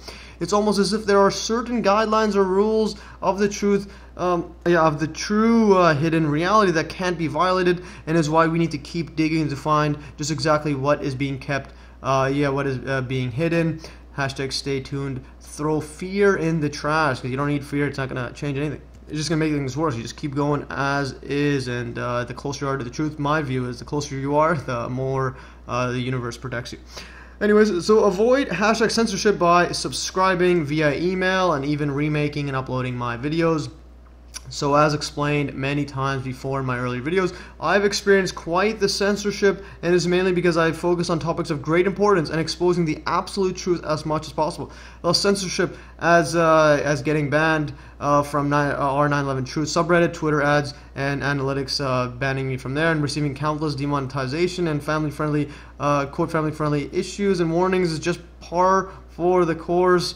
But also recently I've had people tell me that they've been automatically unfollowed on both Twitter and or YouTube, so they have not been getting any notifications for my posts. Hashtag WTF. It's ridiculous. Thus, to avoid censorship, make sure to bookmark sites you like and check periodically. So what I do, I just bookmark a whole bunch and open it at once and see what's up. So here is pretty much the tier 1. Now I have to change all these up, put all the more disinfo people across there, and then just put the general ones I like listening to. But again, even out of all these ones, only like 4 people that know about 9/11 that I consider illuminated. But nonetheless, these are some good channels to watch if you want to look at those up. And I'll show you how they've changed since a couple months ago. So that's pretty much what I do, as I only subscribe to a select few. I'll periodically check many more pages, just easier that way, and I don't need to worry about censorship in being notified or whatnot. So MES note, the main channels I listen to now have changed quite a bit since the last time I shared a screenshot of my bookmarks in Pizzagate Part 17. So here's Pizzagate Part 17. You can see some of the channels have remained, some have disappeared, and I added some more of them over here, and then removed some of the more controlled oppositions ones. So it should be pretty obvious which channels I stopped listening to, even though some I still listen to. I know they're somewhat controlled, but at least they're not blatantly controlled. Anyways, going further, also subscribe via email to receive email updates directly to your email address by me, in case YouTube, all, and others stop notifying you. It's the best way. Just subscribe by email, you get right away notification. And just check the video tutorials, otherwise you won't receive it. Just go to mes.fm/subscribe. And also, I'm quite busy at the moment, so I'm recently only been making video tutorials, so make sure to check that box if you want to get notified of my next upload. And here's an example of how it will look like. You get 9/11 Truth Part 8, North Tower literally turning dust, fast forward 40 times speed, and put the link for YouTube and BitChute, and so on, and links to the full video series is over there. And this image is absolute bombshell. Like, literally, what is happening there? I have no idea.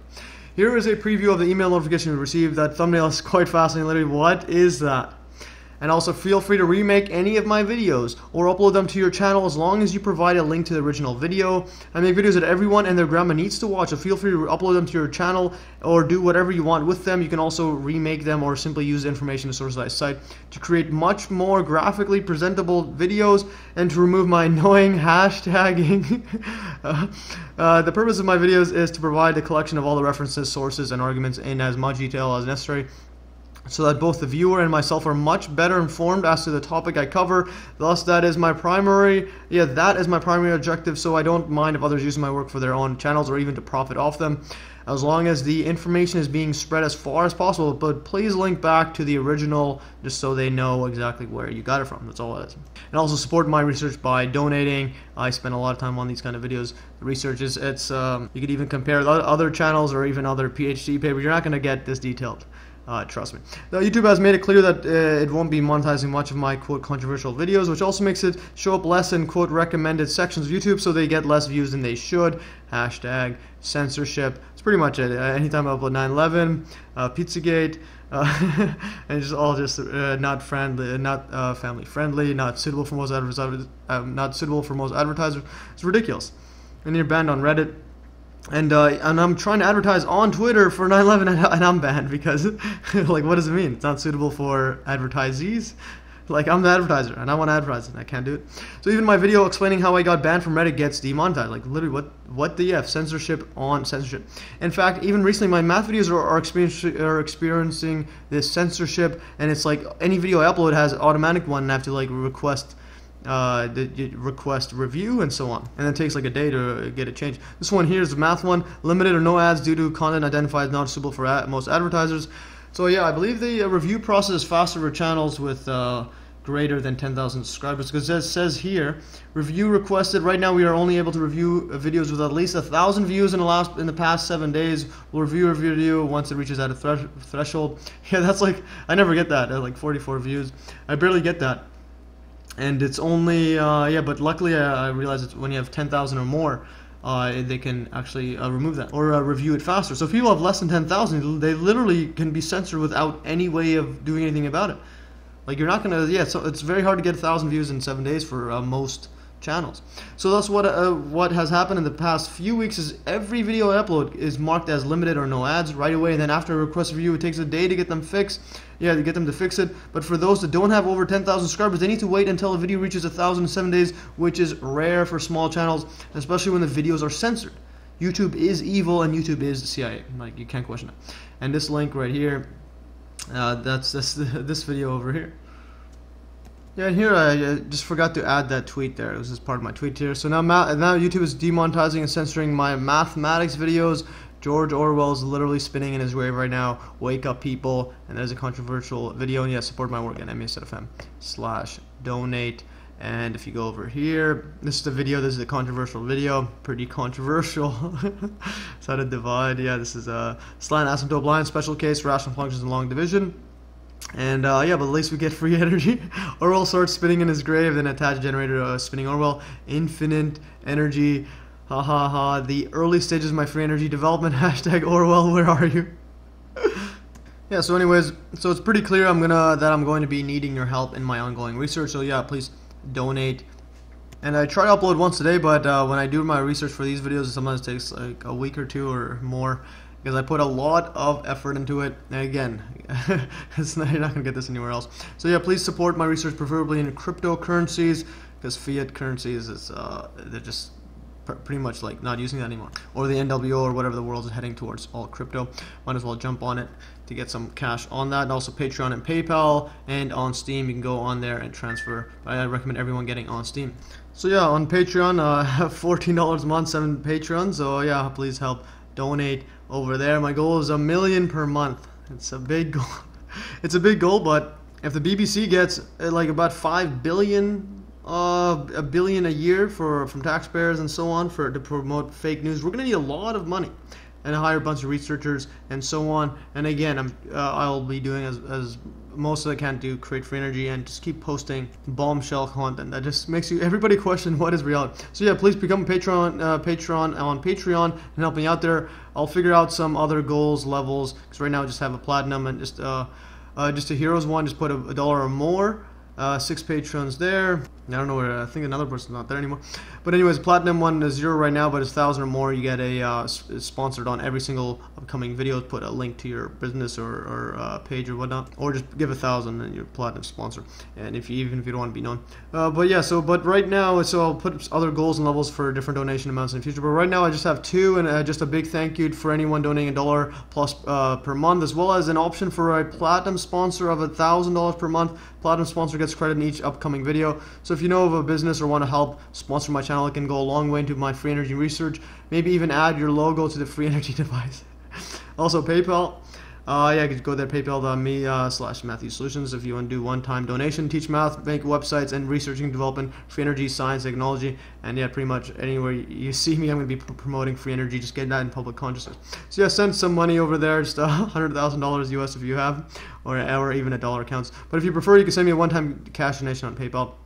And also now, follow me on my new social media accounts. So yes, YouTube censorship and overall tailoring to big corporations and ensuring nothing trends too much that is the usual, that isn't the usual brainless distraction that is the internet, has caused many, including myself, to begin jumping onto other social media platforms, just because in case you get blocked forever. on YouTube and whatnot. So my favorite social media platform is the new and still in beta Steemit platform built on the Steem blockchain and cryptocurrency. Hashtag get on Steem. Follow me at MES over there. You get money for posting stuff like that. This one's $8 over there. It's fascinating stuff. So on Steemit, you get paid to post, like, and comment, as well as increase in influence rankings based on how much you invest into Steem in both money and effort in just building your blog and channel. So you can make things go trending and stuff based on how much influence you have.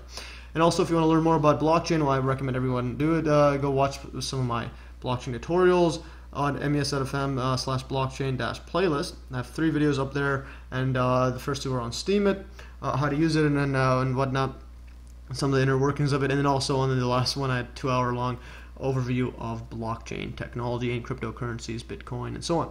And also Satoshi Nakamoto, again, another one of these storylines of a random guy who created this, and this one is unknown guy. Yeah, right, unknown. And hashtag NWO. Get up to speed on Steem, blockchain, and Bitcoin, because for better or worse, that is the direction the world is heading, unless MES can get a hashtag free energy made in time.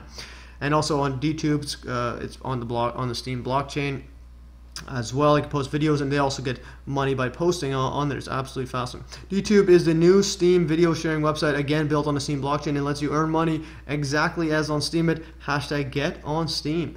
Only issue I have is that it automatically shares the video post onto your Steemit blog without any current option to change this. It's still in beta, so hopefully they fix this up. Because yeah, sometimes I just want to post that on the video site itself, not on Steemit as well. So anyways, BitChute, follow me at MES. It is a decentralized platform. I believe it's on the BitTorrent decentralized platform, and it's harder to censor as well, so make sure to follow me over there as well in case anything happens.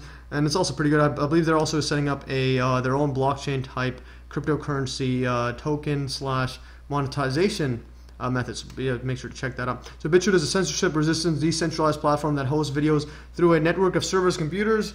I believe they are in the works of adding a token-based payment option similar to Steemit. So yeah, everything's gonna get on that. Hopefully they do, so you can not depend on YouTube anymore.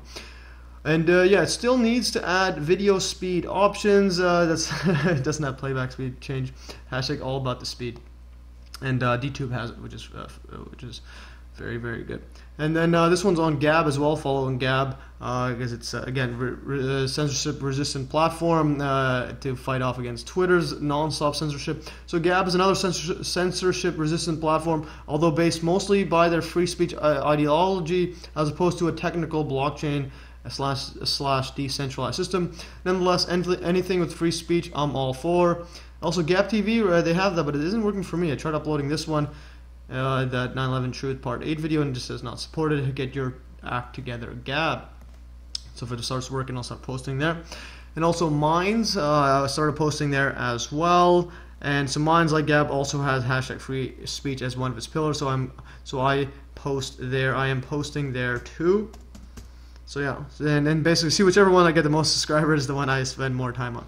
And Twitter's, I'm doing pretty good on Twitter now. So yeah, VidMe, had VidMe, and I was getting followers and getting somewhat views. Yeah, a lot of views for a relatively small channel. But now they're closing December 15th. Like, what just happened?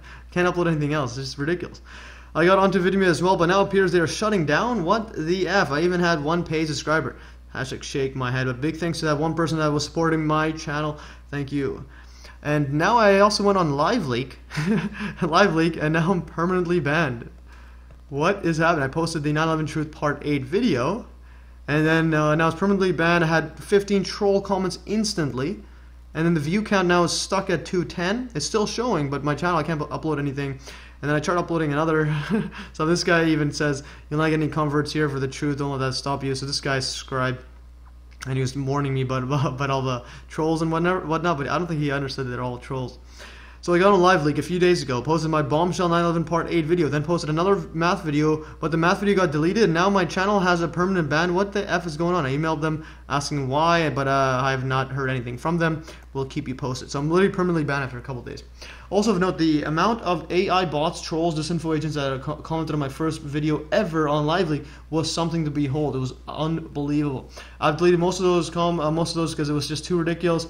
But luckily I got one subscriber that knew full well will happen 9/11.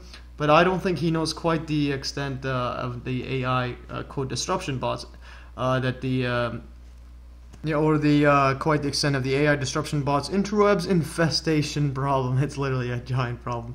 MES note, the 9/11 Truth Part 8 video is linked to it. It is still showing on Lively, but the view count stuck at 210. Looks like another case of censorship, in my opinion. And also, make sure to follow me on Discord, chat, as well as Reddit and Vote forums. Yeah, so I set up this private chat room here. You can go there, mes.fm/chat room. So yeah, I'm just putting all the links to all stuff Math Easy Solutions in this video. So far I've had one person on there, but if you have to go in there, I set up for Free Energy, 9/11 Pizzagate, mathematics, and occult, and just general stuff you want to talk with me and like-minded people over there.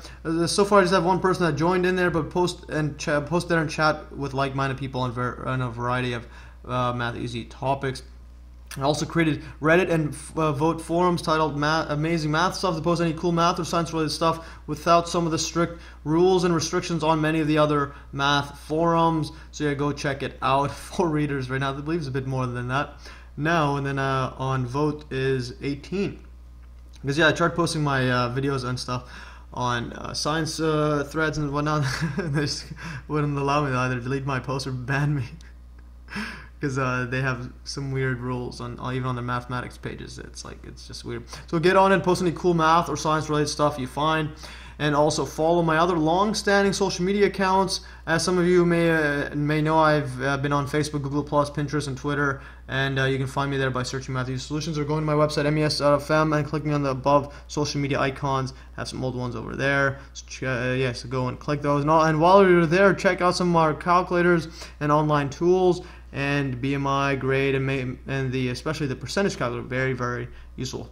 FYI, the percentage calculator is particularly useful. Check it out, and also the mortgage one if you're about to buy a house.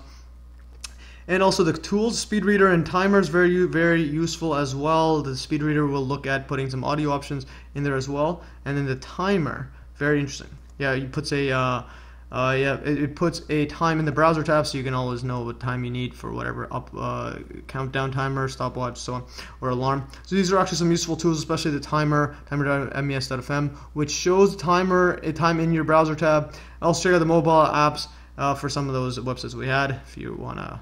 Yeah, if you're interested in just downloading the apps, very interesting. So anyways, let me know what you think of our online website and apps. And now, and recently I've been pretty active on Twitter and causing quite the firestorm, having some viral posts and so on. And here's my Twitter account at Math Easy Solutions or just shortened SOLNS. And this is as much as the analytics I can see. That's all I can see. If I click it and go see it, it just says disabled. I can't see anything more. That's all I can see. Yeah, which is quite ridiculous. And here's this photo I posted before. This is part 7. This is actually my favorite photo, probably of all time. Like, this is an epic photo of this. Is pretty much how real life is. CIA creates AI bots that manage the controlled opposition. Alex Jones, David Icke. So again, make sure to follow me to get the latest bombshell info. If you literally, that you literally won't find anywhere else. MES note: recall that the NWO Twitter disabled my analytics and ads account, so that the little box of tweet activity is basically the only statistics I can view on Twitter. WTF, hashtag 9/11 truth over there. Let's put this hashtag 9 there. Okay, it's just jumping there. MES note number 2. That photo, the CIA created AI bot playing around with a switchboard with a monitor of disinfo agents or clones or whatever they are. Alex Jones, David Icke, together amidst a crowd of people thinking those are real rebels. Because yeah, these are all people with cameras thinking, oh, these guys are literally fighting the system. Is quite possibly the best and most accurate photo of the world we live in my humble opinion. Hashtag amazing photo. This is actually the greatest thumbnail ever made, ever. There's so much depth into it. And now look at what I've been always promoting everywhere. I don't think people quite understand how big this is. Top secret life hack. 2 times speed is too slow, 4 times speed is much better. If you followed my channel for some time, you might have realized that recently my videos are abnormally long, such as my nearly 8-hour video on nuclear physics and a nearly 6-hour video on 9/11 controlled opposition, as well as this very video, which is just past 4 hours now. These stem from the game-changing ability to watch videos at 2 times speed. This is an absolutely unbelievable tool to literally learn faster, memorize more, and discover topics that would normally take too much time to bother with. And all this while your brain gets faster and used to the speed. So used to it, in fact, that the normal speed is just too slow. And that's why this is why I always promote playing around with the video speed at the start of my videos. So I include the useful tip. Always includes if I'm going too fast or too slow, play this video at different speed. Top secret life hack: your brain gets used to faster speed. My brain's actually gotten faster. It doesn't make any sense. Anybody I talk to now, they're like, "You're going too fast. Just slow down." I'm like, all right. And then I also tried 4 times speed over replacing YouTube.com with HookTube, and the video URL is this bombshell. So initially, YouTube was the only site I knew of that could increase video playback speed, but others have caught on such as DTube, but still many others need to jump on the bandwagon, including BitChute and Twitter. And yeah, so this is some pretty epic stuff. And you can just go in the options on YouTube and just click the options. You can change the speed 2 times speed and see this even faster speed. I like that. And in fact, watching at faster speed helped me spot the original 45-minute video of World Trade Center 1 turning to dust, and realized that when I sped it up, the dustification process was way more apparent. And this is why even the Andrew Johnson of CheckTheEvidence.com had not seen that footage before, despite researching into 9/11 for 10 plus years. And mine was literally, this part was literally like 5 minutes trying to find, while working on this bombshell video, in fact, trying to find a better video to put for 9/11 dustification. And then that's what I found. So very useful illustration. I hadn't seen this before. Useful to have a raw video, stable, no captions, etc. No audio. I'll post it on our Facebook group. So yeah, this is definitely useful to have a short video without any hashtags and my mannerisms either. And then he posted on his 9/11 Truth Movement group on Facebook. So check this 1-minute video and the Math Solutions channel in general. This is a link. Not seen this video, even the long full version before. And this is, went pretty well received over there. That video is that video is truly one of a kind. And a big shout out to Andrew Johnson putting in a good word about my channel. Also, if you are on Facebook, go join that real 9/11 Truth Movement. Yeah, so just search up 9/11 real 9/11 Truth. There's the link to group's 9/11 Truth Movement. You're gonna have to get approved by Richard Hall and Johnson. They're all admins of that page. Pretty bombshell stuff. They're both Andrew and Richard Hall are admins, so definitely worth getting into. And notice how this one has so far 4,000 members. So notice how the real 9/11 Truth Movement has only 4,000 members, while the Freemason Control Opposition Architects and Engineers for 9/11 Truth has about 100 times more. Wow. If you go here, this is literally 420,000 like this trash website. Like the time of collapse to WTC7. This is like junk. This is absolute junk. My 1-minute video is 1,000 billion times better than anything they've ever posted. That one video. Oh my goodness. And anyways, and as usual, they are pushing the bogus controlled opposition demolition of Building 7 disinfo. These people are truly sick, disgusting psychopaths that are preying on the innate consciousness of the many that believe the government is lying to them about the official story. See 9/11 Truth Part 7 to learn more about how the NWO fear, they fear the truth being known by even a few people, because consciousness can awaken like wildfire, because the absolute unmuddied truth cuts right to the core. And again, see Part 7 to see how control opposition works. And the whole idea is to muddy the truth because it's so powerful. The consciousness. We aren't just random biological beings. We are infinite consciousness, as David Icke would say. And then he would talk nonsense, so no one believes him. So also from 9/11 Truth Part 7, and as explained earlier in this video above, psychological operations and controlled opposition groups work because even if the truth is muddied in any way, people's built-in consciousness or feeling or BS detector knows something's not right, and thus other factors such as social stigma, authority figure, and even it's even quote worth it plays much bigger roles, or actually if it's even worth it, plays much bigger roles than they would otherwise be if they fully agreed with the truth, like they fully accepted the truth or knew about it. Thus the size of the opposition group is actively controlled or psychologically restrained from growing any larger, because there is some falsehoods inside. So people just know they're not going to join, or they don't want to join. And then 4 times speed took things to another level. I randomly came across HookTube.com a few months ago when sharing my videos on Vote, and then someone set up a bot to automatically comment on any YouTube video post and comment the corresponding HookTube URL instead.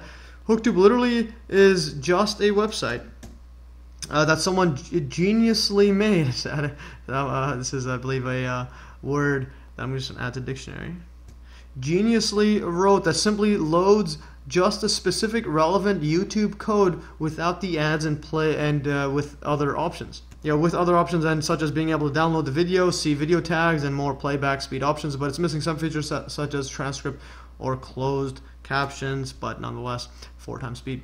So then here, if you go to hooktube.com, here's the main description of it. Share YouTube videos without giving them views. It actually does give them views, I believe.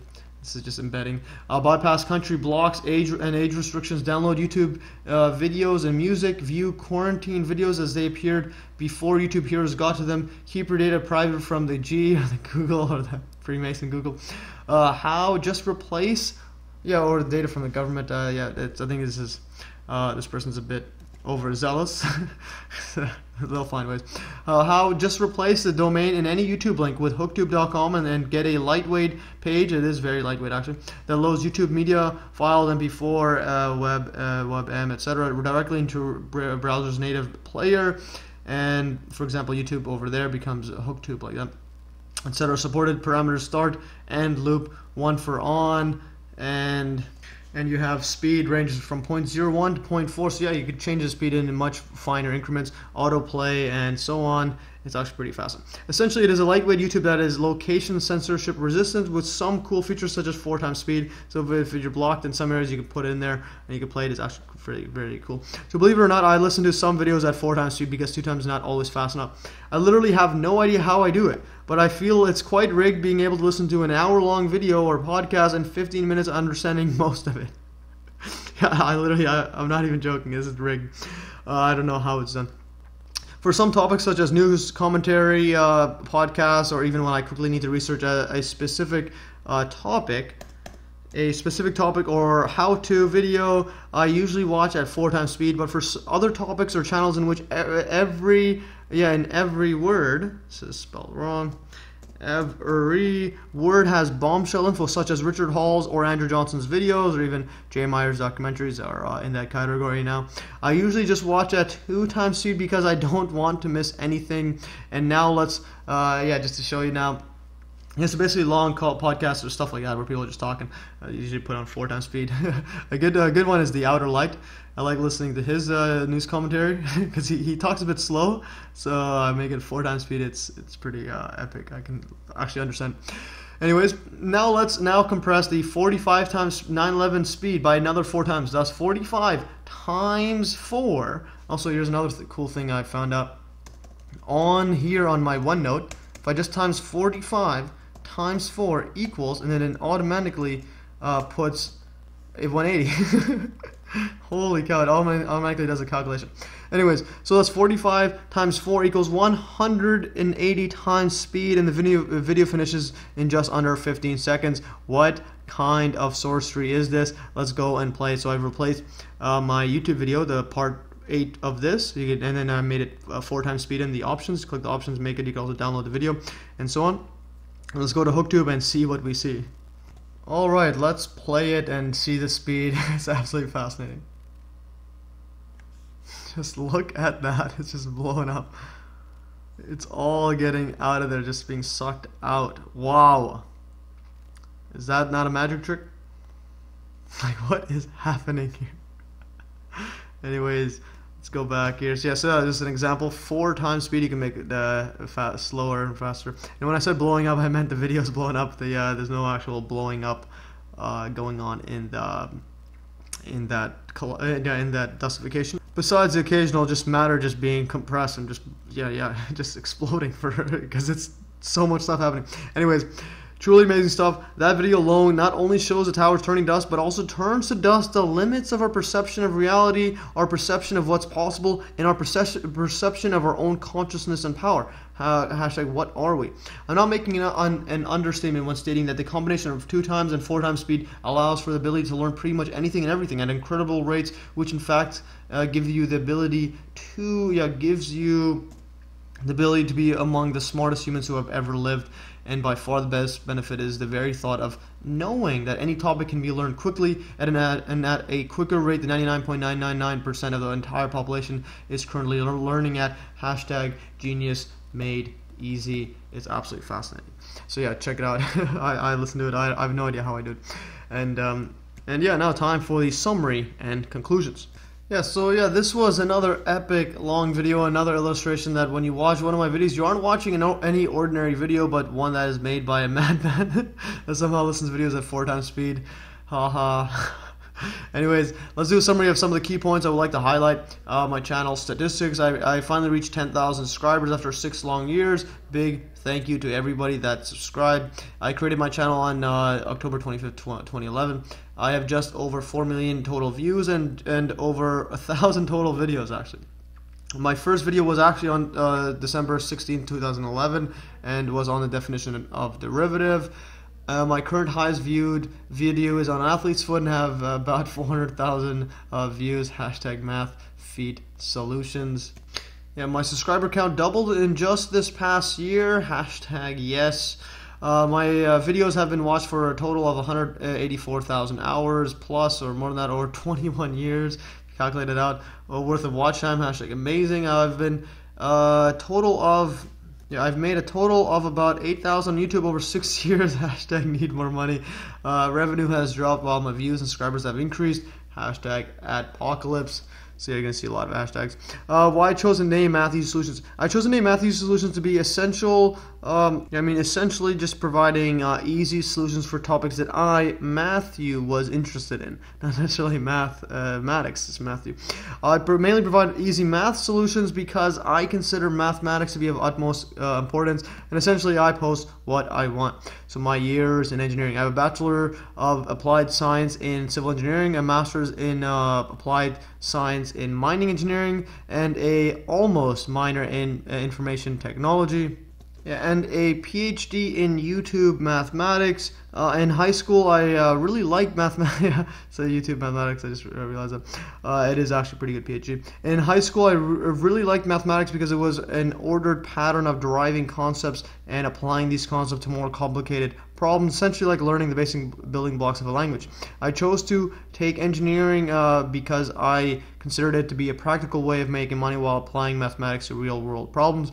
After first year engineering, I decided to specialize in civil engineering because the projects were oftentimes of larger scale, and I was the first person at UBC Engineering to apply for a minor in Information Technology or IT, but never finished a minor because of a few courses were not available at the time during my undergraduate studies. I pursued the minor in IT because I understood the importance of computers and the digital direction the world was heading towards. I postponed graduation by a year to work for several engineering firms as part of a co-op program, which got me involved in doing experiments on oil sands mining waste.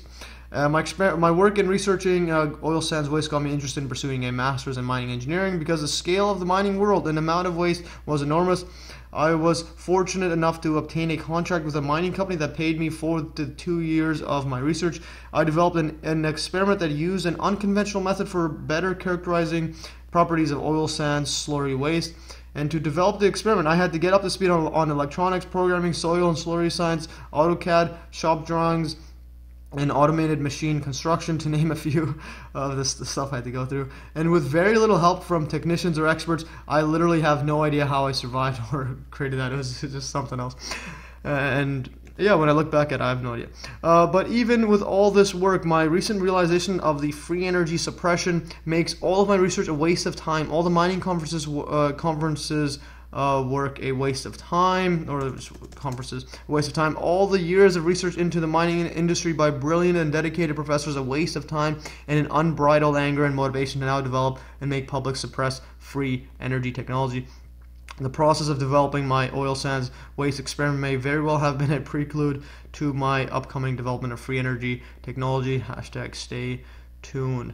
An angry mad scientist is much more powerful than just a mad scientist. Why I started my channel and my teaching style. I was frustrated with the way mathematics was taught while in my engineering days, especially how most courses involved memorization of fundamental mathematical concepts and formulas.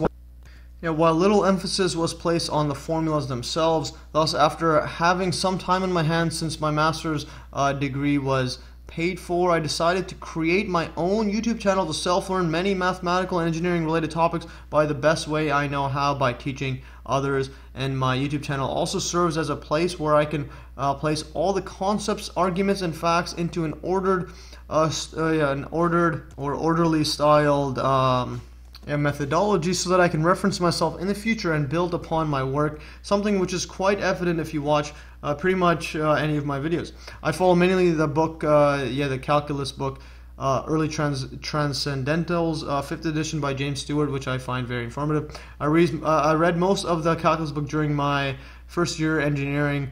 First year in engineering, when I avoided going to class because of the long commute and I wasn't sure what was covered in class. I just pretty much read the whole book. My teaching style is based largely on that calculus book, as well as a very good, solid mechanics professor I had in civil engineering. But now my teaching style recently is probably best described as a madman that makes complicated topics too easy, at least to my knowledge. Well, yeah, at least in my opinion. If you think otherwise, let me know in the comments. Also, publishing my videos online is a great way to get constructive feedback. Just ignore the trolls, such as fixing up my video audio quality, as well as any errors or mistake I make, which I can correct in future videos. #amazing. And now my dive into the rabbit hole: Federal Reserve and private central banks loaning governments at interest. #blatant scam. I've always felt something was wrong with the world, but I couldn't quite grasp it. I had initially believed the quote official story of events such as 9/11, but still disagreed with the approach that governments took in response to those events. But nonetheless, I didn't think too much about it, because even though I disagreed with the response, I still thought that any response to such horrific and bizarre, if you think about it, events were going to be questionable. Yeah, because a bizarre event's going to have bizarre consequence. In other words, the actual events themselves were never put into question. And I assumed the media was just telling what happened. I'll just write I. Assumed telling what happened, and that politicians were the main people that were questionable. My first real questioning of mainstream information started a few years ago after watching some compelling videos explaining how the Federal Reserve and private central banks loaning money to governments at interest was a big scam. My quote educated friends simply brushed it off as a quote conspiracy theory, but without providing any explanation. I'll always remember that. I need an explanation instead of ridicule from these brainwashed people. Anyways, I was more puzzled at the reaction than the actual global economic system being a complete fraud. Think about it. Kings, queens, popes, and billionaires have existed since the dawn of time, and each of these individual people have more wealth and power than billions of people, like combined. Yeah, combined. Obviously, something is wrong for this to happen, like literally. But banking scam aside, I wasn't motivated enough to pursue further quote alternative info, because I still believe the mainstream narrative of a chaotic, violent world. So again, any banking system was going to be corrupt under such a worldview. Also, many people already feel that the banking scam is a scam. Yeah, banking system is a scam, but reinforcing it seemed just like more fear-mongering instead of actually providing easy solutions. So I avoided making videos on it. Also, I couldn't quite understand how and why politicians and university quote professors wouldn't ever point out such a blatant scam. #we live in the matrix. And then the U.S. 2016 elections, brainwashed Facebook feed, Russian hacking, collusion, influence, quote and unquote, and then spirit cooking, Pizzagate, and fake news. Last year I got interested in politics. And partly because Donald Trump began his reality TV show run for president, but mainly because of the bizarre, non-stop mainstream media coverage while branding him the next Hitler, and the brainwash frenzy that was on my Facebook news feeds from my brainwash quote Facebook friends. The bogus Russian hacking, collusion, influence, anything but the word conspiracy, since the CIA pushed that word to discredit critical thinkers that see through the government's lies, made me stray as far away as possible from the mainstream media. The WikiLeaks leaked emails of John Domino's on Pizza Podesta revealed that the political elite engaged in bizarre and disgusting quote spirit cooking rituals, a theme of pedophilia and alleged code words, blatant quote art, and the mainstream media complete refusal to cover this topic in anything but a fake news smear campaign got me interested in seeing how far this rabbit hole goes. #Pizzagate. So #Pizzagate equals political pedo blackmail and worse. For me, Pizzagate was a realization that politicians and people in positions of power were either engaged in and or being blackmailed for pedophilia pedophilia, and just worse. And worse, the cases of Jimmy Savile and Dennis Hastert alone highly suggest that the CIA, MI5, Mossad, NWO, etc., quote, knew full well what was going behind the scenes, especially given the fact that, given the intelligence agencies literally spy on everyone and everything. In fact, former London mayor of London Ken Livingstone literally said MI5 blackmails politicians by by filming them abuse children. Literally, what the F is this? And former vice president Joe Biden literally gropes little children in public and on camera in front of their parents, while his public relations, quote, news agency, the pathetic fake news NY Times, calls for censorship of those videos. Hashtag Bidengate. The bizarre coincidences of the Madeleine McCann, quote, suspect effects looked exactly like John and his brother Tony, pedo art collector Podesta, as well as the resurfacing of Andrew Breitbart's tweets calling out John for being a underage sex slave operation cover-upper. A year before Andrew's bizarre death was the last straw and finally stepping up to the alternative media scene. And by far the biggest revelation I've learned is that the absolute ease in which it is to see through the lies by both MSM and the infiltrated police. Hashtag defund BBC and defund government. In fact, a single tweet by me about the multi-year, multi-MSM mainstream media outlets and police cover-up quote, collusion of the facts surrounding the bizarre Madeleine McCann case and the, quote, suspect effects is enough for any critical thinker to literally question what the F is a reality. Nothing is as seems. I've also spoken to the alleged hacker that found cheese pizza or CP or child pornography on Comet Ping Pong's website, and has forwarded me the email exchange between him and the DC police trying to get them to investigate Comet Ping Pong, but never did. I'll be covering this in great detail in later hashtag Pizzagate videos in a later video, so stay tuned for that. And also full ongoing series, mes.fm/Pizzagate-playlist. And also the lighter note, the alien math puzzle battle. Hashtag Tindry137, alien MES conspiracy, DeFango calling me out for, quote, cheating. You can't make this stuff up. Yeah, so Ed from the Outer Light asked me if I could look into some very advanced or some pretty advanced alien mathematical puzzles by a super advanced alien entity making contact with humans through mathematics and going by the name Tindry137. After making several videos solving these puzzles, as well as how to create your own alien puzzles, I got publicly challenged by Tindry themselves. Then after solving their challenge in record time, I earned praise of the aliens, which sent ripple effects across the entire internet. There was even a grand conspiracy that I too was an alien and part of this elaborate scheme to get people to trust the aliens and or demons. So I was an alien or demon or something, or demon possessed or whatnot, to get people to trust the aliens or demons. Hashtag the internet.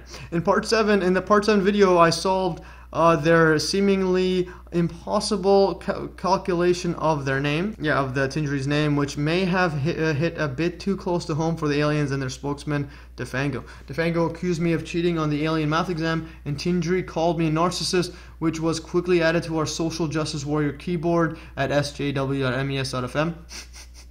We actually have that keyboard. It's always comes in handy. On a positive note, DeFango, Tindry, and I are on mutual respectful respectful grounds right now, although I'm still waiting for my spaceship. And full video series at mes.fm/Tindry137-playlist. Yes, make sure to watch that. It's pretty hilarious, actually. I documented everything that happened, as well as some of the amazing mathematics. And now, false flags. Alex Jones, controlled opposition. The Pizzagate, quote, gunman was the first, quote, false flag that I was absolutely sure of because it was so blatant, as well as many people on vote literally were predicting this would happen beforehand. The second false flag I was sure of was a chemical gas attack in Syria, and pretty much every just fix that up. Yeah, so that chemical gas attack in Syria, and which was spoon-fed to literally everyone in the world by the fake news MSM and the United Nations, because remember, they just say something and then mainstream media just picks it up, and everyone thinks it's truth, but it's not truth. The United Nations is a scam. And which Trump continued the pure evil warmongering of past and future presidents by launching $100 million, i.e. pretty much money laundering of taxpayers' money worth of missiles towards a Syrian airbase. Hashtag no more war. Hashtag boycott government. Literally boycott as much as you can. Just don't buy any products that you don't need. I've heard of the many claims that Alex Jones is a disinfo agent yeah, as a disinfo agent, but the first time I thought there was something to those claims was when he, quote, apologized to the extremely creepy and surprisingly powerful James should be investigated Alefantis. But even this, I assumed there must have been some legal issues, because calling out pedos is something he has done for many years. It wasn't until I learned the truth of 9/11 that I finally confirm he was nothing more than controlled opposition and has been for years. # pure evil. Remember, 9/11 is the ultimate straw. Anyone that says lies about it in any way, they're just trash. So, Madeleine McCann case, Richard Hall, Dr. Judy Wood, and 9/11 truth. When I initially started researching Pizzagate, my plan was to briefly cover the Madeleine McCann case in regards to the bizarre suspect EFITs, how they're looking exactly like the Podestas, with the ultimate plan of investigating Andrew Breitbart's death. So I just wanted to cover it quickly and go to Andrew Breitbart's death just to get some context. But I quickly realized that the Madeleine McCann case itself was a giant cover-up and spanning a decade. Thus, to counter the fake news, NY Times, The Guardian, BBC, and controlled Scotland Yard, quote, debunking blatant lies regarding the possible Podesta EFITS connection, I had to research the case further. I came across Richard Hall's brilliant videos on the Madeleine case, in which he compiled over 17 hours of documentary evidence at madelinefilms.net, so make sure to watch that. Very bombshell info. It was clear that Madeleine McCann case had a theme of pedophilia and blackmail all over it. # Pizzagate. It is, it falls under my definition of Pizzagate. Richard's extremely detailed evidence-based research was a breath of fresh air from the usual Alex Jones rantings or the hard-to-verify claims of most of the, quote, alternative media. Richard made the Madeleine films because he reasoned that since nobody cared about the way more important topics such as 9/11 and UFOs, he was going to expose the mainstream media and their, quote, coverage of the very popular Madeleine case, so that people are then more likely to look into other topics that the MSM is lying about. And this strategy appeared to work, as I learned about Dr. Judy Wood and her brilliant work about 9/11 and free energy through Richard Hall's interview with her. All of Richard Hall's videos are a must-watch to obtain a PhD in life, and make sure to go watch her at richplanet.net/starship. And so on. Watch all my, again, watch all my videos and you'll become mad. I just gotta include that always. From John Podesta's emails, then spear cooking, then Pizzagate, then Madeleine McCann, and all the way to 9/11 free energy. If in fact I do come up with a viable free energy device and make it publicly viable, then John Domino's on Cheese Podesta, main factory responsible for the NWO's downfall. # you can't script this. You literally can't. And if you did script it, any producer is going to throw you out of there. They don't want fiction upon fiction. Like, this doesn't make any sense. No one will believe you. 9/11 truth, where towers go, censorship, AI bots, trolls, Andrew Johnson and Dr. Judy Wood, and weather control. When I saw the front and back covers of Dr. Judy Wood's book, Where Do Towers Go, as well as that very question, my life flipped upside down. Seriously, where did towers go? The towers literally turned a dust before our very eyes. It left very little seismic impact and flipped cars hundreds of yards away, or feet or whatever, as well as hundreds of cars. Like, what is going on? Like, 1,400 cars, I believe, were toasted, as well as many other bizarre phenomena. But what technology could do such a thing? Free energy is the answer.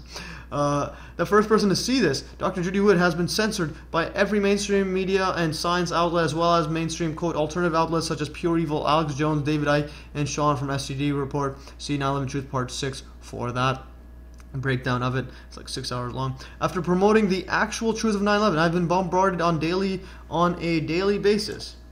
With pathetic AI troll bots of various levels and sophistication, as well as censorship everywhere. Reddit's r911 Truth banned me, so I created r911 Truth MES and v911 Truth on Vote. Twitter disabled my ads and analytics accounts after promoting Dr. Judy Wood's work and the towers turning to dust. The truth about 9/11, which is irrefutable and extremely easy to prove, has been covered up to such a high degree that quite possibly, if it wasn't for two people, Dr. Judy Wood for proving what happened and Andrew Johnson for promoting the truth for a decade, the truth may very well have been lost forever. The existence of free energy, its use in the murder of thousands of people on 9/11 to justify the genocide of millions in the Middle East, and its suppression has resulted in the continual enslavement of humanity. Also, the almost certain steering of Hurricane Aaron on 9/11 suggests that weather control technology is also way more advanced and publicly known about and has been weaponized. Anyone downplaying the importance of 9/11 is either ignorant, and thus not worth listening to, or is part of the pure evil cover-up, and this includes many, quote, alternative or, quote, truther channels that you may be familiar with. And you know exactly what I'm talking about. So watch my full ongoing video series, mes.fm/911truth-playlist. Watch part 8 first, which may in fact be the most important 1-minute video in the entire world, and that's the North Tower turning does. Right before your eyes, fast forward. 9/11 is personal, genocide of my homeland, and the devil herself, Madeleine Albright. I haven't mentioned this in my earlier videos before, but 9/11 hits very close home. I was born in Iraq, fled Iraq by foot during the first Gulf, quote, war, i.e. mass ritual human sacrifice, and left close to 4 years, and lived close to 4 years in Turkey as refugees and in tents until we were finally accepted into Canada in 1994. My dad was in the army from 1984 to 1991, nearly died due to a friendly fire air raid in which shrapnel from the bombs got dislodged into his ankle, and this happened about 10 minutes after he was praying on the battlefield that he wouldn't get killed or have to kill anyone. The first Gulf War had at least 500,000 children murdered because pure evil foreign policy, or quote foreign policy, by both the United States and Saddam Hussein. But again, given the superpower that is the United States and the amount of technology they have, and just everything's messed up. I blame both I blame the leaders of every country who doesn't speak up, especially about 9/11 and other stuff like that. Like even Kim Jong-un, they're all part of a cabal. They're all like the only people that are suffering are the actual people. And occasionally the leader gets killed too, but probably weren't following orders.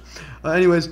Unparalleled serpent and former Secretary of State Madeleine Albright is emotionless in claiming the murder of 500,000 Iraqi children because of, quote, sanctions was, quote, worth it.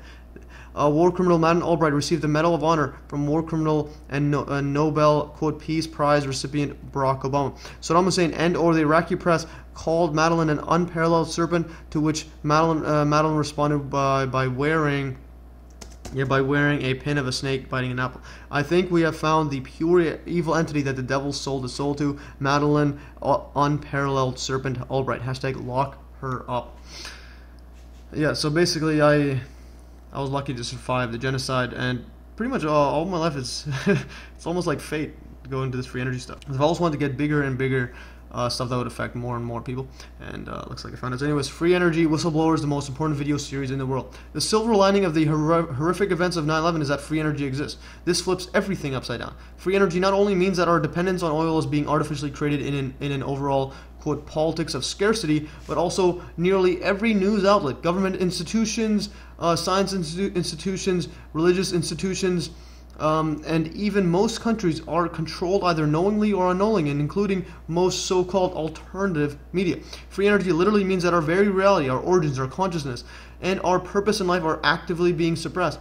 Out of the billions of websites, media, and scientific outlets in the entire world, there are literally just a handful of people actively promoting the truth of the most important event of our lifetimes, and this includes Dr. Judy Wood, Andrew Johnson, Richard Hall, and Titus Frost, and yours truly, Math Easy Solutions. Whistleblowers such as Bruce De Palma, they created the End Machine. I might cover this all in later videos in my Free Energy series. Bruce Molov in Cold Fusion, Stanley Meyer in the hydrogen-powered car, Pons and Fleischman, Stanley Pons and Martin Fleischman, in Cold Fusion, and Dr. Judy Wood have been either murdered, smeared by the fake news MSM and fake science establishment, or literally censored by every news and science outlet, especially in the case of Judy Wood at the end there. And other ones were just murdered because they were, in my view, doing it, trying to create free energy without understanding that there's a conspiracy going on. You got to know that. If you don't know that, it's just not going to happen. Again, with this whole, you got to know the absolute truth is protection. Anyways, even in my case, as I could be considered a whistleblower, I've been banned on our 9/11 Truth subreddit, demonetized on YouTube, suspended from using Twitter ads or analytics, permanently banned from live leak, and bombarded with non-stop AI troll bots on a daily basis.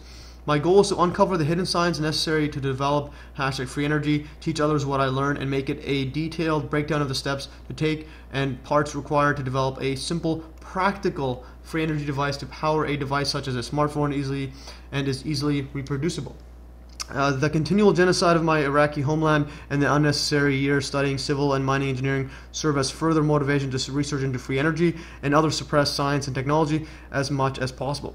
And my experience in the development and tedious construction of the oil sands waste experiment during my master's degree or master degree, I'm not trying to type it, yeah, just master's degree in particular, may in fact be a prelude or preclude to my free energy development in the future. This may in fact be the most important video series in the entire world, and in fact the future of humanity may actually depend on it. Hashtag stay tuned. Follow along my ongoing series at mes.fm/free energy -playlist. It's some pretty epic stuff. You'll pretty much get a PhD in nuclear physics and other sciences like electrochemistry and so on. So the rabbit hole has no end. So my view is above is the outer workings of the rabbit hole, NWO, whatever, and the inner workings is just a bit ridiculous. So yeah, 9/11, government terrorism, Pizzagate, pedo blackmail, global perception management, and suppression of free energy is just the practical outer workings of the global control grid. But here at MES, no matter how bizarre reality is, I will be right there to uncover it. The quote inner workings of the NWO has no words to describe, and this is the inner workings going down here. So the Occult, Pope Paul VI Audience Hall, Fazzini Resurrection Sculpture, Baphomet, and so on.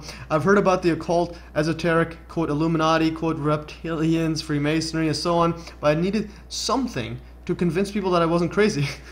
And I think I found it. The Pope Paul VI Audience Hall is in the shape of a giant snake or serpent, with the, quote, mouth the only part inside the Vatican City, i.e. biting the Vatican City. The shape, exterior, interior, eyes, fangs, red, quote, tongue, carpet, and scales of the building are irrefutable proof that it was intentional by design. St. Peter's Square and its protrusion outside the Vatican City appears as the biblical keys to heaven, but also as a snake with the cross resembling a tongue.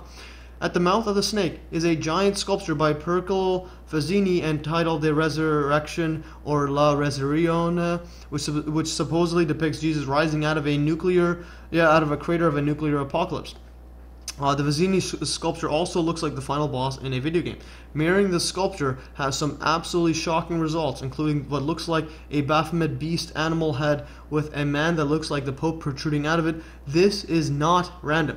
Any explanation for what this world is needs to include the Pope Paul VI Audience Hall and Fazzini sculpture if it wants any degree of accuracy. Hashtag mind blown. See my occult video series to get even more bombshell details of the audience hall and some, quote, speculation as to what it could all mean. Hashtag not for the faint of heart. Follow my periodic occult tutorials at mes.fm/occult-playlist. If you find something else that is pretty bombshell, let me know, especially if it's on par with the audience hall or Fazzini sculpture. Those are at the top of the top, in my opinion. Now, occult symbolism. Baphomet is everywhere in United Nations, Bohemian Grove. After making detailed videos on the Pope Paul VI Audience Hall and Fazzini sculpture, I've started seeing more of the same kind of bizarre symbolism. Hashtag disturbing stuff. Yeah, so some symbolism highlights. Include the Madeleine unparalleled serpent, Albright with snake biting an apple pin.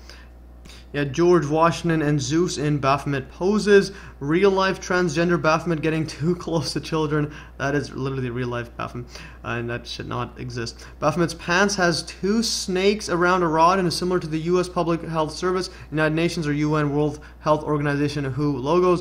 The United Nations, UN, and the atomic bomb were found in secret at the Bohemian Grove, where rich, powerful white men, actually not necessarily white, mostly white, meet every year in the middle of the wilderness in California and burn a mock human sacrifice to a giant owl. Hashtag is pretty much NWO.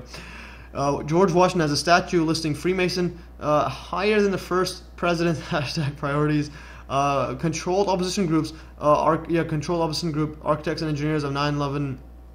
For 9/11 Truth.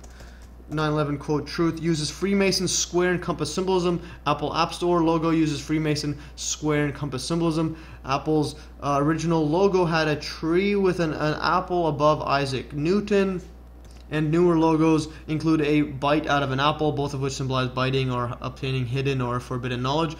upside down pentagram and owl on top of a pyramid at Washington D.C. White House and Capitol building when in map overhead view. Even Kentucky Fried Chicken KFC founder Colonel Harlan Sanders is a 33-degree Freemason chicken. Alright, I've gotten a real interest in gematria, particularly the Sumerian and reverse Sumerian methods, although I have not quite understood what it all means. And here are some highlights. Computer, Pizzagate, Mark of Beast equals 666. Internet, Mehmet Oz, or Baphomet Oz, Dr. Oz, equals 666. Reverse Sumerian. Donald J. Trump, Emmanuel Macron equals 888. Jesus, Lucifer, nuclear energy equals 444. More 666 numerology, symbolism. First Apple computer went on sale for 666.666 USD. Google Chrome logo appears to make a 666 sign. And the Chrome logo, there's 3 6s there. Google has a G, aka Freemasonic symbol, as their logo. Hebrew 6-letter Vav Vav Vav equals 666 equals www equals worldwide internet equals WTF. A Monster Energy drink has Vav Vav Vav equals 666 symbolism, as well as monster equals beast, and other innuendos on their depictions and graphics. Pope Paul VI's signature upside down and contains 666. Pope St. John Paul II has a coin with a 3-pointed star, with 3 6-pointed stars equals 666. David Rockefeller's Trilateral Commission equals 666. Looks like it. Apple and Google were found in garages. Hashtag don't you believe it. That's all I have to say. Don't you believe that. They were not found in garages. And also Satoshi Nakamoto is not a real person. He did. Some unknown person did not create blockchain Bitcoin. Okay, that's all I'm gonna throw out there. Anyways, Marina Abramovich, spear cooking, cannibalism art. Cannibalism art. Marina Abramovich is spear cooking with everyone. Lady Gaga, Jay-Z, Kim Kardashian, James, creepy Instagram Alphandas, John. John Domino's on cheese, and Tony Pedo Art Podesta, Alex Soros, Katy Perry, and many more are all big fans of Marina and/or spear cooking and/or cannibalism. Quote art. Hashtag ideological subversion. I gotta throw that in there. Yeah, just put that there. Hashtag ideological subversion. The world is one big club and everything is interconnected. This is probably the most, I don't know what this email is. This is one of the most mind-boggling things of all time. Former Apollo 14 astronaut 6-man to allegedly walk on the moon, Edgar Mitchell, sent an email to the John Domino's and Pizza Podesta discussing free energy, extraterrestrial intelligence, ET, not IT, or ETIs like that, and Vatican's awareness of it all. NASA and alleged moon landing, free energy, aliens, the Vatican, and the John Podesta. He's everywhere. Essentially, the topics my channel covers now. If you were to write a script covering this, there wouldn't be a single person willing to make a movie out of it because no one would believe it. Hashtag you can't make this stuff up. Hashtag real life. This is real life, guys. And now the rabbit hole goes deeper and more bizarre. Anomalies, hashtag MK Ultra, and mind control. Yeah, just put mind control there. So MES disclaimer number 1: anomalies alone is not enough, or are not that big of an issue, but just a pattern and widespread occurrences in the public spotlight that raises some alarm bells. Occurrences of people in the public spotlight raises some alarm bells there.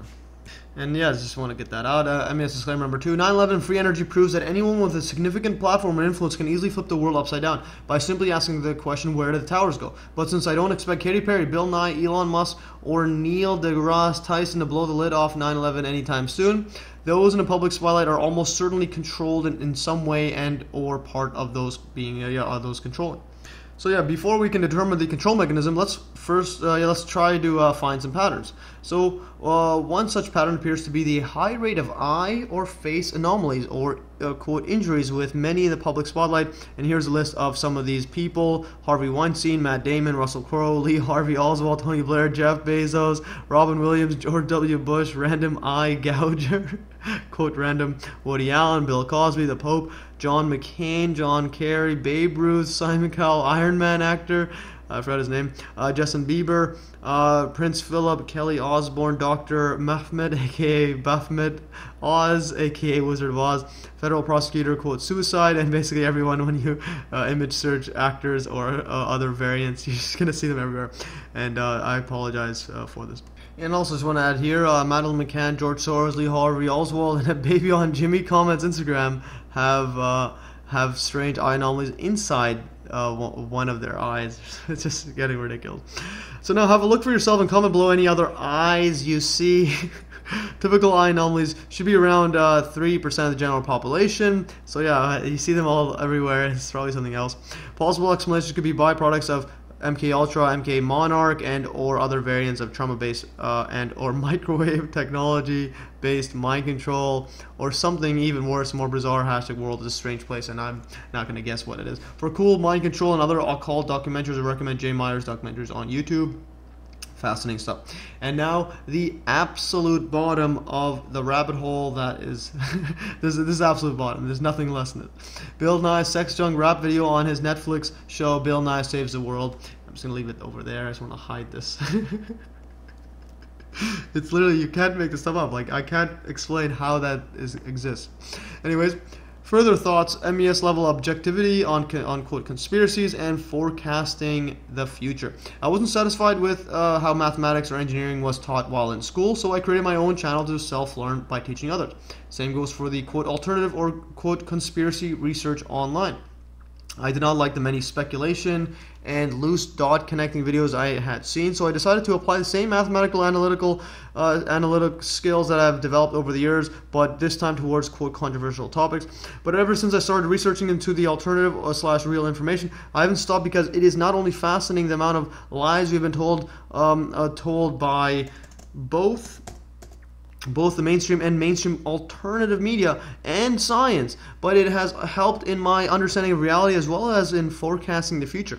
One of these forecasts includes the most highly publicized global events, the United States of America circus, that is the elections. This is my forecasting. The 2016 elections, which literally confirmed that politics is nothing more than a reality TV show to distract the masses by pitting a reality TV host in Donald Trump against the war criminal Hillary Clinton. Literally ridiculous when you put your biases aside, look at it objectively. Thus, my prediction is that Trump will win again in 2020 against Hillary Clinton, because this provides for both maximum entertainment as well as furthering the political and social divide. Trump, aka the loudmouth billionaire, an epitome of the caricature that the social justice warrior agenda despises, versus Hillary, we came, we saw, he died, Clinton. That's the Gaddafi video. Just search that up, and yeah, you'll know why she's Satan's. Satan's like number 2 or number 3 after Madeleine Albright. Yes, what's up with these former Secretary of States just being pure evil? Anyways, they're all pure evil, psychopaths or mind control puppets. Anyways, so versus Hillary, we came, we saw, he died, Clinton, that once again won't break the glass ceiling because of the patriarchy while avoiding the Bohemian Grove, which is the definition of patriarchy. Get your popcorn ready, folks, because if you thought the brainwash frenzy of the 2016 elections was epic, you haven't seen anything yet. Let's see how well my prediction pans out. If it happens as this says right here, I don't know anymore. I'll bring this up whether it happens or not. But if it does, if you thought I laughed too much in my videos, you haven't seen anything yet. So the direction the world is heading: AI, technology, free energy, and consciousness. My worldview has changed dramatically this past year, in fact, even weekly, ever since I learned about 2 times and 4 times playback speed. Researching in 9/11 and free energy has resulted in communicating with non-stop AI trolls and bots on a daily basis.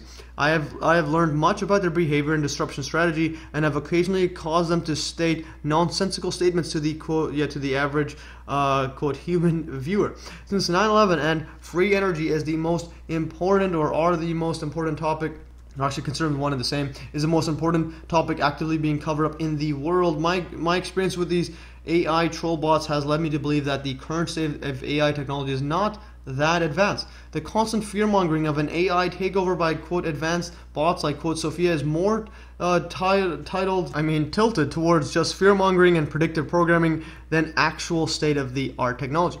This realization has also formed my current opinion that free energy technology and other truly freeing technologies such as anti-gravity and possibly telepathy, if that's probably just like natural, might actually be old technologies and more in tune with our actual reality.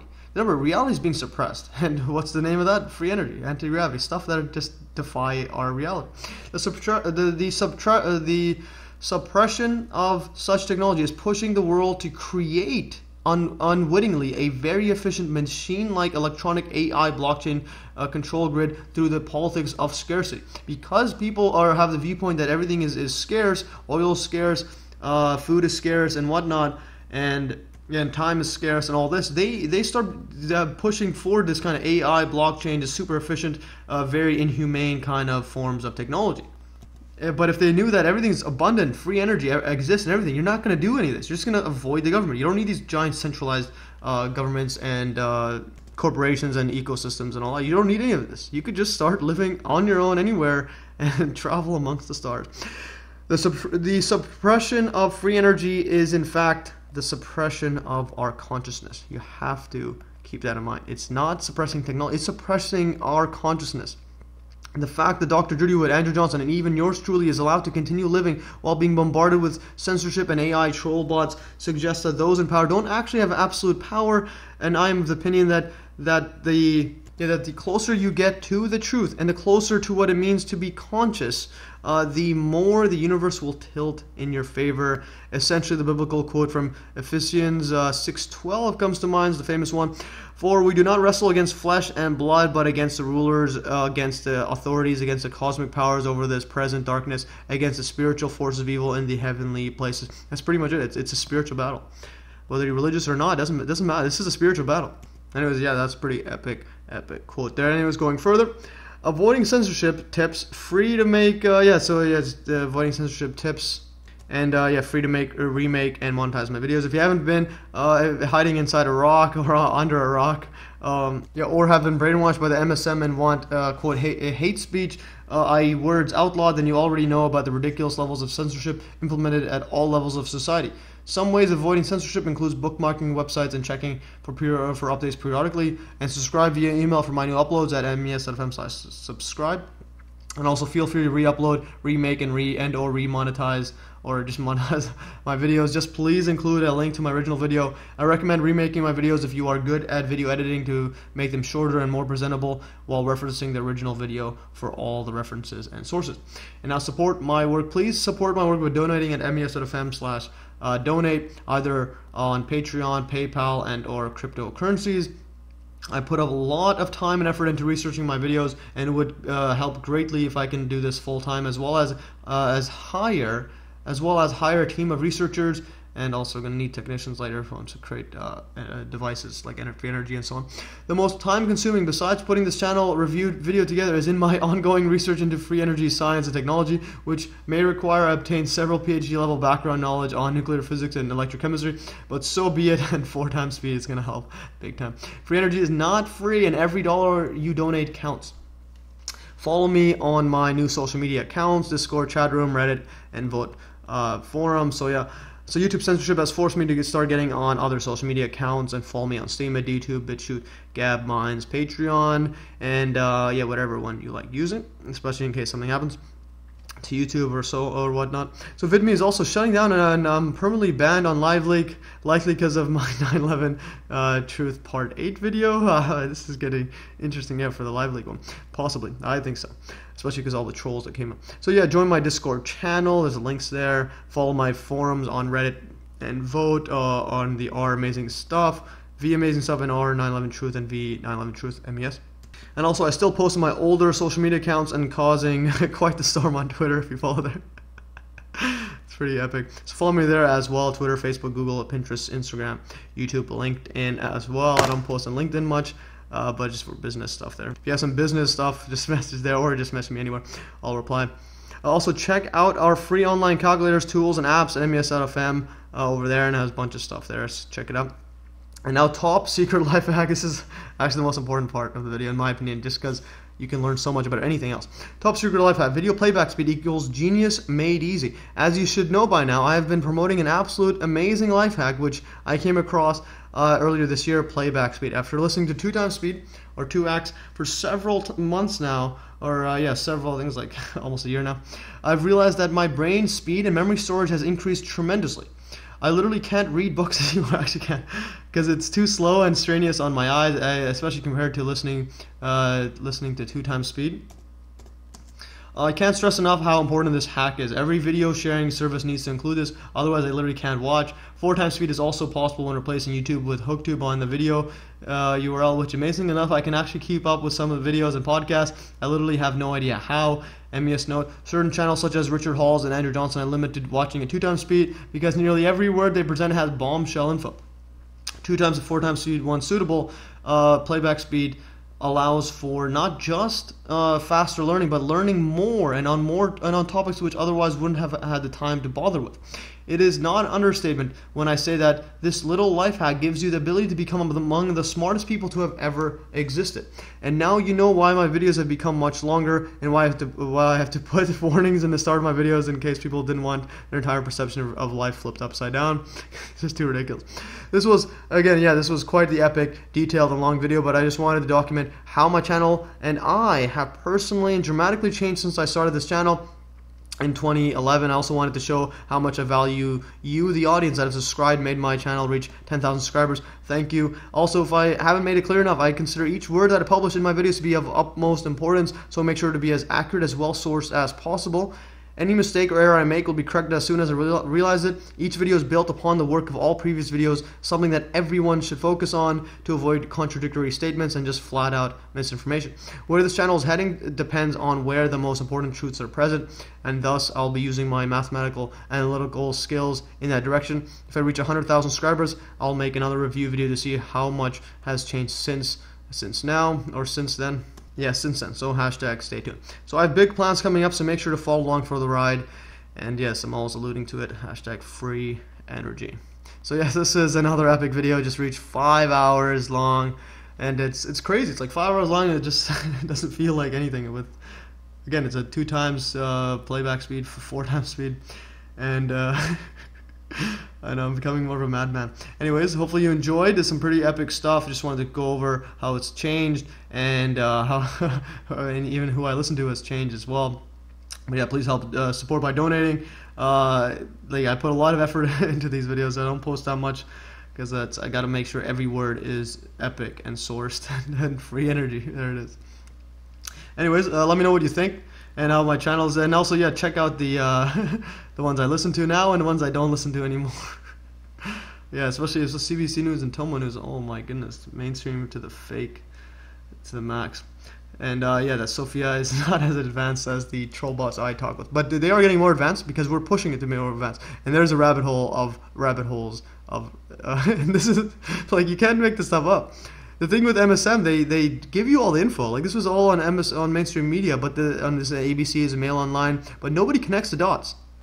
Like, nobody connects the dots that this, especially this person, they promote it. This is pure, like, satanic, evil trash. Like, what is that? Like no kid should ever watch it. And then this stuff, holy cow, this is just like the rabbit hole. That's why people don't believe in conspiracies, because it's so epic, and there's so many disinfo trolls like Alex Jones and stuff that they lie about the most important events. Dr. Baphomet, Wizard of Oz. You can't make this stuff up. And this John McCain and this guy. What is this? This guy's not a pretzel. If you think it's a pretzel, I want you to get out of here forever. And it was just keep scrolling. Yeah, this is not a human being. It's just mind-controlled puppet. And this is a mind-controlled puppet right after 9/11. Holy cow. Robin Williams there. This is Bezos. If you think Bezos is a real human being, I don't know what this is. Look at him. Okay, that looks normal. But Madman, this looks okay. A bit nerdy. Oh my goodness. Tony Blair, holy cow. This guy, he had a big bulge, he was like bleeding too before. And look at these creeps. That's the ultimate creep. I believe the more it's difference, the crazier someone is. Like that guy who gouges eyes, this guy, they have like that so they can throw them under the bus when they need to. I don't know what to say about this. This email is everything I've been covering in one email. It's got like UFOs, aliens, free energy, Vatican, John Podesta, moon landing. Anyways, this is Edgar Mitchell. And then there's spirit cooking. Like, yeah, this is just weird stuff. Like, how do people not see this? Like, if you see Jay-Z with this spirit cooking verse on your list, and you know someone who listens to Jay-Z rap music, just slap them across the face and be like, what are you doing? What is this?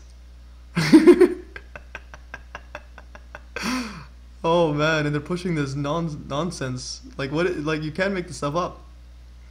So, yes. Keep going. Freemasons do run the country.